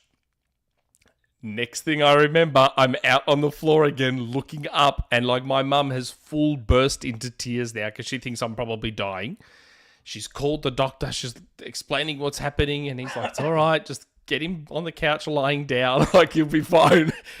Like full called the doctor to our house and everything. Oh my God. It was a horrible experience. Hytham. Well, Horrible experience. I had all 4 extracted at once, but I went to a place called the Whalebone Clinic, and they didn't put you under, but they gave The Whalebone Clinic. Do you know what that means? Well, it was just a jokey name for the clinic. Wow. But okay. they don't put you under, as in you're not under an anesthetic, but you're drugged up and high as fuck. Yes. And that was the best visit to the dentist I've ever had in my life. Oh yeah. I just got out the other end. I was like, so how awake am I going to be? And they were like, you're going to be pretty awake, but you won't remember being pretty awake. And I was like, really? And they were like, yeah, is someone here to drive you home? And I was like, yeah. And I remember like noises and crunching sounds. And then I remember next thing I know, I'm sitting there, I've got cotton wool all fucking like dubbed in my mouth like this. And I am just like, oh, hey, Mom. I was just like drunk all day. It was the best. And then the pain kind of kicked in the next day, but I did all right out of that. I was like, this is a great visit. It was good times. My wife just made her first post in our staff channel on the XboxEra public Discord. Nick makes fun of disabled people. Wow. I had my tonsils taken out. If that counts. Yeah, not fun. I had that Hey, too. Rand, are you using your normal mic? Yeah. Okay. Why? All right. Next question. Why do you ask? What was that question? Why do you ask if I use my normal mic? I don't know, because you've sounded funny to me the whole time. Skedaddle. Nick, can we get a detailed analysis of each of these terrible maps? The answer is no. I thought that was pretty funny. The one with more humans and kangaroos. Victoria and Tasmania were the only 2 places with more humans and kangaroos. Now you see why I don't buy into all those myths about Australia, because I'm in the normal part of Australia, not the redneck part. Australia's climate to the rest of the world. Did you see Melbourne says England? Yeah, that's... Oh, no. England is that one little part. The rest of us is... Oh, yeah, it is. It's England. That's why I said Melbourne is colder. That's why John would like it here. Are you over here? I thought you were more in the middle. San Diego looks like Melbourne after the ice caps melt. I looked at that. It's actually not that far off from the truth. What do you call potato slices? Oh, I like this one. So, what do you call potato slices deep fried in batter, John? I don't know. From the Wedges? fish and chip shop. What? I guess we call it a potato cake, maybe? I don't know. Potato cake. That's right. That's what I call them. Potato cake. Thank you. But in other parts of Australia, they call it a potato scallop. Yeah, scalloped potatoes would be But scallop potatoes is another dish altogether. a potato slice deep fried in a batter. Wouldn't be potato potato cake for cake. us. Potato cake for us is mashed potatoes and flour and like flavoring, and then you fry that up. That would be potato cakes. A scallop is another thing entirely for us. All right, next one. Come on, quick. It's like a Go. seafood thing. Next one. A scallop is seafood. Fuck, shut up. Next one. If you press Next if fucking you map. Google a scallop, it's All a right. seafood item. Nobody can hear him now. Then we've got. Oh, okay. Prime Okay. Minister Okay. shat themselves in McDonald's. Did your Prime Minister poop his pants in McDonald's? Wow. And that's public information. I fucking love that one. As soon as I saw that, I cracked up laughing. Could you just see the poop in his pants? I don't know. I can't remember the full story. I just remember hearing about it. And prison Oh, population per 100,000 people. Look at Australia. You are the That's land so of good. criminals. America's really close, which is crazy Yeah. because there's so many fucking people here. Yeah, that's right. Like, look at China or Oh, India, shit. and they're at the bottom, and they've got way Yeah. more than us. But then we've got 330 million. We're red. Australian Prime Minister Scott Morrison has broken his silence on the persistent rumour that he soiled himself in a McDonald's restaurant more than 20 years ago, insisting that it's utter rubbish. Of course he'd say that. If it's ScoMo, he fucking 100% shit his pants at a I love no this. way, no. This is an Australian news site, and they don't give a fuck. I love this. This is the headline from boingboing.net. I didn't shit my pants at McDonald's 25 years ago. Australian Prime Minister insists. It's complete and utter rubbish. I found the whole thing incredibly amusing, and we've always joked about it amongst our team here as we're driven by it, asking, do you want to pop in for a Big Mac? A man not known for his sense of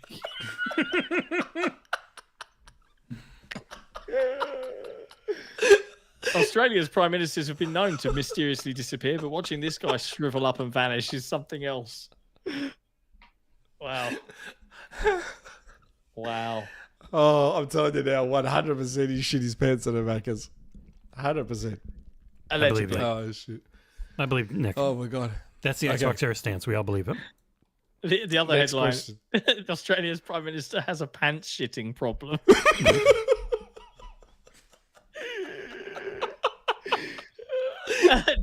The byline: did the right-wing leader really poo all over himself at a suburban McDonald's in 1997? Search your heart and you'll know it's true.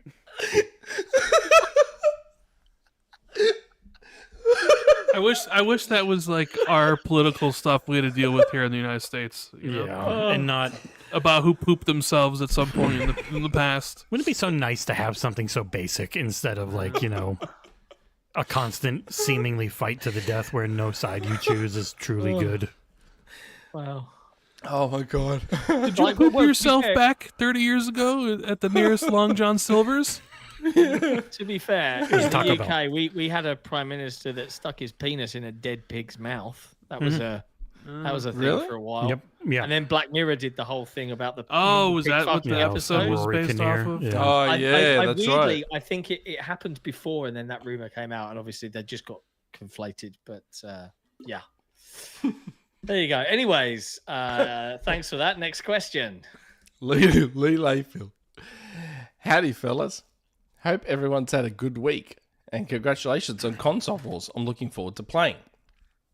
With Ubisoft not doing so great lately, X-Deflated, Prince of Persia Reboot, Restarted Edition, Skull and Boned, Rolled Over Champions, Avatar Dead, Star Wars Flatline. My God, I don't know what that whole sentence was. I shouldn't joke. I shouldn't joke. I've got a poor sense of humor, and people do like these games.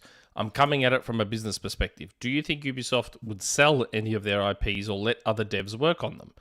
P.S. It's been nice not having several media outlets point the finger at Xbox this week. They definitely would, because they have let Evil Empire work on Prince of Persia with the Rogue Prince of Persia, which is really good. Yeah.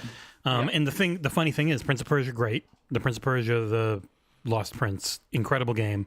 Skull and Bones, okay. Not great, not worth $70, but it's all right. It's not terrible. Avatar Frontiers of Pandora is phenomenal. Really good. Despite being an IP I fucking hate. I legitimately hate both of those movies and everything about their story, but that game is awesome. And then I think Star Wars is A-okay. Now, the business-wise, Lost maybe Crown not the is best, amazing. but yeah. I dropped Star Wars after a couple hours. I just couldn't get into it. Really? It's one of those ones I definitely want to try, but I'm not rushing out the door. I don't know. I was kind of still sick, and I'm a stealth guy. Like, I love stealth. And I think the stealth mechanics in that game are so antiquated. They agree with you, and they are patching them. Yeah. So that's when I'm gonna play through Warhammer and Astro Bot first, and then go back to Star Wars. But I mean, you saw that Ubisoft stock price hit a 10-year low off the release of Star Wars, which sounds like it may not have done very well. Maybe at least we know it didn't do well. Who in had the the UK. marketing for Star Wars? I Microsoft believe knows how to Xbox pick did. 'em. I think it was Xbox.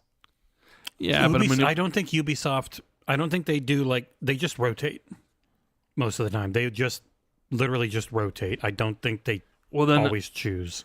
That would speak volumes for Assassin's Creed Shadows, because Xbox has the marketing for that too. Yeah, Assassin's Creed ones all go back and forth every time, pretty much.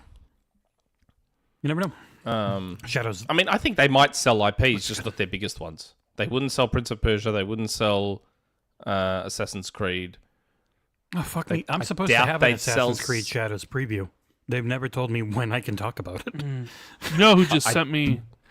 OBM just sent me a tweet and I did see this on Twitter because I saw someone else retweet it. But some GTA I don't know. modder thing says that GTA 6 has been internally delayed and it's going to release early to mid 2026. Maybe. With the PC version launching 12 to 18 months after the console. Of course it is. Which is standard. So yeah, whatever. We'll see. Yeah. I mean, could I see GTA 6 launching next year or 2026? Absolutely, because it's Rockstar. But so, I don't know. Yeah, I would definitely call it one of those. I could see that happening, sure, but I have no idea. Never know these folks. There's people like this guy named Sheesh Pull Nick who just throws spaghetti at the wall and some of it sticks. Next question, 99 Rukin. Yep. Yeah, they haven't been pointing the finger, Lee Layfield, but they've sure been sticking up for a certain game. Stop being so negative when games fail, Nick. Come on. Yeah, don't pick on video games unless Microsoft makes them. Unless Xbox makes them. Then feel free. It's totally cool. The irony of PC Gamer writing. Oh my god, PC Gamer. Why do they even call themselves that? What article did they write? It's time to stop celebrating when video games fail. But they were happy to shit all over Redfall and Starfield. Did you see Insider Gaming's article about Starfield's 1-year anniversary? I might have DM'd Tom Henderson about how horribly inaccurate the mod counts were. Yeah. Okay. 99 Rukin. Hello. Short question with the media bias. Does Concord get nominated at the Game Awards for something while Xbox get nothing again? Yeah. Best Concord TV will show. Probably get multiplayer game of the year. I wouldn't be surprised to see a big Graphics.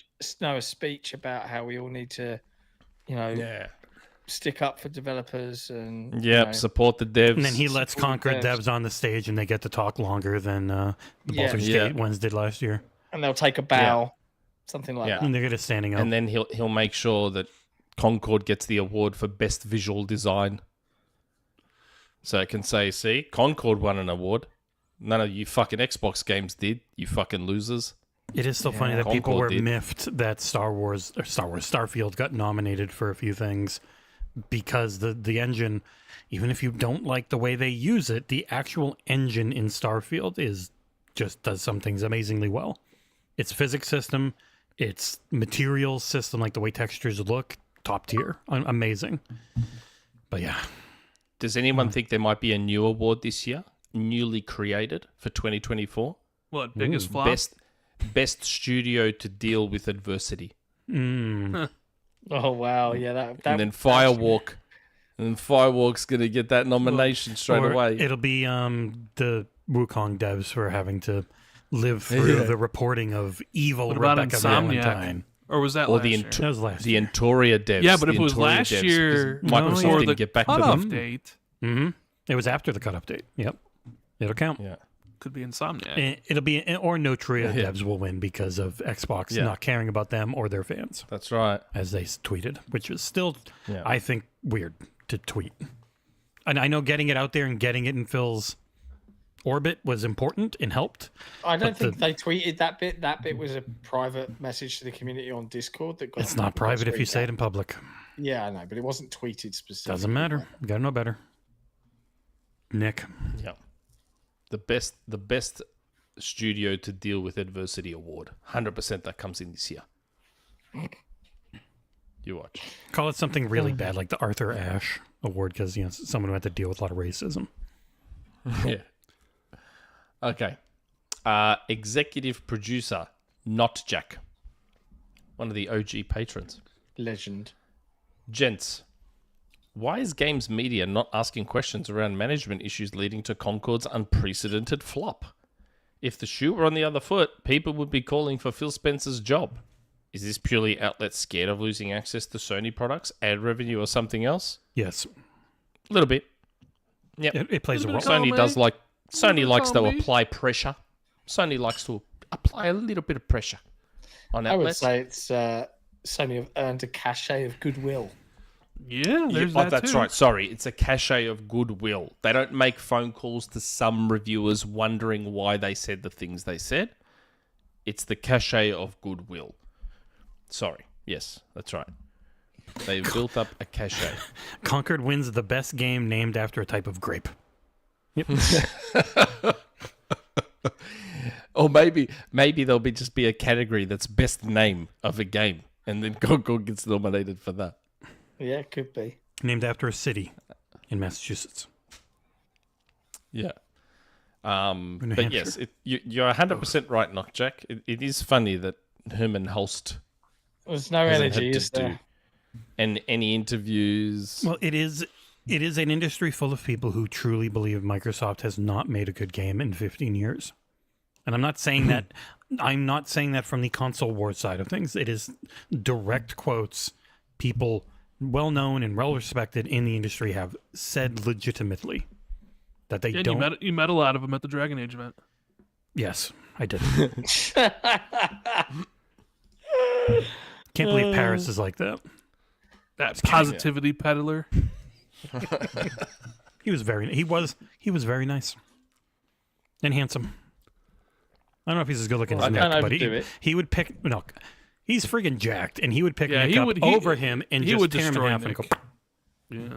He's huge, Nick. He's a big man. I think you underestimate how strong I might actually be. I Yeah, don't but care. you're like 5'2", so It's hard to fight No, I'm weight. not. I'm like taller than me. 5'10". He could just fall on you and smush you into a paste. I reckon you underestimate how strong I might be. I do. I underestimate everything about you because I talk to you all the time, and I feel accurate. Okay. Next question. Just say didact. Didact. I won't say didact 3. Didact. Yo, peeps. Astro Bot for sure is going to win Game of the Year this year. It 100% will. I'd like it to, but there's also an element of bullshit to it. But not to the detriment of the game. It looks amazing. It is. But I feel that those really high scores and articles like the Bloomberg one portray to me that the media is praising Astro Bot really high, maybe too much even, to have it as a message to Sony to value single-player games more and slow down their games as a service push, especially with the timing with Concord and Bungie's problems. We know Sony cares a lot about reviews and Metacritic scores, and we don't know how well Astro Bot will sell. Can those reviews and awards actually change anything?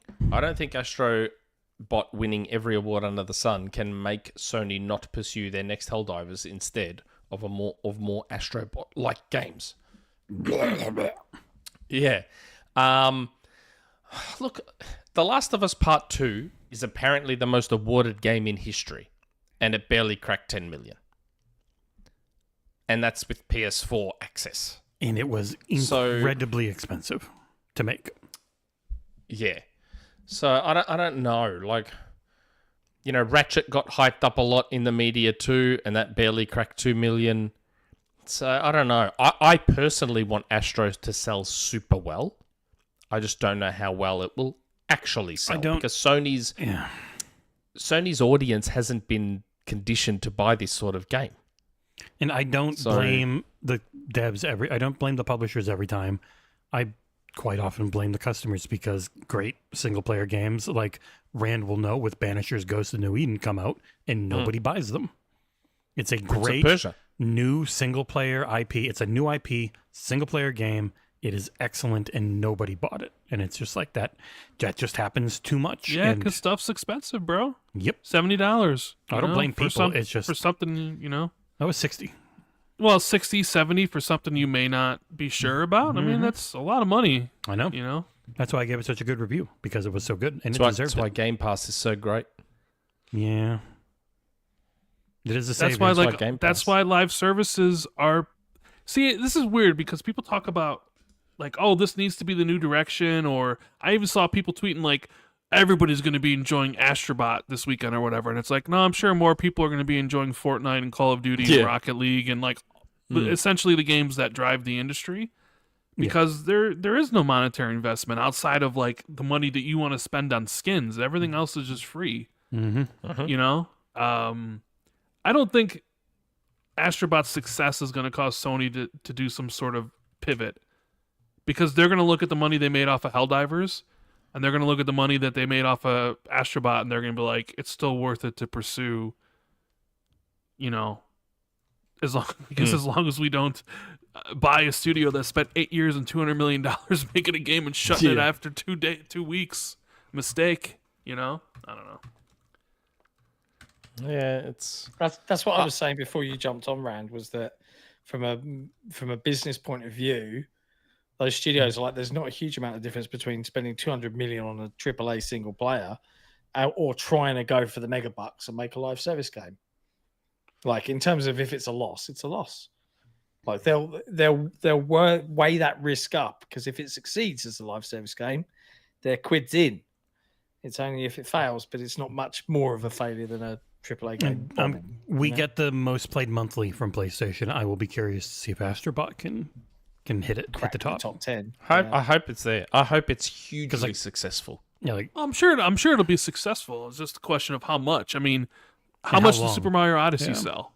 15 million copies, 20 million copies, 25 million copies? Somewhere in the 15 to 20 million range. I mean, what would be, 5 million for Astro Bot, I think would be a big success. As of June 30th, it was 28.21 million for Super Mario Odyssey. It's nearly 30 million for Mario Odyssey. Yeah.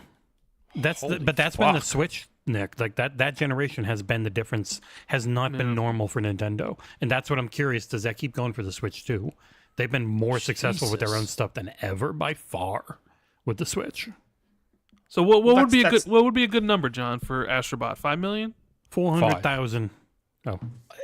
If it came out and said, "Hey, we sold 3 million copies of Astro Bot," I think that'd be great. Would it be good? That'd be a good number. I think that'd be a good number. 3 million's 3 million's great. I was just mesmerized by a clip from IGN's Next Gen Console Watch podcast. I know. And they're asking Destin Nagari which is the worst flop, Redfall, and then they talk about the Metacritic score of Concord being higher than Redfall's. Barely. And I'm like, oh man. Barely. It's like a 62 to a 57. Yeah. At that point, they're basically virtually the same score. And in Redfall's was torpedoed by late 2s and 3s and 4s. Like, you won't find that many 2s and 3s and 4s for Concord. So Concord's clearly the biggest, I think, flop in video game history. So I don't know enough about the history. I mean, you take definitively like say money that. wise, $200 million supposedly. You take that. I mean, what else is there? I think Concord is definitely the biggest modern day flop of all time. Modern day. I can't remember exactly what happened with ET though. I mean, they buried a bunch of games in the desert. That's a decent flop. And you can still play But it Redfall. didn't cost no $200 million to make, though. You know. I don't know. ET, they paid a lot for the licensing for ET back then. And if you look at the situation now, Concord's gone, probably forever. You can play a very good version of Redfall now, pretty much forever. I don't know. Yeah. I mean, I guess the only thing you could say in like Redfall is being like, well, the studio got shut down because of it, right? And maybe like Firewalk continues on, and their next game is a big hit or something, you know. Relative to what was spent on it, though.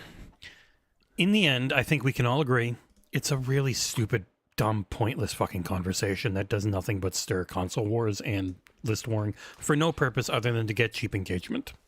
I mean, IGN doing console wars? Shocker. They do love And it. John pushing it to our audience. I'm so yeah. disappointed. Head to consolewarsgame.com. Console war your hearts out. I have no problem with that. Are you going to be able to put in a Concord card? Do you know what? There's been a lot of suggestions. Maybe there'll be something like We hit the stretch Launch your goal. live service game. It bombs after 2 weeks. Lose. there is a bunch of live things. service pivot card. Yes. And we hit the stretch goal for blank cards, so people can make their own Concord ones if they want. Yeah, they could. It's true. I wish John, I'd Maybe bought I'll one of those include it. controllers. I wish I'd bought one of those controllers when I had the chance. They look nice. They're all gone now. Yeah, you get a lot of money for them. Yep. Astro Bot one's very nice looking. Oh, the Astro Bot one is great. It's just it's nice and basic and simple in a way they don't normally do. Omen. Next question. Omen. Happy Astrobot week to Nick. Your game of the year has finally arrived. Yeah.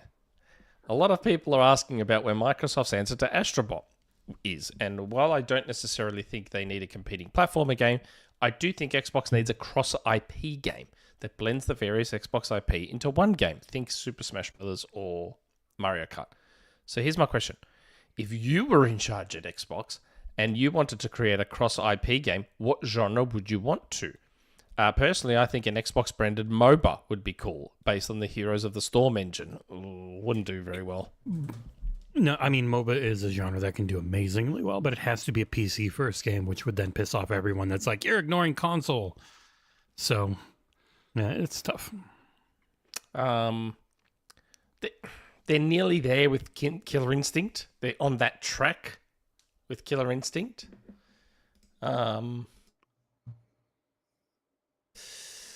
I think they should.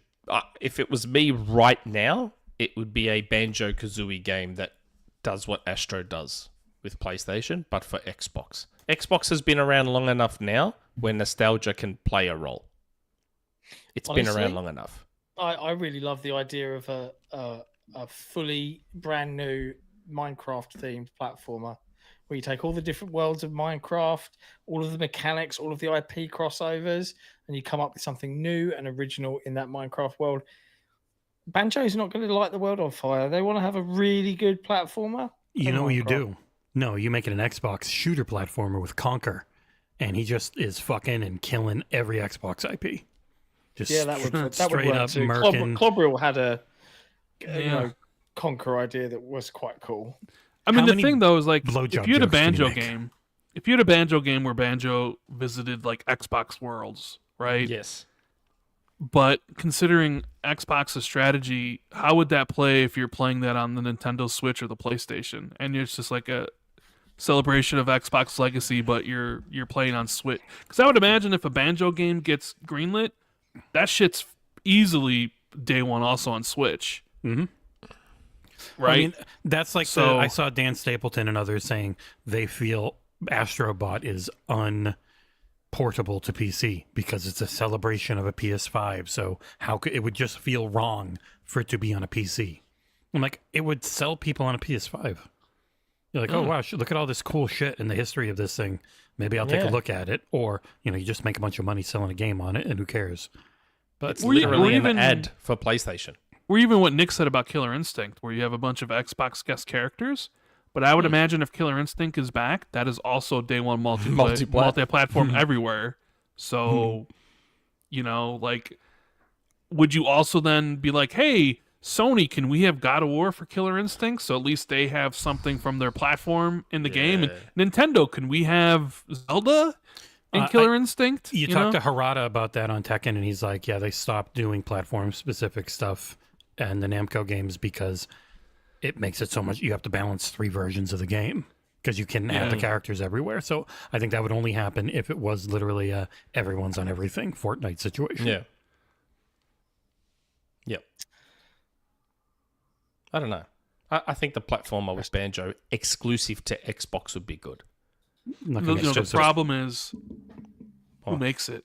That's the problem, is that Sony has a Sobo, and it's an internal studio, and that's what they make. Xbox does not have, outside of Double Fine. Toys for Bob. Well, yeah, I mean, right now, outside of Double Fine, they don't have a studio whose like core game that they build is a platformer. Rare doesn't want to do any of their old stuff. Toys for Bob went independent, and they're, I think, making Spyro. So you would have to farm out to a third-party studio to make a Banjo game, or a Conquer game, or something else. And sometimes they hit, like with Moon Studios and Ori, and a lot of the times with Xbox they don't, like with the Battletoads game or with some of the other stuff. So, what do you do? You keep trying. The main home base is that Xbox prototype, the Seamus Blackley X Xbox prototype, and we get 2 more questions. So cool. Be cool. Report, John. Executive producer, Ass4ssin Entertainment. Hello to John, Nick, and Jesse. Been a while.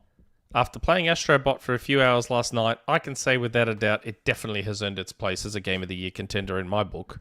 I 100%ed the Gorilla Nebula region already, and I'm on to the next. Seeing so many iconic PlayStation cameos and third-party franchises that have a deep connection to PlayStation made me feel like I was reliving someone else's gaming life. I don't know why I had a big smile on my face specifically for the apes on the loose segment. I've never played Ape Escape. My question is, if this game was reversed, what cameos and segments would Xbox have? Personally, I think Commander Shepard from Mass Effect, Isaac Clarke from Dead Space, and Andrew Ryan from BioShock would be good cameos. Curious what you guys think. Thanks for all the hard work you guys do. Brute Force crew. Xbox could do so much. Like, they could do Brute Force as a joke. They could do Jet Force Gemini, Conker, Banjo. Now they could do Spyro and Crash as well. I feel like if they did do it, it would just be labeled as kind of cringe and copycat now. So I feel like this whole conversation of why has it got to be so reductive? If you want to play Astro Bot, go play Astro Bot. Why do we have to demand Xbox do something exactly the fucking same? Because not everyone has the money to go buy a PS5. And because influencers influence, and they always push this type of comparative. That's why I sent John's tweet back at him, and I'm like, who's this about, John? Who's this about? Well, it wasn't about anyone in particular, but it's this constant need to demand everybody do everybody else is the same. And I'm just like, I like differences. And a big thing people have talked about for a while is letting developers make the games they want to make. Yep. So who would do it? Like, is there somebody out there who would want to do something similar in nature? Not obviously, it should not be exactly the same, because trying to force a game is what we got with Concord. They were trying to trend chase, and it doesn't work. And I don't think Astro Bot's going to become a trend, no matter what the media at large thinks. But still, like, if they had someone in the stables that wanted to make a mascot focused platformer, cool. But if they don't, you can't force it. It doesn't work.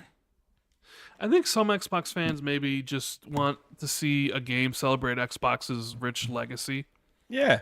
In the media, especially. And that won't So like happen. when you look at Astro Bot, and it's a celebration of PlayStation's long history, Xbox fans looking at it be like, well, we have Crash and Spyro and Banjo and all this stuff, and we why couldn't we have something that celebrates the history of Xbox, just like that? And I could see that because you could easily do something like that, and it could be really cool, right? Could. I've said one of the things I said for like a Forza Horizon 6 DLC was, why not build like an island, and each part of the island is an area from an Xbox game. You have the Gears of War part of the Forza island, or the Halo part of the island, or like the Call of Duty part of the island, where you're leveraging Xbox's properties in a unique way, and that also celebrates the heritage, right? And I think some people really want to see that. And I think some people, John, realistically also, some people want to see an Xbox game get a 94 and be declared the game of the year by everybody. Listen, it's never going. It doesn't matter how good a game is. I know this sounds really, really console war-y, but it's just the nature of this industry. It will never happen. It could be the greatest fucking game ever fucking made. Some big outlet will give it a 4. There are certain games and certain publishers that can break that plateau, and Xbox is not one of them. It's never going to be one of them. Unless it's not going to happen. Flight Sim. Same with Ubisoft. Won't ever happen for Ubisoft either. Doesn't matter how good a game is from Ubisoft. It's not going to happen. Will not happen. Ubisoft is even more of a punching bag than Xbox is. Or you look at smaller games like Lies of P, I think, is right up there with most of the Souls games, but the Souls games all start at 90. They all do. They just, by default, they all start at 90 now. But Lies of P is like an 81, and it should be like a 90. It's amazing. I've played every Souls game, Bloodborne, Demon Souls, Dark Souls 1, 2, and 3, Elden Ring, the DLC, all of them, and I would put Lies of P up there with them. It might not have as good as map layout, but everything else about it is on par with those games in a lot of ways. But there are just certain, like Final Fantasy VII Rebirth shouldn't be a 92 or a 93. That's pure nostalgia talking that gets it that score, right? It's very good. It could be in the mid 80s from everything I have seen and the little bit I've played, and I've seen most of the game, and it's like there are just certain companies that can break that plateau, and Microsoft is not one of them anymore. OBM's with me. He goes, Ubisoft might be in a higher tax bracket than Microsoft. Mm-hmm. Yeah, Ubisoft is a full-blown industry punching bag. Mm-hmm. Full-blown industry punching bag. They could make the greatest game the industry's ever seen, and it'll get an 81.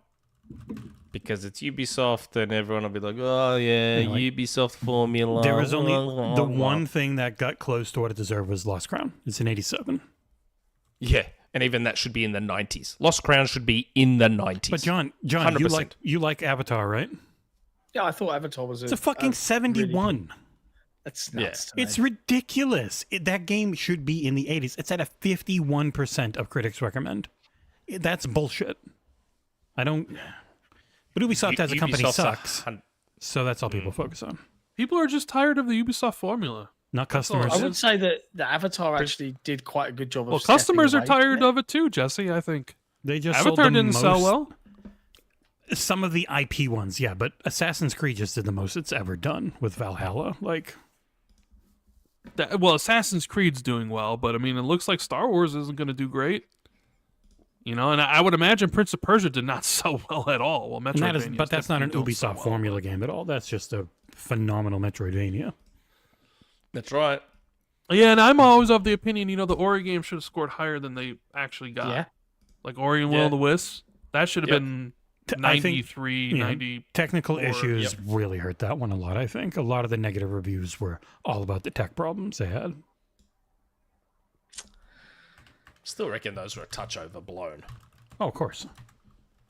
When I was playing it early, I had the freeze frame stuff, and that really sucked. Yeah. Trying to do a jump, and then the game would freeze. They would literally just oh man, this sucks. What's going on here? I want to know what Randall 4 thinks. Do you think Microsoft can ever break that plateau, or do you agree with us? Well, considering now that they're releasing a lot of their games elsewhere, I think it's possible. Yeah. Right, but do you think that is only possible because they're doing that? No, No, because I mean, I think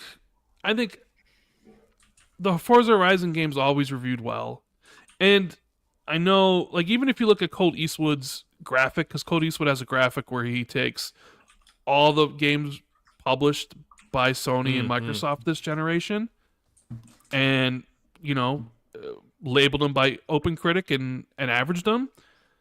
Xbox this generation's OpenCritic average is an 82, and PlayStation's is an 82.2. Yeah. That's You know not why, though? that's not with Astro Bot included, so I'm assuming that'll probably go up to like an 83. But do you know why that only is, one game, Rand? though. Because Why not? Sony's lows are far lower than Microsoft's, and Sony's highs are far higher than Microsoft. Where Microsoft's just there in that shorter range around the 70s. Well, I don't know. Microsoft's lows are pretty damn low. Redfall's had- a 50 They had something. two lows. Call of with Duty. Redfall Sony's and got a couple of Legends. 30s. Sony has a couple of 30s and 40s. No, I mean, Not this gen. not this gen.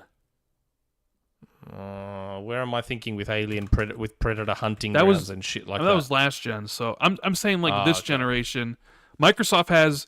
I mean, they bought Call of Duty right last year, so last year was included, and it was like the lowest Call of Duty of all time. So Yeah, I know. they have a It couple just 50s in there that lower the score, and Sony has. I think their lowest is maybe like there's a VR game that was really awful that they published that was like a 52, and Destruction All Stars was really low, and obviously Concord's low. But when you look at it, like, yeah, they're relatively similar score-wise. It's just that Xbox's games, I guess, maybe don't get hit the highs like the 88, 90s, or when Xbox They do. games do, The They don't mid 90s, yeah. it doesn't matter. I don't know. Like, I think Xbox could have hit that. I just don't think They've only hit above 90. Like, Hi-Fi Rush was there a long time until a few late reviews came in, knocked it down to 89. They only hit 90 and above with Forza and Flight Sim. Everything else is high 80s when they do really well, like Halo Yeah. Infinite and 87 and stuff. Yeah, I mean, I would like to see like what like Fable's gonna do, and I'm There's- really curious about what Indiana Jones is gonna do, considering they announced it for PlayStation. There's one thing If to that know. will, Western games have a much harder time hitting 90 than Japanese developed titles do. Like when you go to the 2024 Hall of Fame right now, you have Astro Bot, Final Fantasy VII Rebirth, some visual novel that's got like 8 reviews, but it counts at 92. Balatro is one, then back to Tekken, then you got Hades, then back to Like a Dragon, and then it's almost all Japanese developed titles that get above 90. That's like every year lately. So it is what it is. I don't know, man. I don't like. For me, Perfect Dark will be the test because Mate, it'll be a run of the mill first person shooter, and it'll be poo pooed. and that's what I mean. Like Perfect Dark right now looks incredible. Right now, as it stands, based on what we've seen of Perfect Dark, it looks incredible. So unless there's just some drastic difference in the final product, for me, Perfect Dark will be the true litmus test of whether the 90s is possible. yeah, I'm not expecting for a me. 90 from Perfect Dark. Sorry? I'm not expecting a 90 from Perfect Dark. Yeah, I'm not saying I'm expecting it, but I'm fairly confident that for me, Perfect Dark will be a 90s game. I'm fairly confident. So it'll be interesting to see where it actually falls. The only reality I know is that most people that cover games don't like Xbox. So they don't like the company. They lose their shit when Xbox does something shitty like covering or closing companies, and they lose their shit way more than they do about it for other companies. That's just a fact. We all see it. We all know it is the way it is. You should lose your shit on Xbox when they do something shitty. You should lose your shit on everyone when they do something shitty. Yeah. But in the long run, it's not equal. And people always play X company has earned it, when the reality should be it's an objectively shitty thing to do. So it doesn't matter how you've been in the past. If you do something shitty, you should be called out on it. But then there is also the problem of running into the fact that Nintendo and Sony are very happy to blacklist you forever, and you cannot get off that blacklist. You're just done. And that does not happen often with anything that Microsoft owns. Most of them seem to like being shit on. Strange one. Don't know. Anyway, it's the last question, I believe. Yeah, Right yeah. before it hits 3:30 in the morning. Hey, this isn't my fault. I'm sorry. You John. could have We did left. say- You could have left. You had the option. You could have Yeah, left. well, I want to like organize how it's going to work before I just up and vanish. I click Some of these 3-person questions- show, and then we just keep going on. Okay, good old Collingwood. Hello, John, Nick, and Jesse. John, I did not buy a pack of Console Wars off Kickstarter, as I do not play card games. However, I did place a pledge on Kickstarter for the amount of a standard pack of cards, and I figure that would do as well. Fair enough. You mentioned on headlines that Kind of Funny hadn't played Console Wars yet, even though you sent them a pack. Who else would you like to play the game, apart from everyone? My suggestions would be the Iron Lords. They should play it on the Lord's Day, but also the crew at Outside Xbox. I really like their fresh, fun, and positive outlook at games. Good old Collingwood. P.S. YouTube thumbnail this week. The Plight of the Concord. Wow. Yeah, I love the Iron Lords to play it, but I think they're, most of the time they're remote like us. They're not all in the same place, right? And that's something like you'd have to do together. I hope Kind of Funny get round to doing it because, we sent it straight away after the conversation, but it was 3 weeks ago. So I hope they do a stream. I really do because, they asked. and You I can said, still yeah. pledge at consolewarsthegame.com. Yep. consolewarsgame.com. You can still pledge it on the Kickstarter. It's all still there and available if you want to pick it up. Do March of next year? Worst case scenario, March. I'm actually hoping that we can start shipping out in January. Just Nice. wait for the Christmas to die And down. I would say if you want to support us and you're not super into card games, it's a really nice looking box. It's mostly just going to be up here for me because it looks so nice. It's a lovely looking product. And if you know a gamer in your life, it's worth a punt, birthday present, late Christmas present. I don't know. But yeah, it should be fun. I know the guys in Outside Xbox a little bit, but I don't know how they're set up. Again, you have to have everybody together. So, anywho's, as all of the jokes have been leading towards, and I'm going to if you guys want to carry on chit-chatting, I won't stop you. But I was speaking to in our Patreon lounge on the Discord today and with Jesse and Nick beforehand. It is starting to get a little bit difficult staying up till sort of 3:30, 4 a.m. every Saturday night. So there are a couple of options on the table, and obviously we're discussing it with the community. Be that we start earlier, we try and keep things a little bit shorter. I know people really like the long shows, but if I've got weekend with the kids, Super chat. they're up in 2 Yeah, hours. super chat. Hey, man, starting, we start Xbox 2 at 2 p.m. for Jez. I know. So if we do go 4 hours, it's at least only, 10 o'clock for him, 11 o'clock at the latest when it's finished. So Yeah. But that's super early for, Yeah, it would be like 4 For in the Nick. morning for Nick. It'll be like 4 in the morning for me. yeah. And he doesn't I get think paid that's the anything, thing so I is- can't is- complain. Back when XboxEra was starting out, I did the other side of this, which was a 4 a.m. start. And I used to do the show early, and now it's the other way. So it's I just need to change something up a little bit because it is starting to absolutely. Yeah, wreck we me had multiple before ideas, weekends. and it could be an amalgam of them. Do we maybe move community questions to their own mailbox show we do twice a month or something? And we take some of the most relevant ones for the week and add them into the main podcast because that would chop out a very long period of time. Do we just go earlier because it is going to be daylight savings starting for Nick and ending for John? Makes it way easier. I think that's going to be a given. So probably expect the show to start an hour later, at least during that half of the year. So 5 p.m. Eastern U.S. So there's no more Game On Daily. I know he does the Septic Sauce stuff sometimes still, but I was thinking that's probably the main one. Hour earlier and move community questions into their own pre-recorded show that we can gussy up and make all pretty and really take our time with whenever we want. It's tricky because we are juggling it across 3 completely distinct time zones, and that's where the real difficulty comes. You and in. Nick are as opposite as it can be. Yeah, virtually full 12 hours almost. I know it's 9 or 10 sometimes, but yeah, it's just a heads up. We're thinking about how to approach this challenge, and we welcome your input. But But I'll let you guys carry on with the super chats and stuff. I have to go to bed or I'll die because I've got to go celebrate someone's birthday tomorrow. And I'm like, I don't want to go because I'm tired, but I have to make an appearance because, John, no. But much love to all the patrons, community chat for hanging out. And I'll let you three. Yeah, keep super chatting. We'll be on all night. See you, John. Yeah. Yep. Now, I can be on all night because I want to play Astro Bot. Do Jez and start playing it while being on the show. My Xbox and my TV are way far away from where my PC It's on is. PlayStation. You Pick don't up need your an PC and Xbox, carry it do you? over.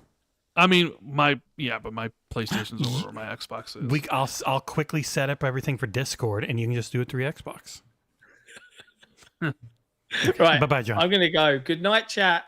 Much love, gents. Catch you later. Bye, John. Goodbye. Bye. Piss off. Now, super chat. I'll be sick. Randy From me. JD Gamer. With all the studios that Microsoft owns, you would think that people would be afraid of being blacklisted from them, and maybe they should start doing that. I think Microsoft should blacklist too, but the problem is, if Microsoft starts blacklisting, people won't be scared to say something. And you'll have all the biggest outlets going, Microsoft bullies us and blacklists us. Didn't give us When Sony Starfield does early. it to them, when Sony does it to them, they don't say shit. So that's the problem. They are all genuinely scared of Sony. Oh, wait. They really are. They are genuinely scared. They're not scared of Microsoft. What do you do? It is what it is. No idea. You know what was an interesting topic that I forgot to bring up though? Oh, well. So, you know the Human League have some classic 80s tracks. Oh, yeah. The Human League. So apparently Rockstar offered them $7,500 to have one of their songs in GTA Forever. with no future royalties. It was one off. Okay, so you don't have you have a problem with that?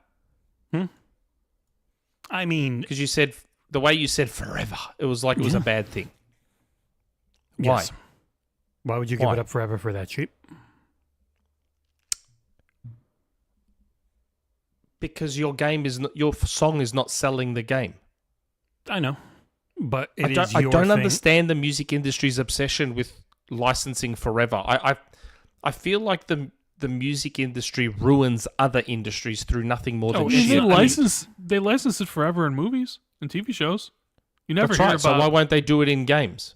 Maybe it's viewed as a different sort of thing. But if I was them, I wouldn't sell my rights to a song for $7,000. GTA is big enough now. Like a smaller game, I might. No. But GTA is so big, I would try to get more money.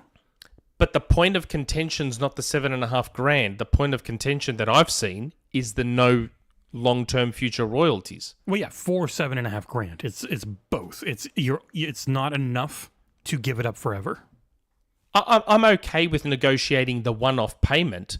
The part I disagree with is that there should be royalties long-term. Why? It's just negotiating. You're just trying to get shit. It doesn't. Most people doing it aren't even like, oh, I absolutely deserve it. It's just you're trying to get as much money as you can. Music licensing is the bane of the video game industry. We've had games that can't go on sale anymore. We've had games that have to be altered, all because of bullshit music licensing. How many video games in history? Think about how many tens of hundreds of thousands of video games there've been across the last 40 years. How many video games amongst those hundreds of thousands have sold because of their music? And it's happening right now with the Alan Wake on PC is getting patched to take out some Bowie music. I know. Yeah, Space Odyssey. Or But Space that's what I'm Odyssey. saying. How many games have sold strictly because of their music? 2, 5, 10 out of the hundreds of It's one of thousands? those things. You want to get paid for what you have, especially because it is hard to make money in music outside of touring. Companies are so bad about their ownership of what they publish for you. It's really bad. Like, people get nothing from Spotify. You can have 1 billion plays and make $10,000 on Spotify. So Again, overall, they've been conditioned to constantly fight for everything they can get. I've got no issue with the Human League wanting more than $7,500 as a one-off payment. That I've got no issue with, especially a game like Grand Theft Auto where they make billions and billions and billions. I've got no problem with that. I just personally disagree with these songs getting royalties ongoing. Most of the time, nearly all of the time, it's the video game that's advertising your music. It's not the other way around, so I don't understand Well, because why. even then, unlike a movie or TV show where you might be able to get actual royalties for it being watched, you don't get anything from streaming music. So unless someone's going to your website and buying your MP3s or going to see you in concert, it actually is really hard to make any money online with music. So it is that mindset of get everything you can as much as you can. So it's like, it's not just, yes, I know in the long run, whatever, but it is very much I'm screwed over nonstop by the music industry, so I'm never going to give in on anything when it comes to my stuff that I have the rights to anymore. It's just conditioning because it's really bad. I don't know. But yeah, Always found it weird. You get like a 100. It's either 1/10,000th of a penny or 100,000th of a penny per play on Spotify. It is nothing. It is horrible. No, that's fine. I understand all that. I'm just saying, they think that they feel that way because they're used to that. So even if it's not one-to-one in gaming, you might not know the industry that well. You just are conditioned to always try and get the best deal you can. Like, what's TikTok's situation with music and licensing? They don't pay anyone anything. They used to not get any Well, there you go. licensing. Yeah, no, TikTok's Well, there you horrible. go. And TikTok launches how many songs? So why aren't they getting their balls busted over licensing for music? They do, but they're Chinese, so no one can really do anything. I don't know. I always found it odd.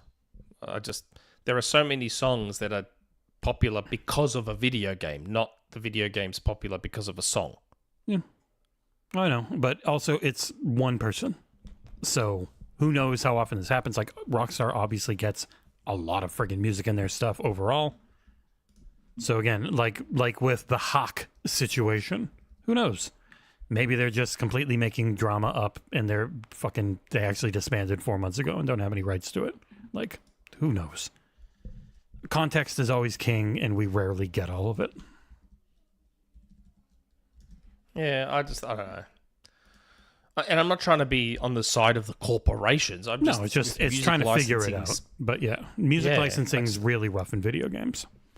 It It needs does, to be because better. it's destroyed so many games and like removed games from purchase. It's because of a big thing that stops people from being able to stream. A lot of them too.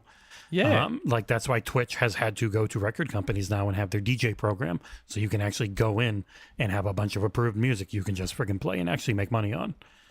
YouTube had to do a lot of work with that for shorts because they're all fighting TikTok, who didn't have those rights but didn't care because they weren't playing on the same set of rules.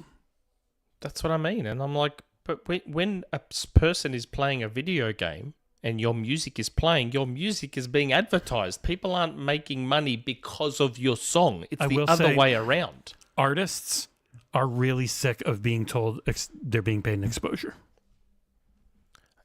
It's not about, but I'm not trying to say they're being paid in exposure. That's not what I'm trying to say, I know, though. but I'm saying that it's that feeling. It's similar in nature when you've been told it most of your life that, hey, all these people are listening to it now. Maybe they'll give you the money I'm not giving you. Like, it just feels the same way.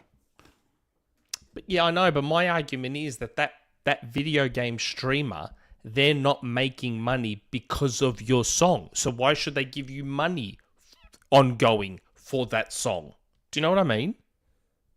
Like, if they didn't use your song, if that video game streamer did not use your song, it would change nothing for them. They would still get the same money, the same views, the same everything.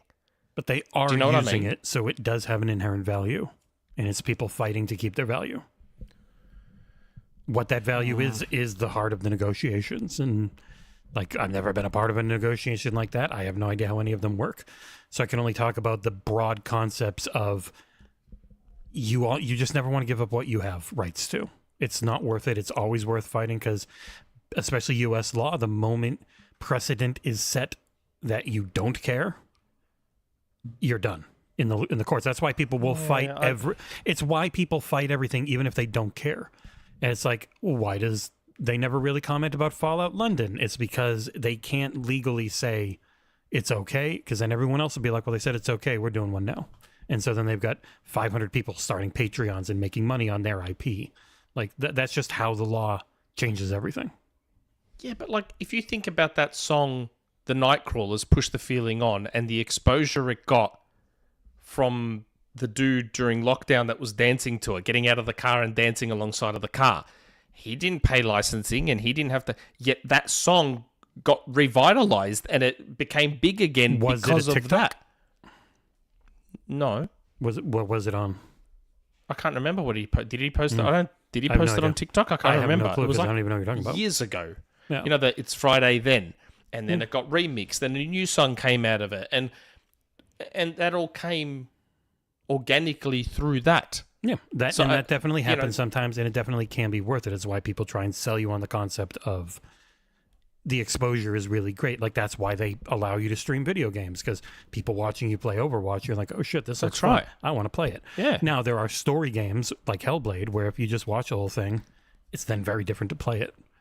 But in general, they still let you do it because it would be shitty. But Japanese companies actually don't let us stream much and will strike people who try and stream certain games because they are very much in the you're going to spoil it for everyone else. Plus, then it means they're not going to want to buy it and play it. So there's always that give and take. And we got a $20 super chat. Yeah, JD Gamer, another one. Wow. Here's what you do. Become the behemoth that you are. Stop giving codes, add revenues, showcase invites, and interviews to bad actors, and become the kingmaker that you can be. Select and support an award show that is fair to you. I don't disagree. Yeah, the Game Awards just has so many viewers that they're not going to go away from it. It's too big. But in general, yeah, I don't disagree with. I mean, you saw it with Starfield. Bethesda is okay doing that, and people lost their goddamn minds in a way you don't see otherwise. Mm-hmm. How do you feel about the music licensing? He wants to go play Astro Bot. Nothing. I don't know. Like, I'm all for the individual artist getting as much as they can out of it. Like, I do find it weird that movies have this perpetual license for movies, but games don't. I don't know if some licensing agreement. Well, does that happen a lot? Because like WB actually publishes a ton of the music. Like, they actually publish a lot of their stuff. I don't know, because they'll publish their movie soundtrack that has a bunch of real songs. So then they have the rights to it because they publish that soundtrack. But I mean, I'm talking about movies that have like pop songs as like, you know, like Deadpool, for example, you know, like the Madonna song, like that, you know, Disney didn't publish that. So did they somehow just get the license for or does it like cost a Virgin? Them way more? Are they paying for it forever? Yeah, I don't know. Yeah. I wonder if I can Google that. But yeah, some. Well, remember, this also wasn't really like. This also goes hand in hand. You remember? Was it I forget the name of the voice actor for. God, I forget the. Not. What, you know, one of the three main characters from Grand Theft Auto 5, the redneck guy. Do you remember the name of that character? Frank. Oh, in which one? The redneck. In which Wasn't game? it Frank? Sorry, I wasn't paying attention. Grand Theft Auto 5. Grand Theft Auto 5. Like the three main characters. Trevor. Trevor. Do you remember when GTA 5 came out, and I think it was Trevor's voice actor said that they didn't get any royalties from doing the game either, and they got paid a pretty small amount for how much money the game eventually ended up making. You remember those articles and those statements? Yeah, that was from back then? That was Voice also acting's a bit different though. GTA 4 with Nico Bellic, who's like, I got paid almost nothing. Yeah, for this. we got paid nothing. So I don't know. Voice acting's a little bit different because that's more in line with movies, as in it could be argued that the performance of a voice actor can really enhance, as in, how do I explain it? Like, in the same way, maybe they don't. I was going to say in the same way an actor can bring people to the box office, a voice actor probably doesn't bring people to a game, do they? Yeah, like most people don't even know Mark Strong voiced Titus in the first Space Marine. Well, I mean, but Yeah, a it's lot not of even voice actors who did a lot of cartoons back in the day, or even some of the other recent cartoons, they'll get royalty checks. You know, the show might still be on certain places, and they'll get their royalty checks and stuff. But you don't really get that from gaming, and I think that kind of like maybe confused those people. I think it's always just people trying to get more money for what they feel, whatever their value is. And for a game like Grand Theft Auto, where 5 made like $9 billion, it's like, oh, you want my song Forever for $7,000? I don't think so. You can afford more. Yeah, but then I'm sure Grand Theft Auto people would be like, but by being in our game, we're actually going to, lift up your song. You'll be known now, and more people will hear your song. And you will be paid. But there's an element of you'll make truth to more that. money. Sure, there is. But I mean, that's also. Could it happen? It might. It might not happen though, and then all you have to show for it is $7,000. I don't know. And if you're an artist and it's what you've been told 1,000 times, it really wears thin. Yeah. Yeah. There's always missing context. There's one game that can afford it. It's Grand Theft Auto. Yeah, Probably. JD Gamer with another super chat, another 2 super chat. Oh my god. Make them afraid. Microsoft already makes the Game Awards without the biggest games. Isn't really a show, is it? Maybe that's what happened to SGF. MS gave nothing. And then he follows up. MS makes the best showcases, and if they acquire more publishers, then where does that leave Geoff without them? Throw around your weight, Microsoft, like PlayStation does. Again, I've always said Microsoft should be arseholes. So you know where I sit with that. Yeah, it's just the Game Awards is so big that it will keep getting stuff. It won't get ignored like, they might do with Summer Game Fest getting less, because also Summer Game Fest is right around when they have their own show. They're already pretty busy, so, So I didn't realize that we've been going for nearly 5 hours. Yes, that's why John had to go. Oh my god. I did not realize it had been that long. So I think we should... And we've had like a pretty consistent 200 the whole time, which isn't too bad. Yeah, and Rand would like to go play Astro Bot very badly. I know 200's not a massive number, but the fact that it's been consistently about 200 for the How come entire every show time is pretty good. when I do come on, it ends up being this long? And I know. It's because you keep wasn't talking shit. We'll stop I a have nothing to topic do with and then Rand will be like, you know what?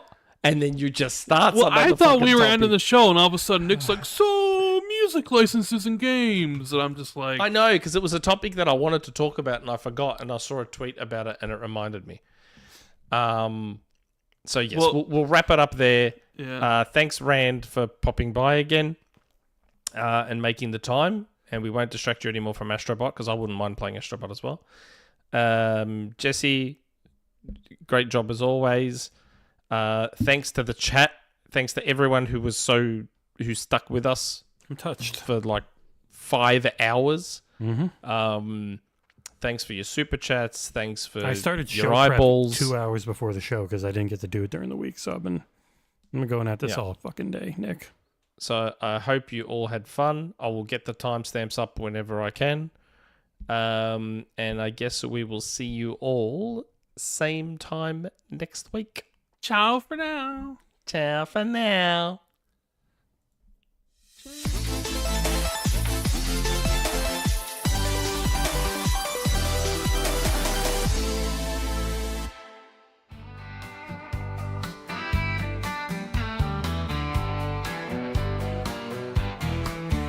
Just as grinding day and night, pushing buttons bright, working fingers to the bone till the morning light. Project stacking up high, never getting tight. Gotta find some space, need a little bit of right.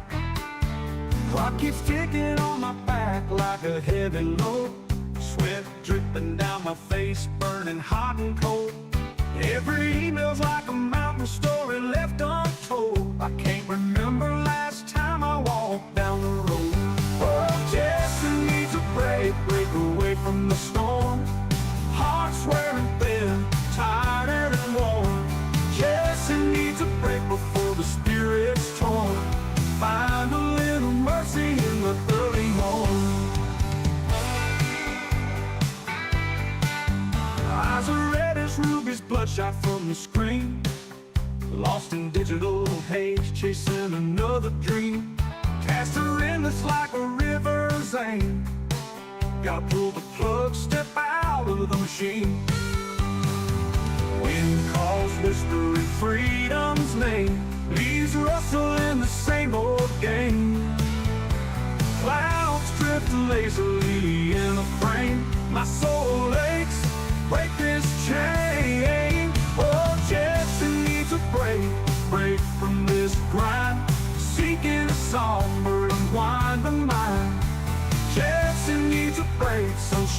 to find. Heal the bruises, let the spirit unwind.